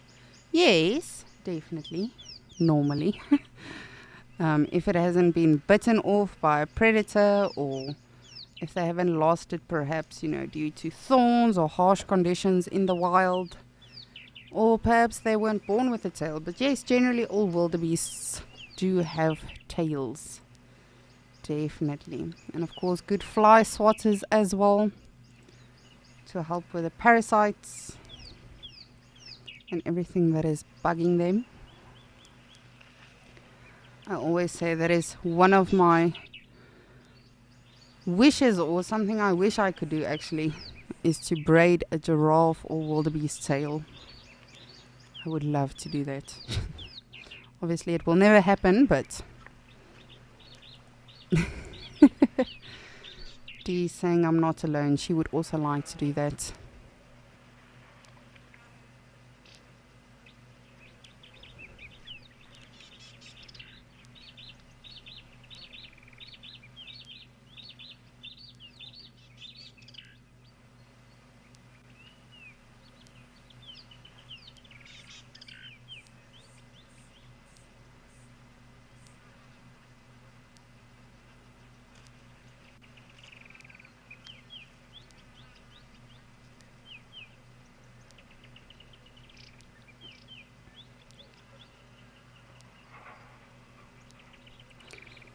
Just want to see if we can get a closer look over here. So from what I could see this morning on the Djuma Dam cam, there's just 3 little chickies left with the 2 Egyptian geese. And of course, you know, here we just have the 1 left. But mom and dad seem to be doing a fairly good job with protecting it. And you can see it's already very big. It's grown a lot. Just in a couple of days, just for myself already, I can see it's getting there.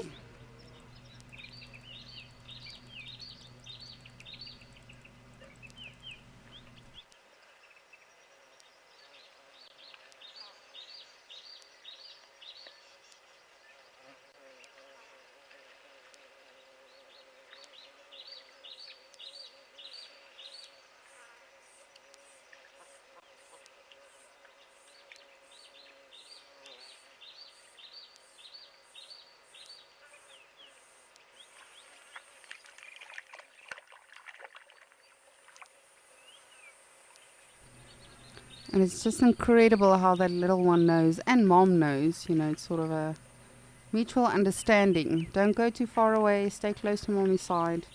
And then one day when they are ready, they just take off, become independent, do their own thing.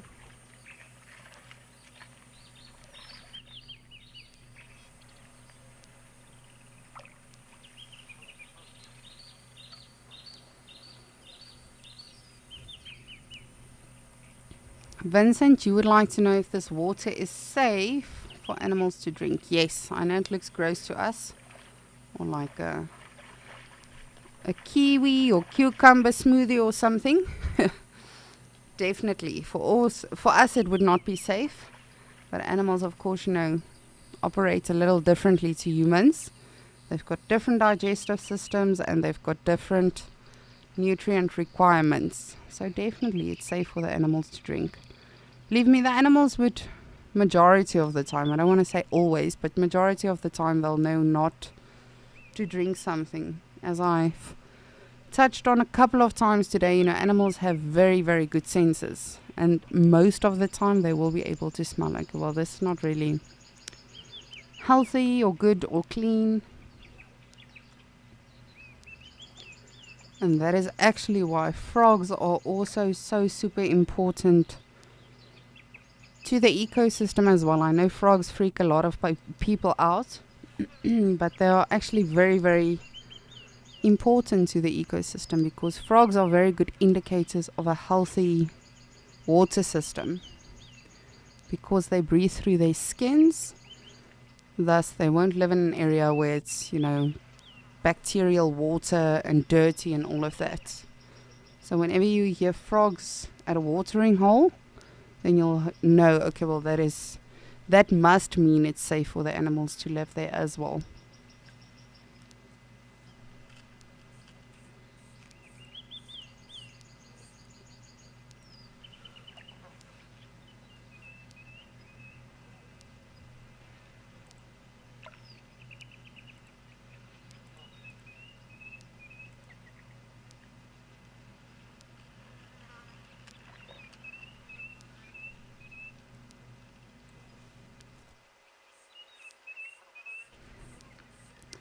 And we've got an impala joining us.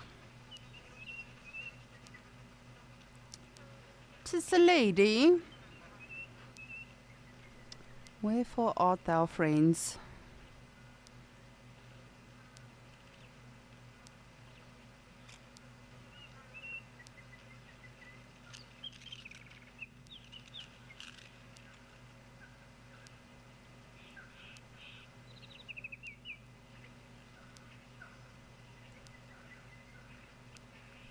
Just look at how well she blends in. We know where she is, but still you can, you know, to the human eye even, she blends in so, so well.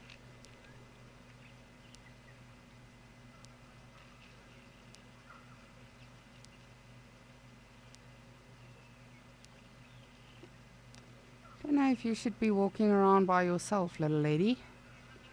You never know what is looking at you or keeping an eye on you, planning to make a meal of you. And she is in fact pregnant.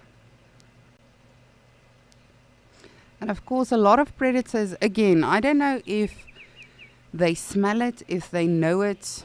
And when I say know it, it sounds silly because, you know, how do animals know things? But just like I'm sure you've seen with your dog or cat or whatever pet you have at home, even if you don't feed them at a certain time, they know that time is feeding time. So again, how do animals know these things? So do predators know, okay, well, you know, it is also birthing season? Do they know it because of, you know, perhaps they can smell it on the females that are in fact bearing young? Or how do they know it? Because believe me, predators definitely take advantage of this season as well. And often, unfortunately so, you know, they will, of course, kill a female that still has a little one in her womb that she has not given birth to yet. So it's not just that they go for the young and the vulnerable only when they're born. They do go for female prey animals also that have not given birth yet. So as sad as that is, unfortunately, that is also one of the harsh realities of nature, like this female. You can see she's nice and pregnant, nice and round. I just don't want her to be alone. Go find your friends.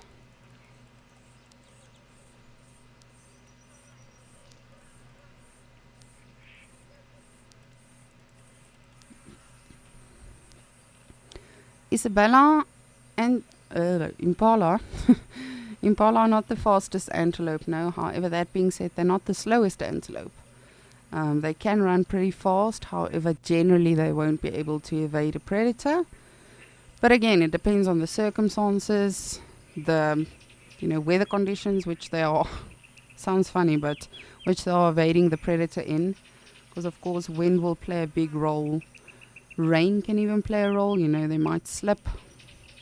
So it really does depend. But no, they are not the fastest antelope. One of your fastest antelopes is actually the steenbokkie, which can run between 60 and 80 kilometers an hour. So small little antelope. And they are one of the fastest. But Impala is pretty fast. For instance, a human won't be able to outrun an Impala, so... But no, not the fastest ever.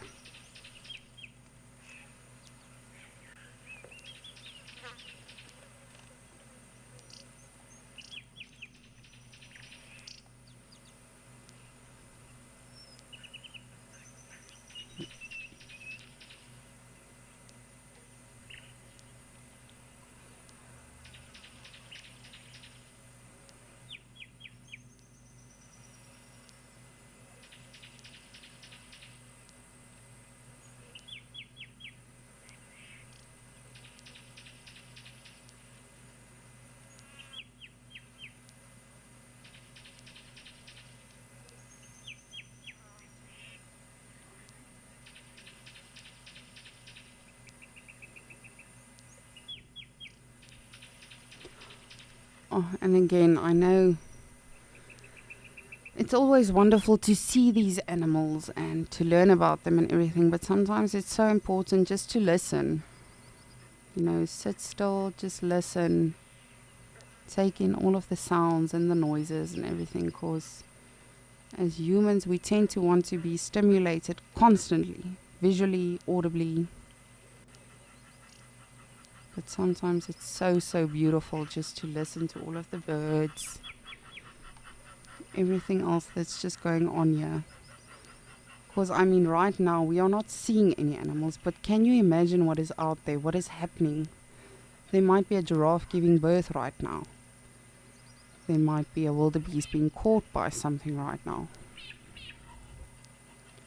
There might be an elephant herd that are introducing a little one. It's really amazing when you think about it. We have no idea what's happening out here. When we actually studied to be naturalists, one of our, I don't want to say rules, but guidelines is if you can't beat the beauty of nature and the noise and sounds of nature, don't say anything. Because sometimes it truly just is so incredible just to listen to everything.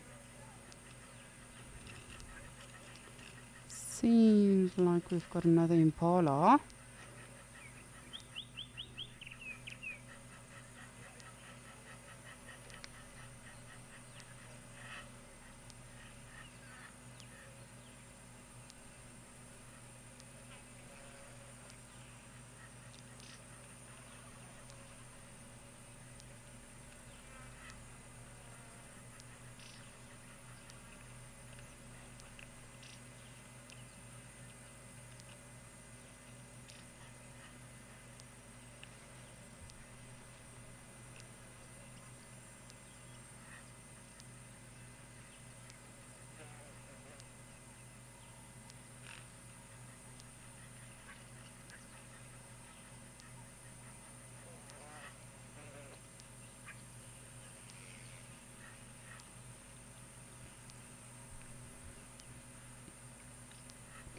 And it truly looks like, I don't know, something out of a storybook or a movie or something. These clouds just seem absolutely unreal. The silhouettes on the water or the reflections. Just absolutely surreal.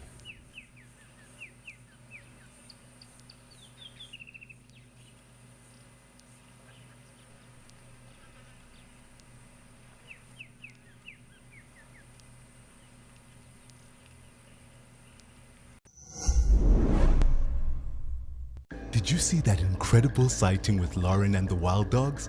Oh, and on the sunset show yesterday, Tessa saw Maribs. Are you someone who only has time for the best bits? Well, we have some great news for you. It's absolutely amazing. Download the Wild Earth app today and you can watch the best highlights from each safari show. Look at this. Every single day. Look at how fascinating this is. Wild Earth.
And Mashatu is also a destination I have not yet visited. Djuma, I've been many times, practically grew up in Djuma. But Mashatu and Okokweyo, as well as Amakala and Kariga and Madikwe, actually, I still have to visit. It's interesting, you know, you could have been in the bush for so long, done it for so many years. But I know, I tend to think we are creatures of habit. You tend to go where you know, where you're comfortable. And I know for me personally as a naturalist, when I was still actively guiding, you generally you work 6 weeks consecutively, and then you have off for 2 weeks. And then in that 2 weeks, you know, the only animals you really want to see are the humans in the city. When you come home to see your family, your friends, all of that, so it's tricky to sort of find a balance and still do safari, but also still do safari for your career. But yes, Mashatu is definitely on my bucket list as well. Ukukweyo I've committed to in the next year. Definitely I'll be going in the next year also. But Mashatu, I'm yet to give myself a deadline. But I would definitely like to come here. Especially for the elephants, of course. However, I have been to Botswana before, but not to this specific location.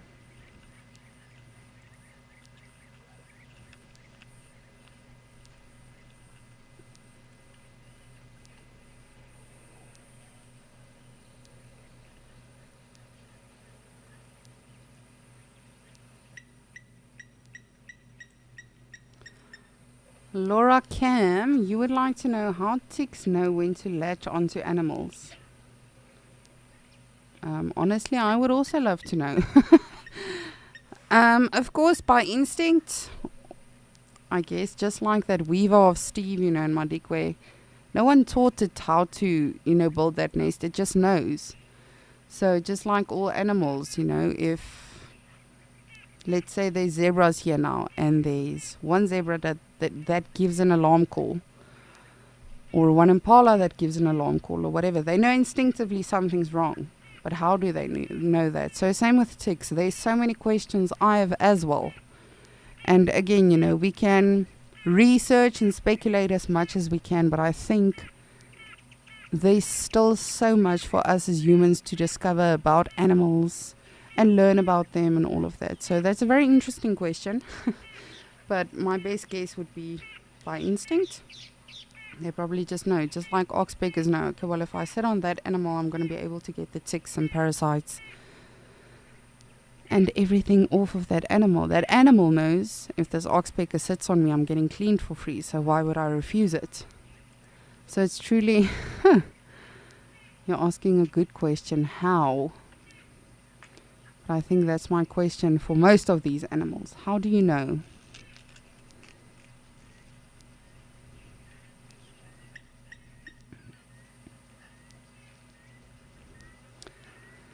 But it seems like we can head on back to Nick with his buffaloes in Kariga. So let's do so, and I will keep an eye on Mashatu.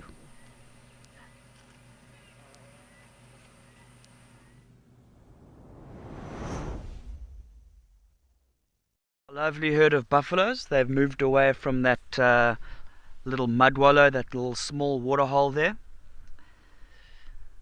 and doing a little bit of afternoon feeding. Afternoon feeding mixed in with chasing all the little chuchas away.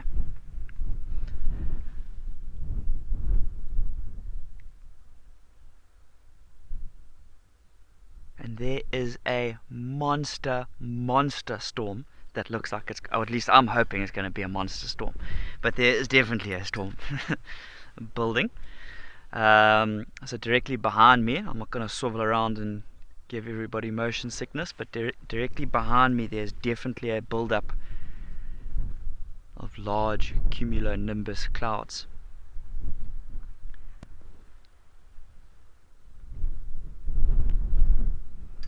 I love a big storm. So if things did start to, you know, the storm did make an appearance tonight, there was a bit of lightning and thunder and rain, all of these buffaloes would bunch together.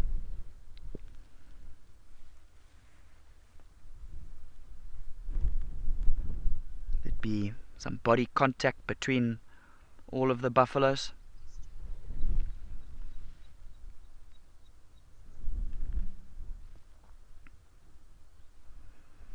Randy, thanks for the question. 100%, yeah. Buffaloes and elephants are able to coexist when feeding. So remember that buffaloes are grazers, so only eating grass, and elephants, you could classify them as mixed feeders. You know, they're eating grass as well as leaves, bark, roots, a little bit of this, a little bit of that. So generally in summer, when we've had lots of nice rain and the grasses have got good nutrients in them, that's generally when we see our elephants starting to focus their feeding on grasses. Whereas other than that, in winter, when the grasses don't hold as much nutrients as summer, the elephants start to feed on different sort of food materials like bark and roots and things like that. But let's just say it was summertime like it is now, and we had elephants here at the same time with these buffalo. They would be able to coexist peacefully together. You know, there's enough grass to go around for everybody. But remember, in saying that everything is based on size. Everything's got a size hierarchy out here. So although there are plenty buffalo here, elephants are bigger than buffalo.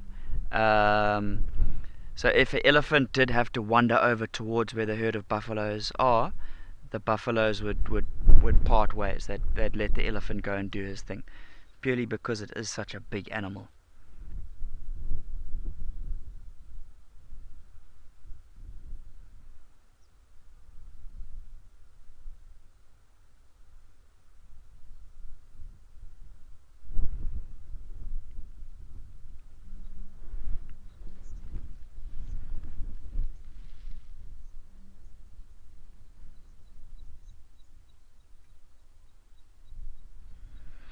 Zach, in terms of camera settings for taking pictures, it's very dependent upon the scene, to be quite truthful. But as a general rule of thumb, you want to have a very fast shutter speed to freeze any type of movement. You know, you don't want to get a blurred picture. You want everything nice and sharp and crisp. So I would say first and foremost, we want to try and get a nice high shutter speed, so maybe somewhere around, let's talk about maybe an 800th of a second, or maybe an easier number to work with is 1,000th of a second. You know, you can see these buffaloes are moving quite slowly here, so you know, a shutter speed wouldn't be your priority in this scene. In this scene, your priority would be your depth of field, how much area is in focus. So from that first buffalo that we can see all the way to the ones at the back. So we zoomed out quite wide like this at this particular time. We would want to get as much as we can in focus there.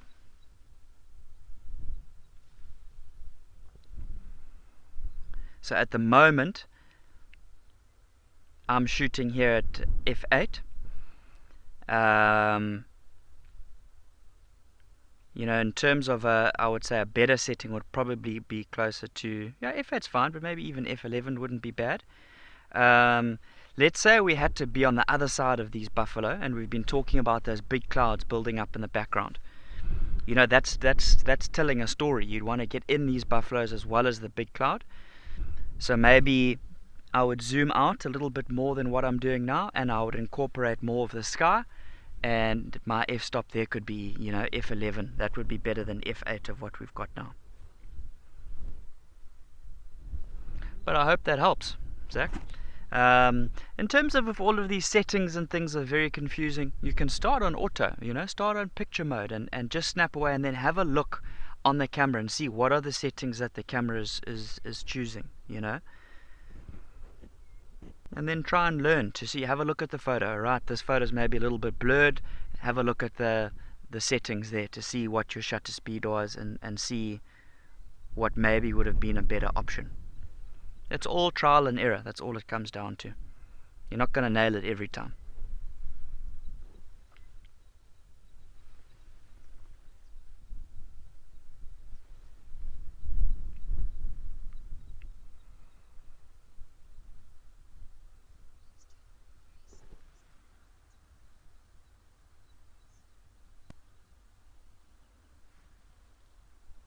Grace, in terms of the weight of a buffalo calf, around 30 kilos or so when they're born. And then they're obviously going to put on some weight, put on some size pretty quickly after that. But when they're born, about 30 kilos. Quite dark in color, relatively dark in color when they're born. And then they start to become more of like a rufous brownish type of color. And then from there they start to transition back into this darker color that we can see on all the adults here.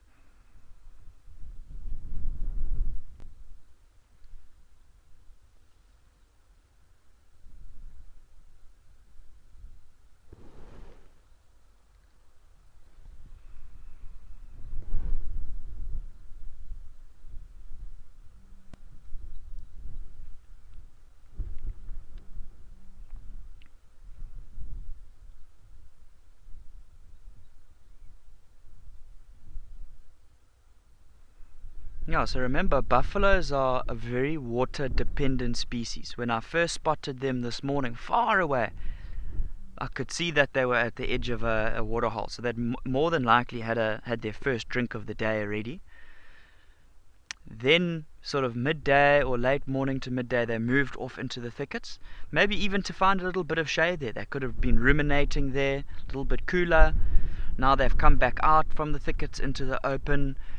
They grazed their way towards the waterhole, so they were actively feeding for probably another good hour or so. Now they've had a nice drink of water, and you can see how quite a few of them are lying down there, just ruminating.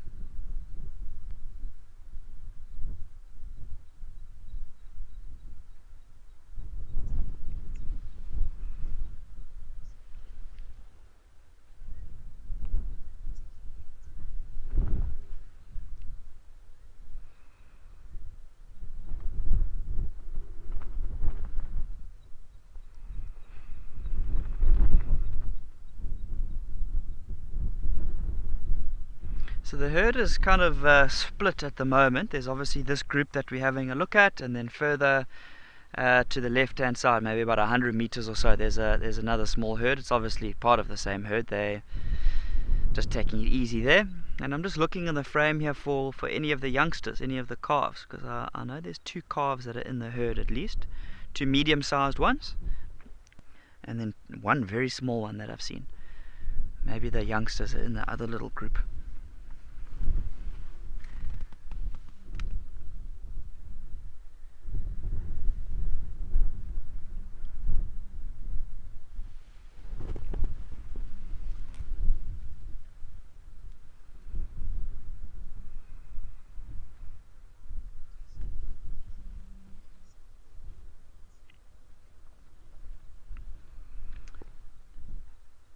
Vicky, thanks for your question. The calves are not born with horns, no. When just after they're born, you'll see there's little small like protrusions almost start to develop, but no, they're not born with sort of fully functional horns. Thankfully for the mother. Yeah, and I mean in terms of horns, you can see this buffalo that we're looking at in the center here. This is not a fully developed buffalo yet. You can see those horns. It's a little bit of a tougher angle looking at it here, but those horns are kind of more going upwards. They're not curling to the side too much yet. Whereas the adults, they've got those bigger horns, often curling downwards to the sides and then coming upwards. So this chap's got a little bit of growing to do, a little bit of developing to do still, both in terms of size as well as horn development.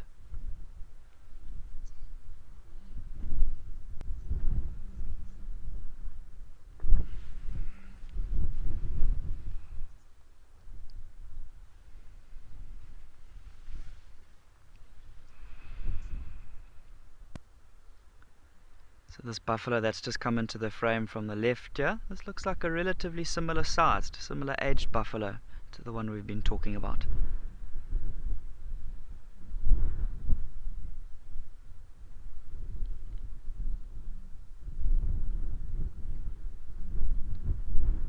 There's one of the calves there. Look at the back on the left hand side of the frame. Just underneath that buffalo's legs there. There's one of the calves. Pretty well hidden.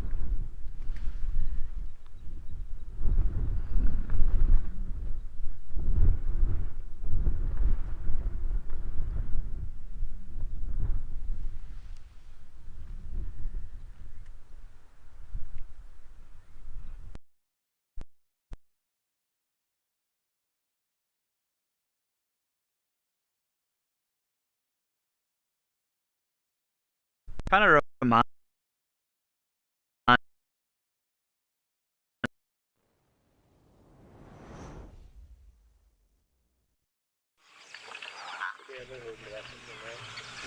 Welcome back to Okukuyo. I've got a giraffe. So sorry about that. It seems like we lost Nick. Those buffaloes really want him all to themselves.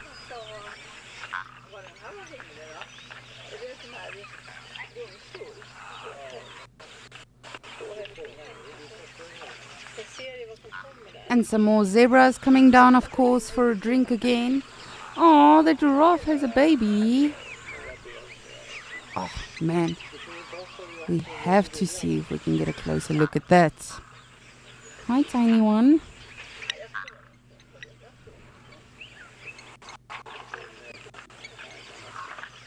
Oh, just look how precious that is. Calf is nursing. Now, of course, many of you are going to want to ask, how old is that calf? I don't know. It does seem very young, though. But in terms of how old, in terms of days or weeks, it's tricky to say specifically here with this landscape.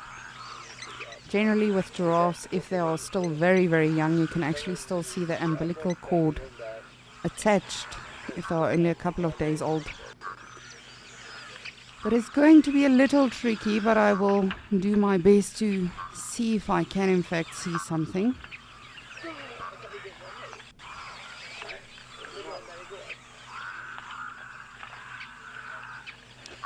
Now, of course, giraffes, massive animals, and they gestate for about 440 days,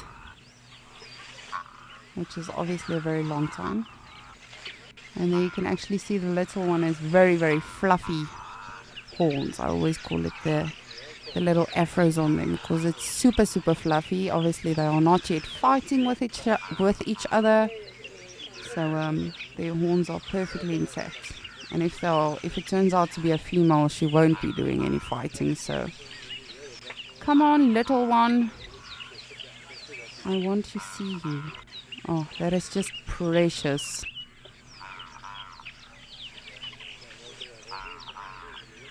Ellen, yes, you are saying this is so cute to watch. Yes, indeed. Baby giraffes are adorable. Baby any animal is adorable. But yes, just look at that, how well it blends in with mom.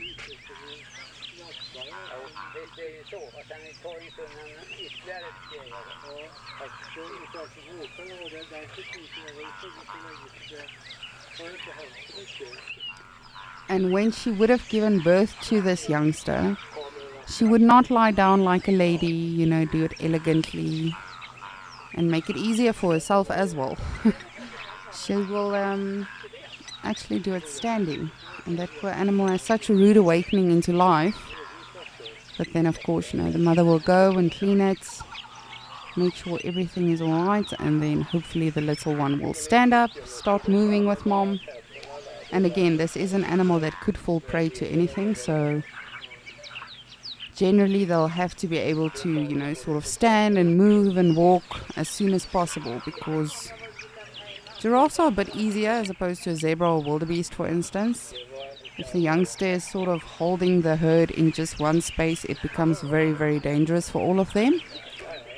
And yes, but with giraffes, generally, you know, she'll wait for the little one. Unfortunately, I've had sightings where, you know, the little one was either too weak to get up, or it may have a broken limb or something, or just some birth defect, and unfortunately a predator gets to it, and then the mother still sort of hangs around, just, you know, trying to still save her baby.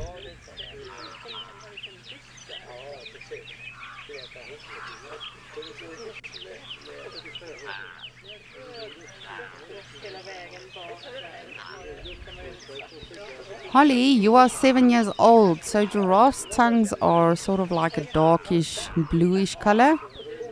Again, there's a lot of different hypotheses and, you know, theories that people have around this, saying that it's because they eat leaves. So when they stick their tongue out, you know, it sort of protects them from the sun. There can be various reasons for that, but again, it's sort of like a dark blue color.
Just precious.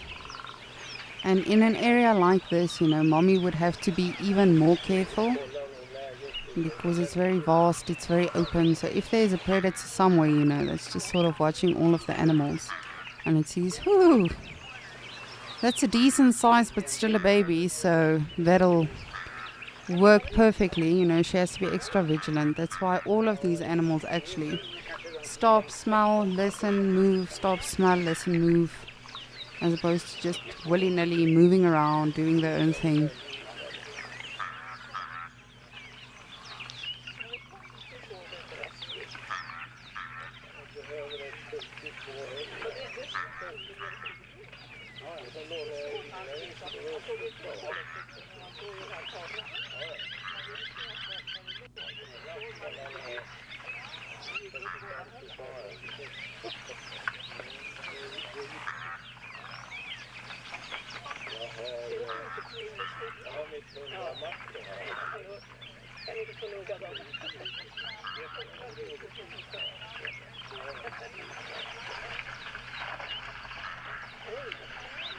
Come, little one, time to move. You can't be googling right now. You have to be alert, awake. Get your street smarts. Look, it's gonna realize now. Oh, mom. Like us as children as well. I remember you losing my mom a couple of times in the grocery store, and then you walk up to the wrong lady. Don't know if any of you have ever had to go through that, but I remember that happening with me a couple of times as a kid. But luckily there's no other giraffe for you to walk up to, so just find your mom, little one.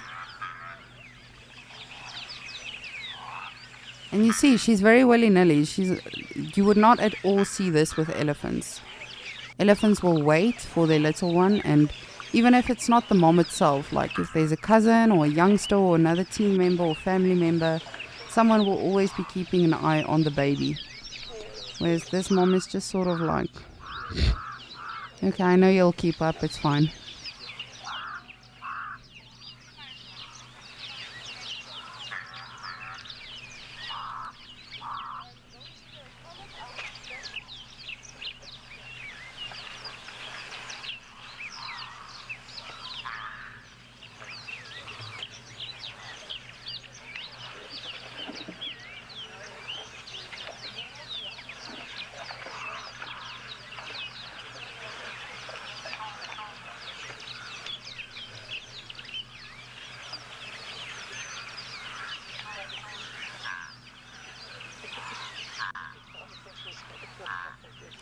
Gabriella, you are wanting to know at what age will the babies start feeding on leaves? So, of course, baby animals are very dependent on their mother's milk, but it can be anything from a couple of months old that they start feeding on the leaves as well. So I have to say, animals in nature generally, for the most part, adapt very quickly and learn very quickly. So yes, generally it's from a couple of months old.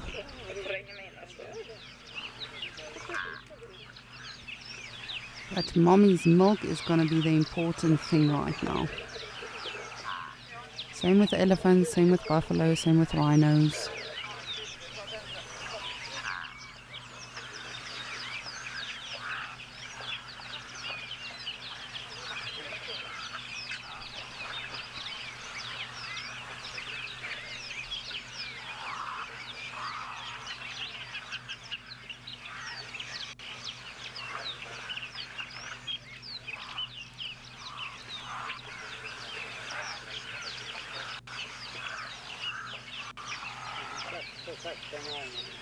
And giraffes, I know Nick had a question earlier whether the calves are born with their horns, the buffaloes.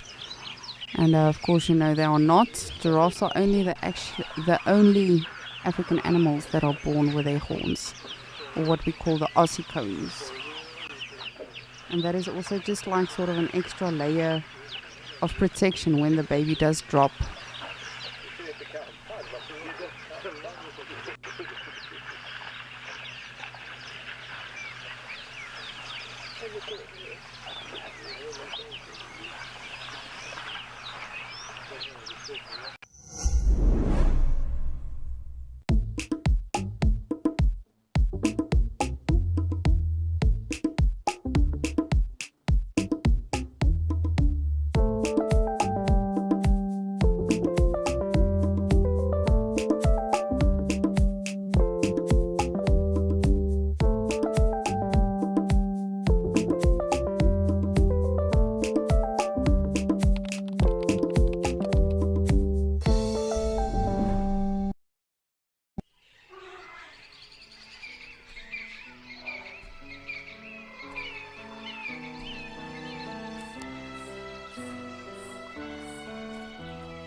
Dylan's very indecisive. She wants to come to the water, but she's not sure.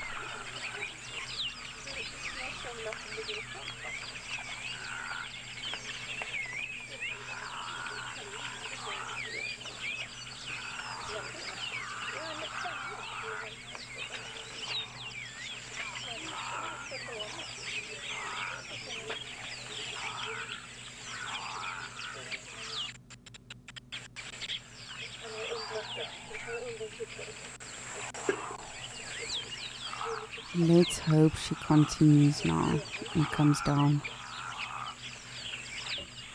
Don't know why I'm whispering. She can't hear me, but force of habit.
Come on, giraffes.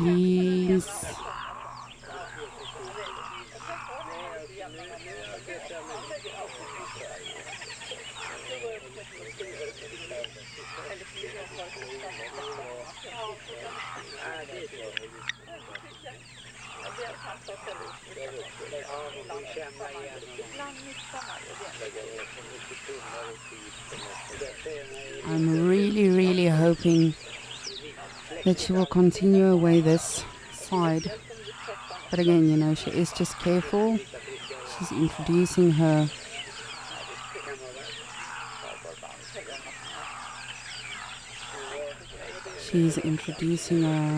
a little one to the world. It might be her first time also being a mom. So you never know what's going through her mind.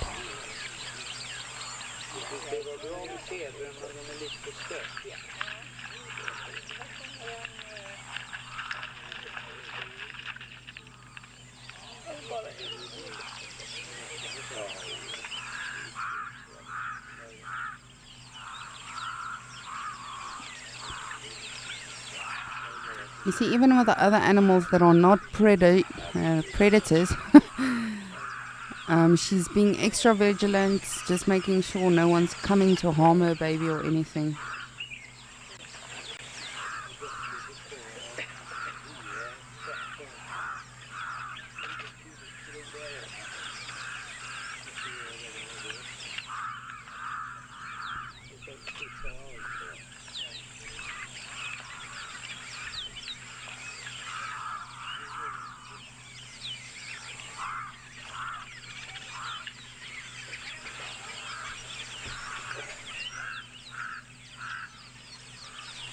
Come on, little one.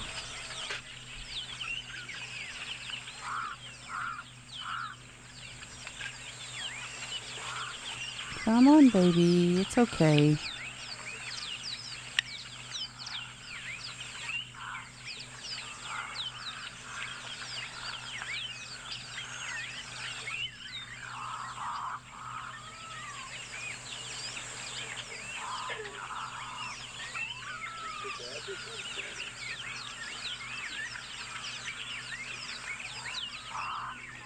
Just look at that.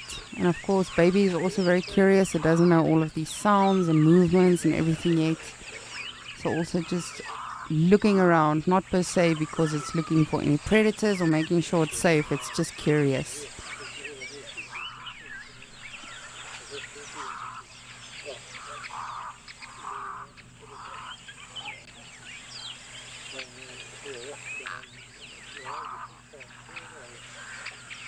Come on, baby, you can come do the splits for us.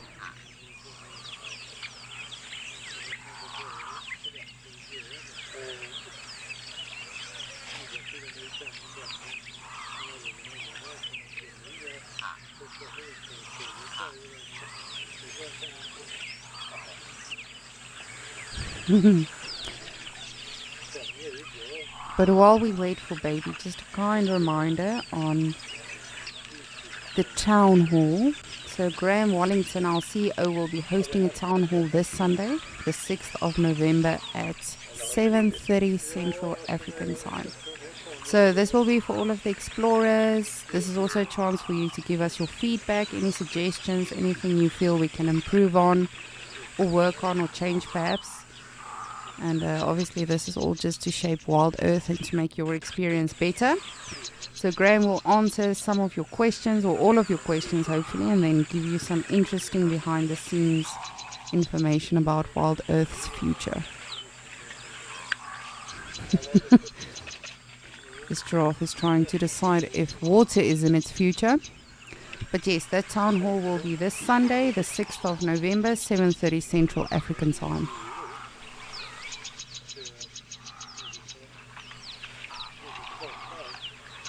I don't see an umbilical cord still attached, so it might be a week, 2 weeks, even a month old already.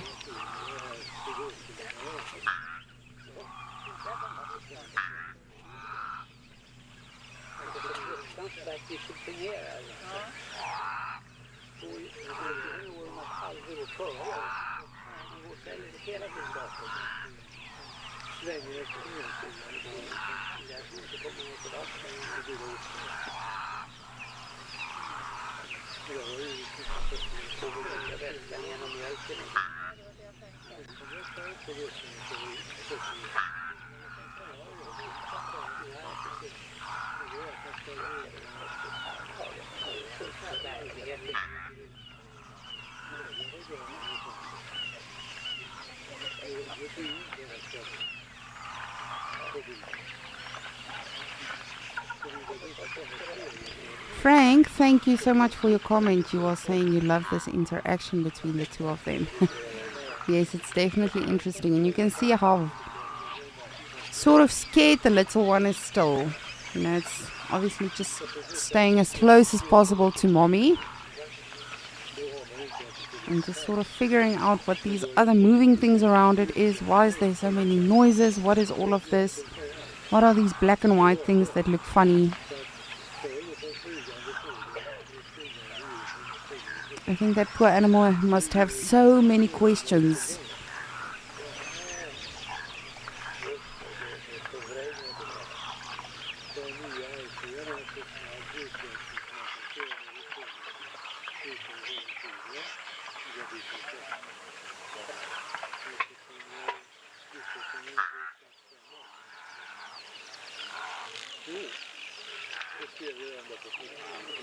And just also look at that size. Okay, well now you can't see. But the size comparison between mom and the little one, when she's actually in fact standing up.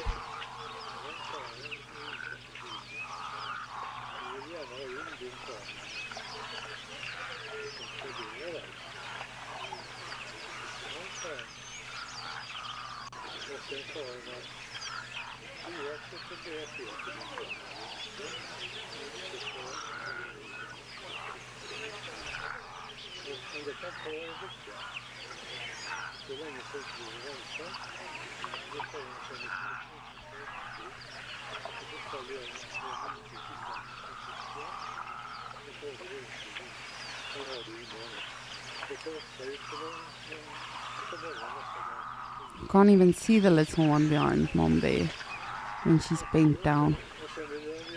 Oh, mom, just show it how to drink water. We want to see it, give it a go.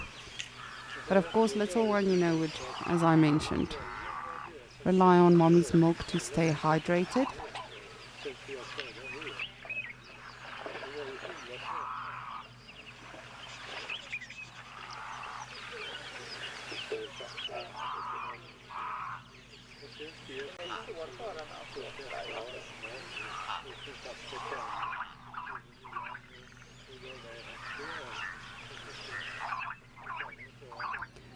Madison, I wouldn't be able to answer that for you. You would like to know if all animals are born with natural motherly instincts?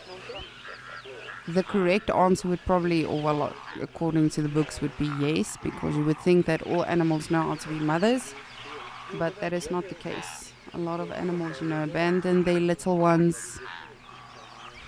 We even see it with birds. As Steve mentioned earlier, you get brood parasites that literally just lay their eggs in someone else's nests. So I wouldn't say so, no. Again, I don't know how all animals are born, with regards to their instincts and what's happening in their minds. But you would hope so, but no, it's not the case.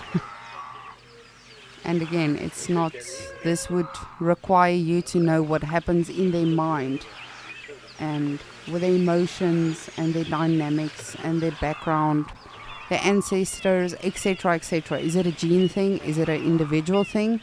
Just like people, We can be from the same family and be completely different, so I wouldn't say so, no.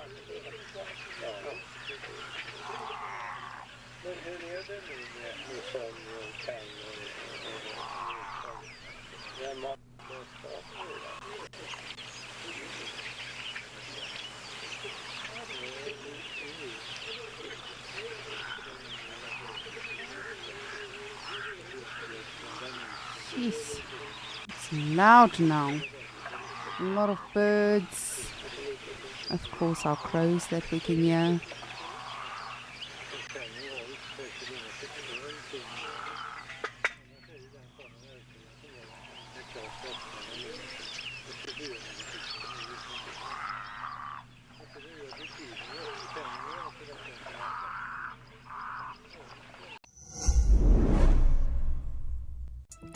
Have you ever wondered what happens behind the safari? And jump! Living in the wild can affect you, It's the smell that...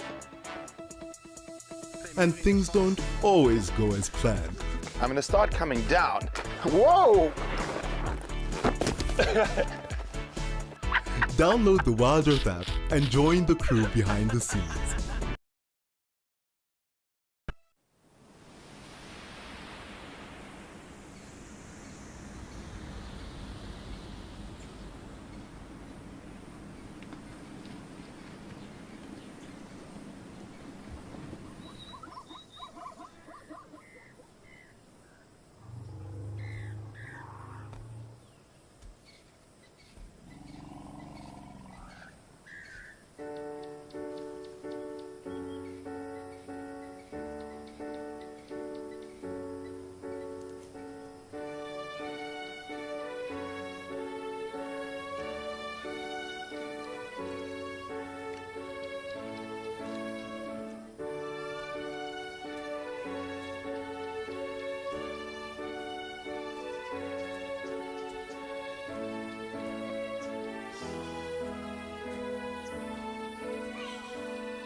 It's literally just so precious. Just look at that little one.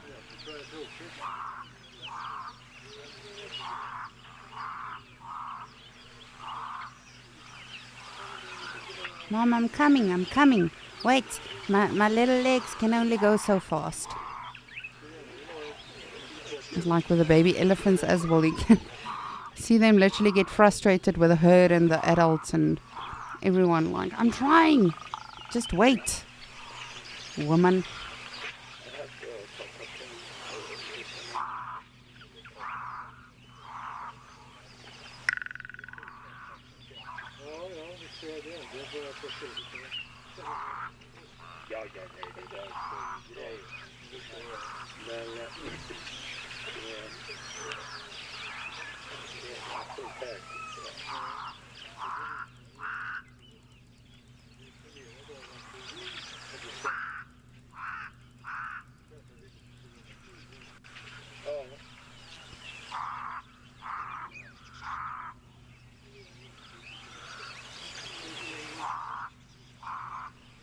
Just want to have a look, see if we are perhaps lucky with elephants coming to join us again, which would of course make my day, but I can't complain. My day has already been made several times today. We've seen some wonderful things today.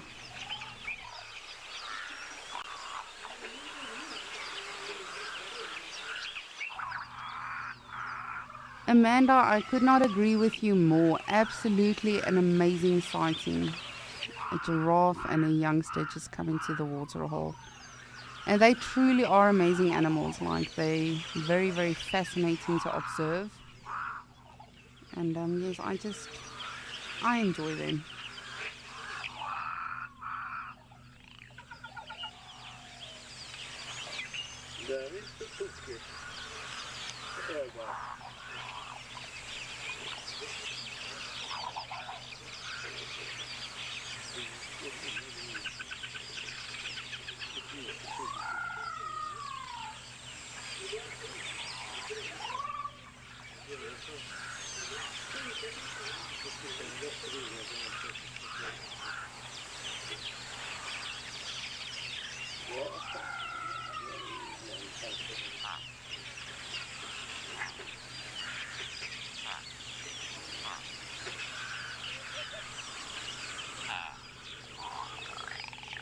It really is such a perfect day here in Ukukuyo. It's really been a wonderful day in all of our locations, I would say.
Alrighty, well, I think let's head on over to Mashatu and see if we get lucky with any last minute sightings.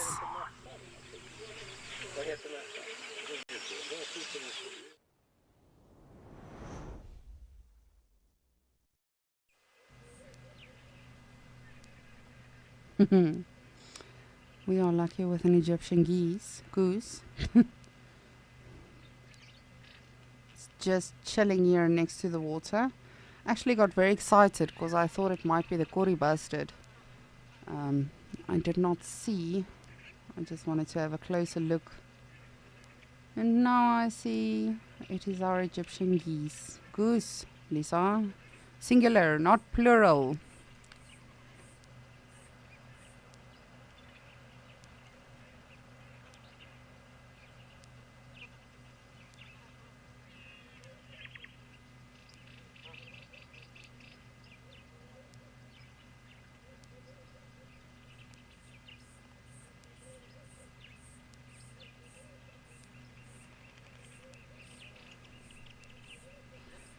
Jeez, that goose is making sure we're not looking at it. Just chilling, taking it easy. Just want to have a look-see and see if we're going to have any animals that surprise us just in our last bit on Escape to Nature.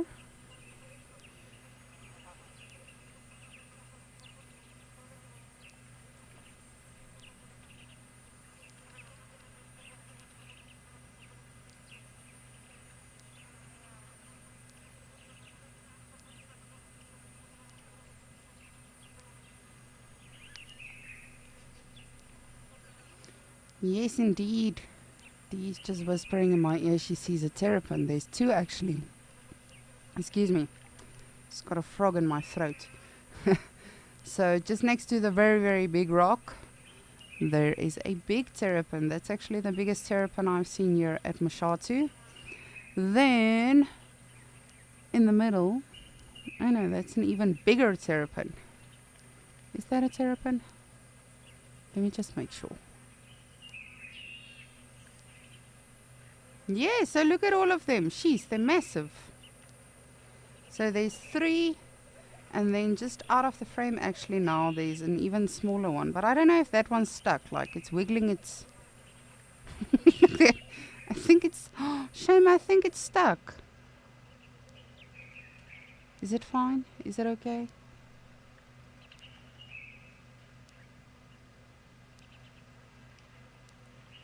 Are you okay?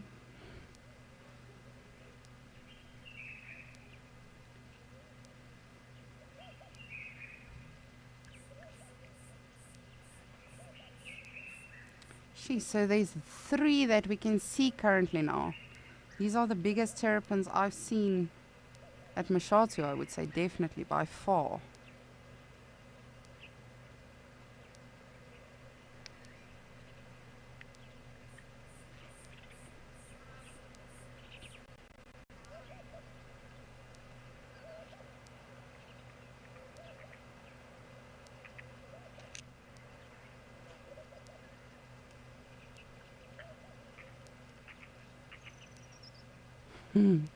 This is so cool. It's really massive. I don't think, for me personally, I've never in my career seen such a big terrapin on land.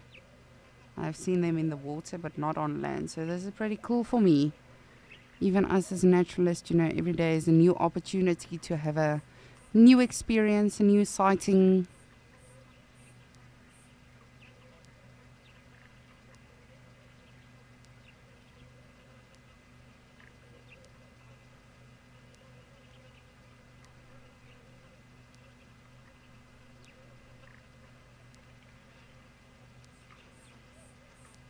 Very, very cool. I'm very happy we got to see that. Very interesting little creatures, or big creatures, I should say.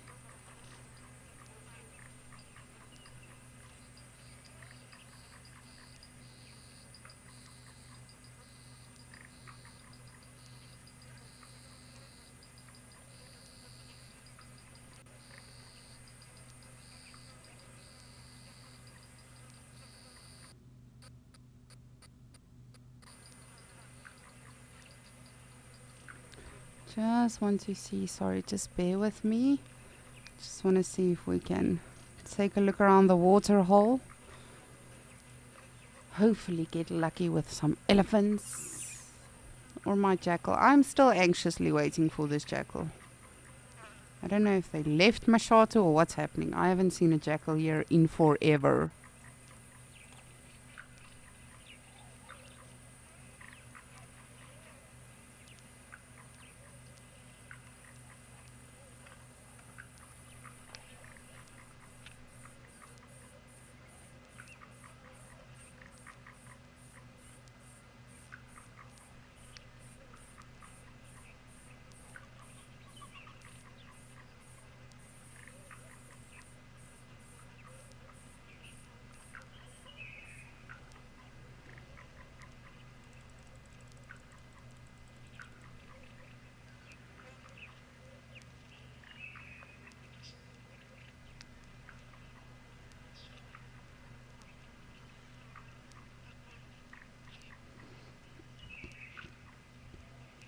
Nana, you're asking a very good question. You would like to know what's the difference between a terrapin and a turtle. Turtles live in the ocean. Terrapins live in fresh water.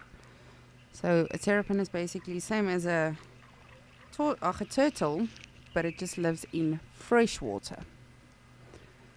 And then from the terrapins we are seeing mostly on Wild Earth, these terrapins feed off parasites, ticks, stuff like that, whereas a turtle, from what I understand, they mostly can be very vicious. They can eat fish and bigger prey as than just a tick or parasites or something like that.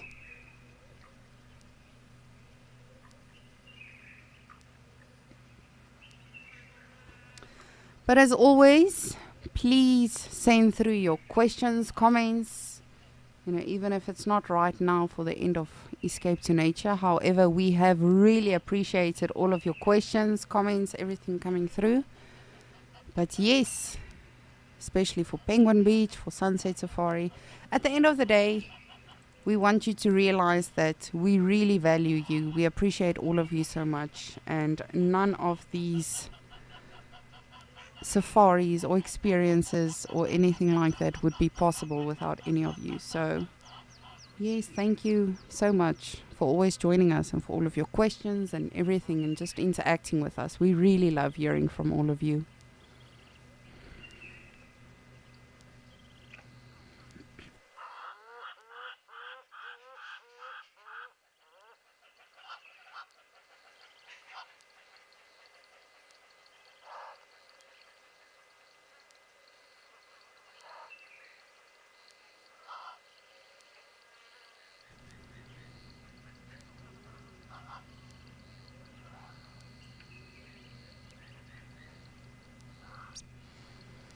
Come on, elephants or something.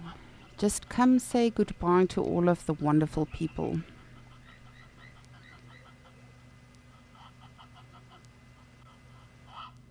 Ooh.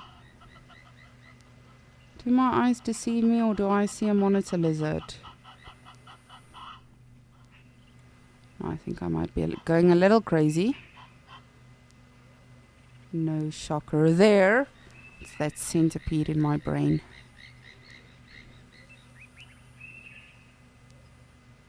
No, it is.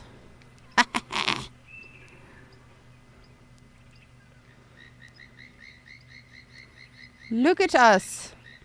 Still acing the sightings. Love it. Oh, and now he's in the shade and we can't see him. At least we quickly spotted him. But yes, it's been a wonderful day on Escape to Nature. We've seen elephants literally at Mashatu, Djuma, as well as Ukukoyo. We've seen giraffes at Kariga, as well as Ukukoyo.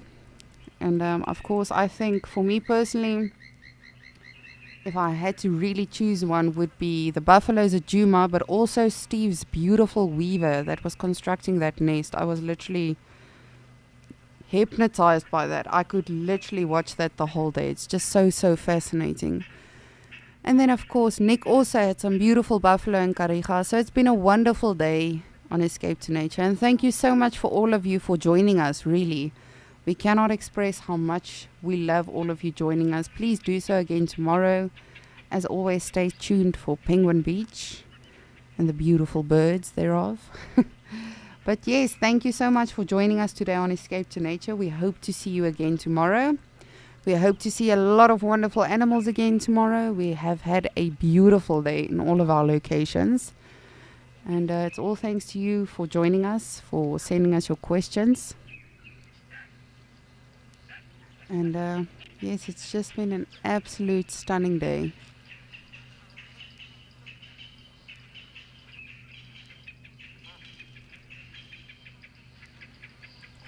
Just taking one last look around. Any last minute animal that wants to say hi or bye.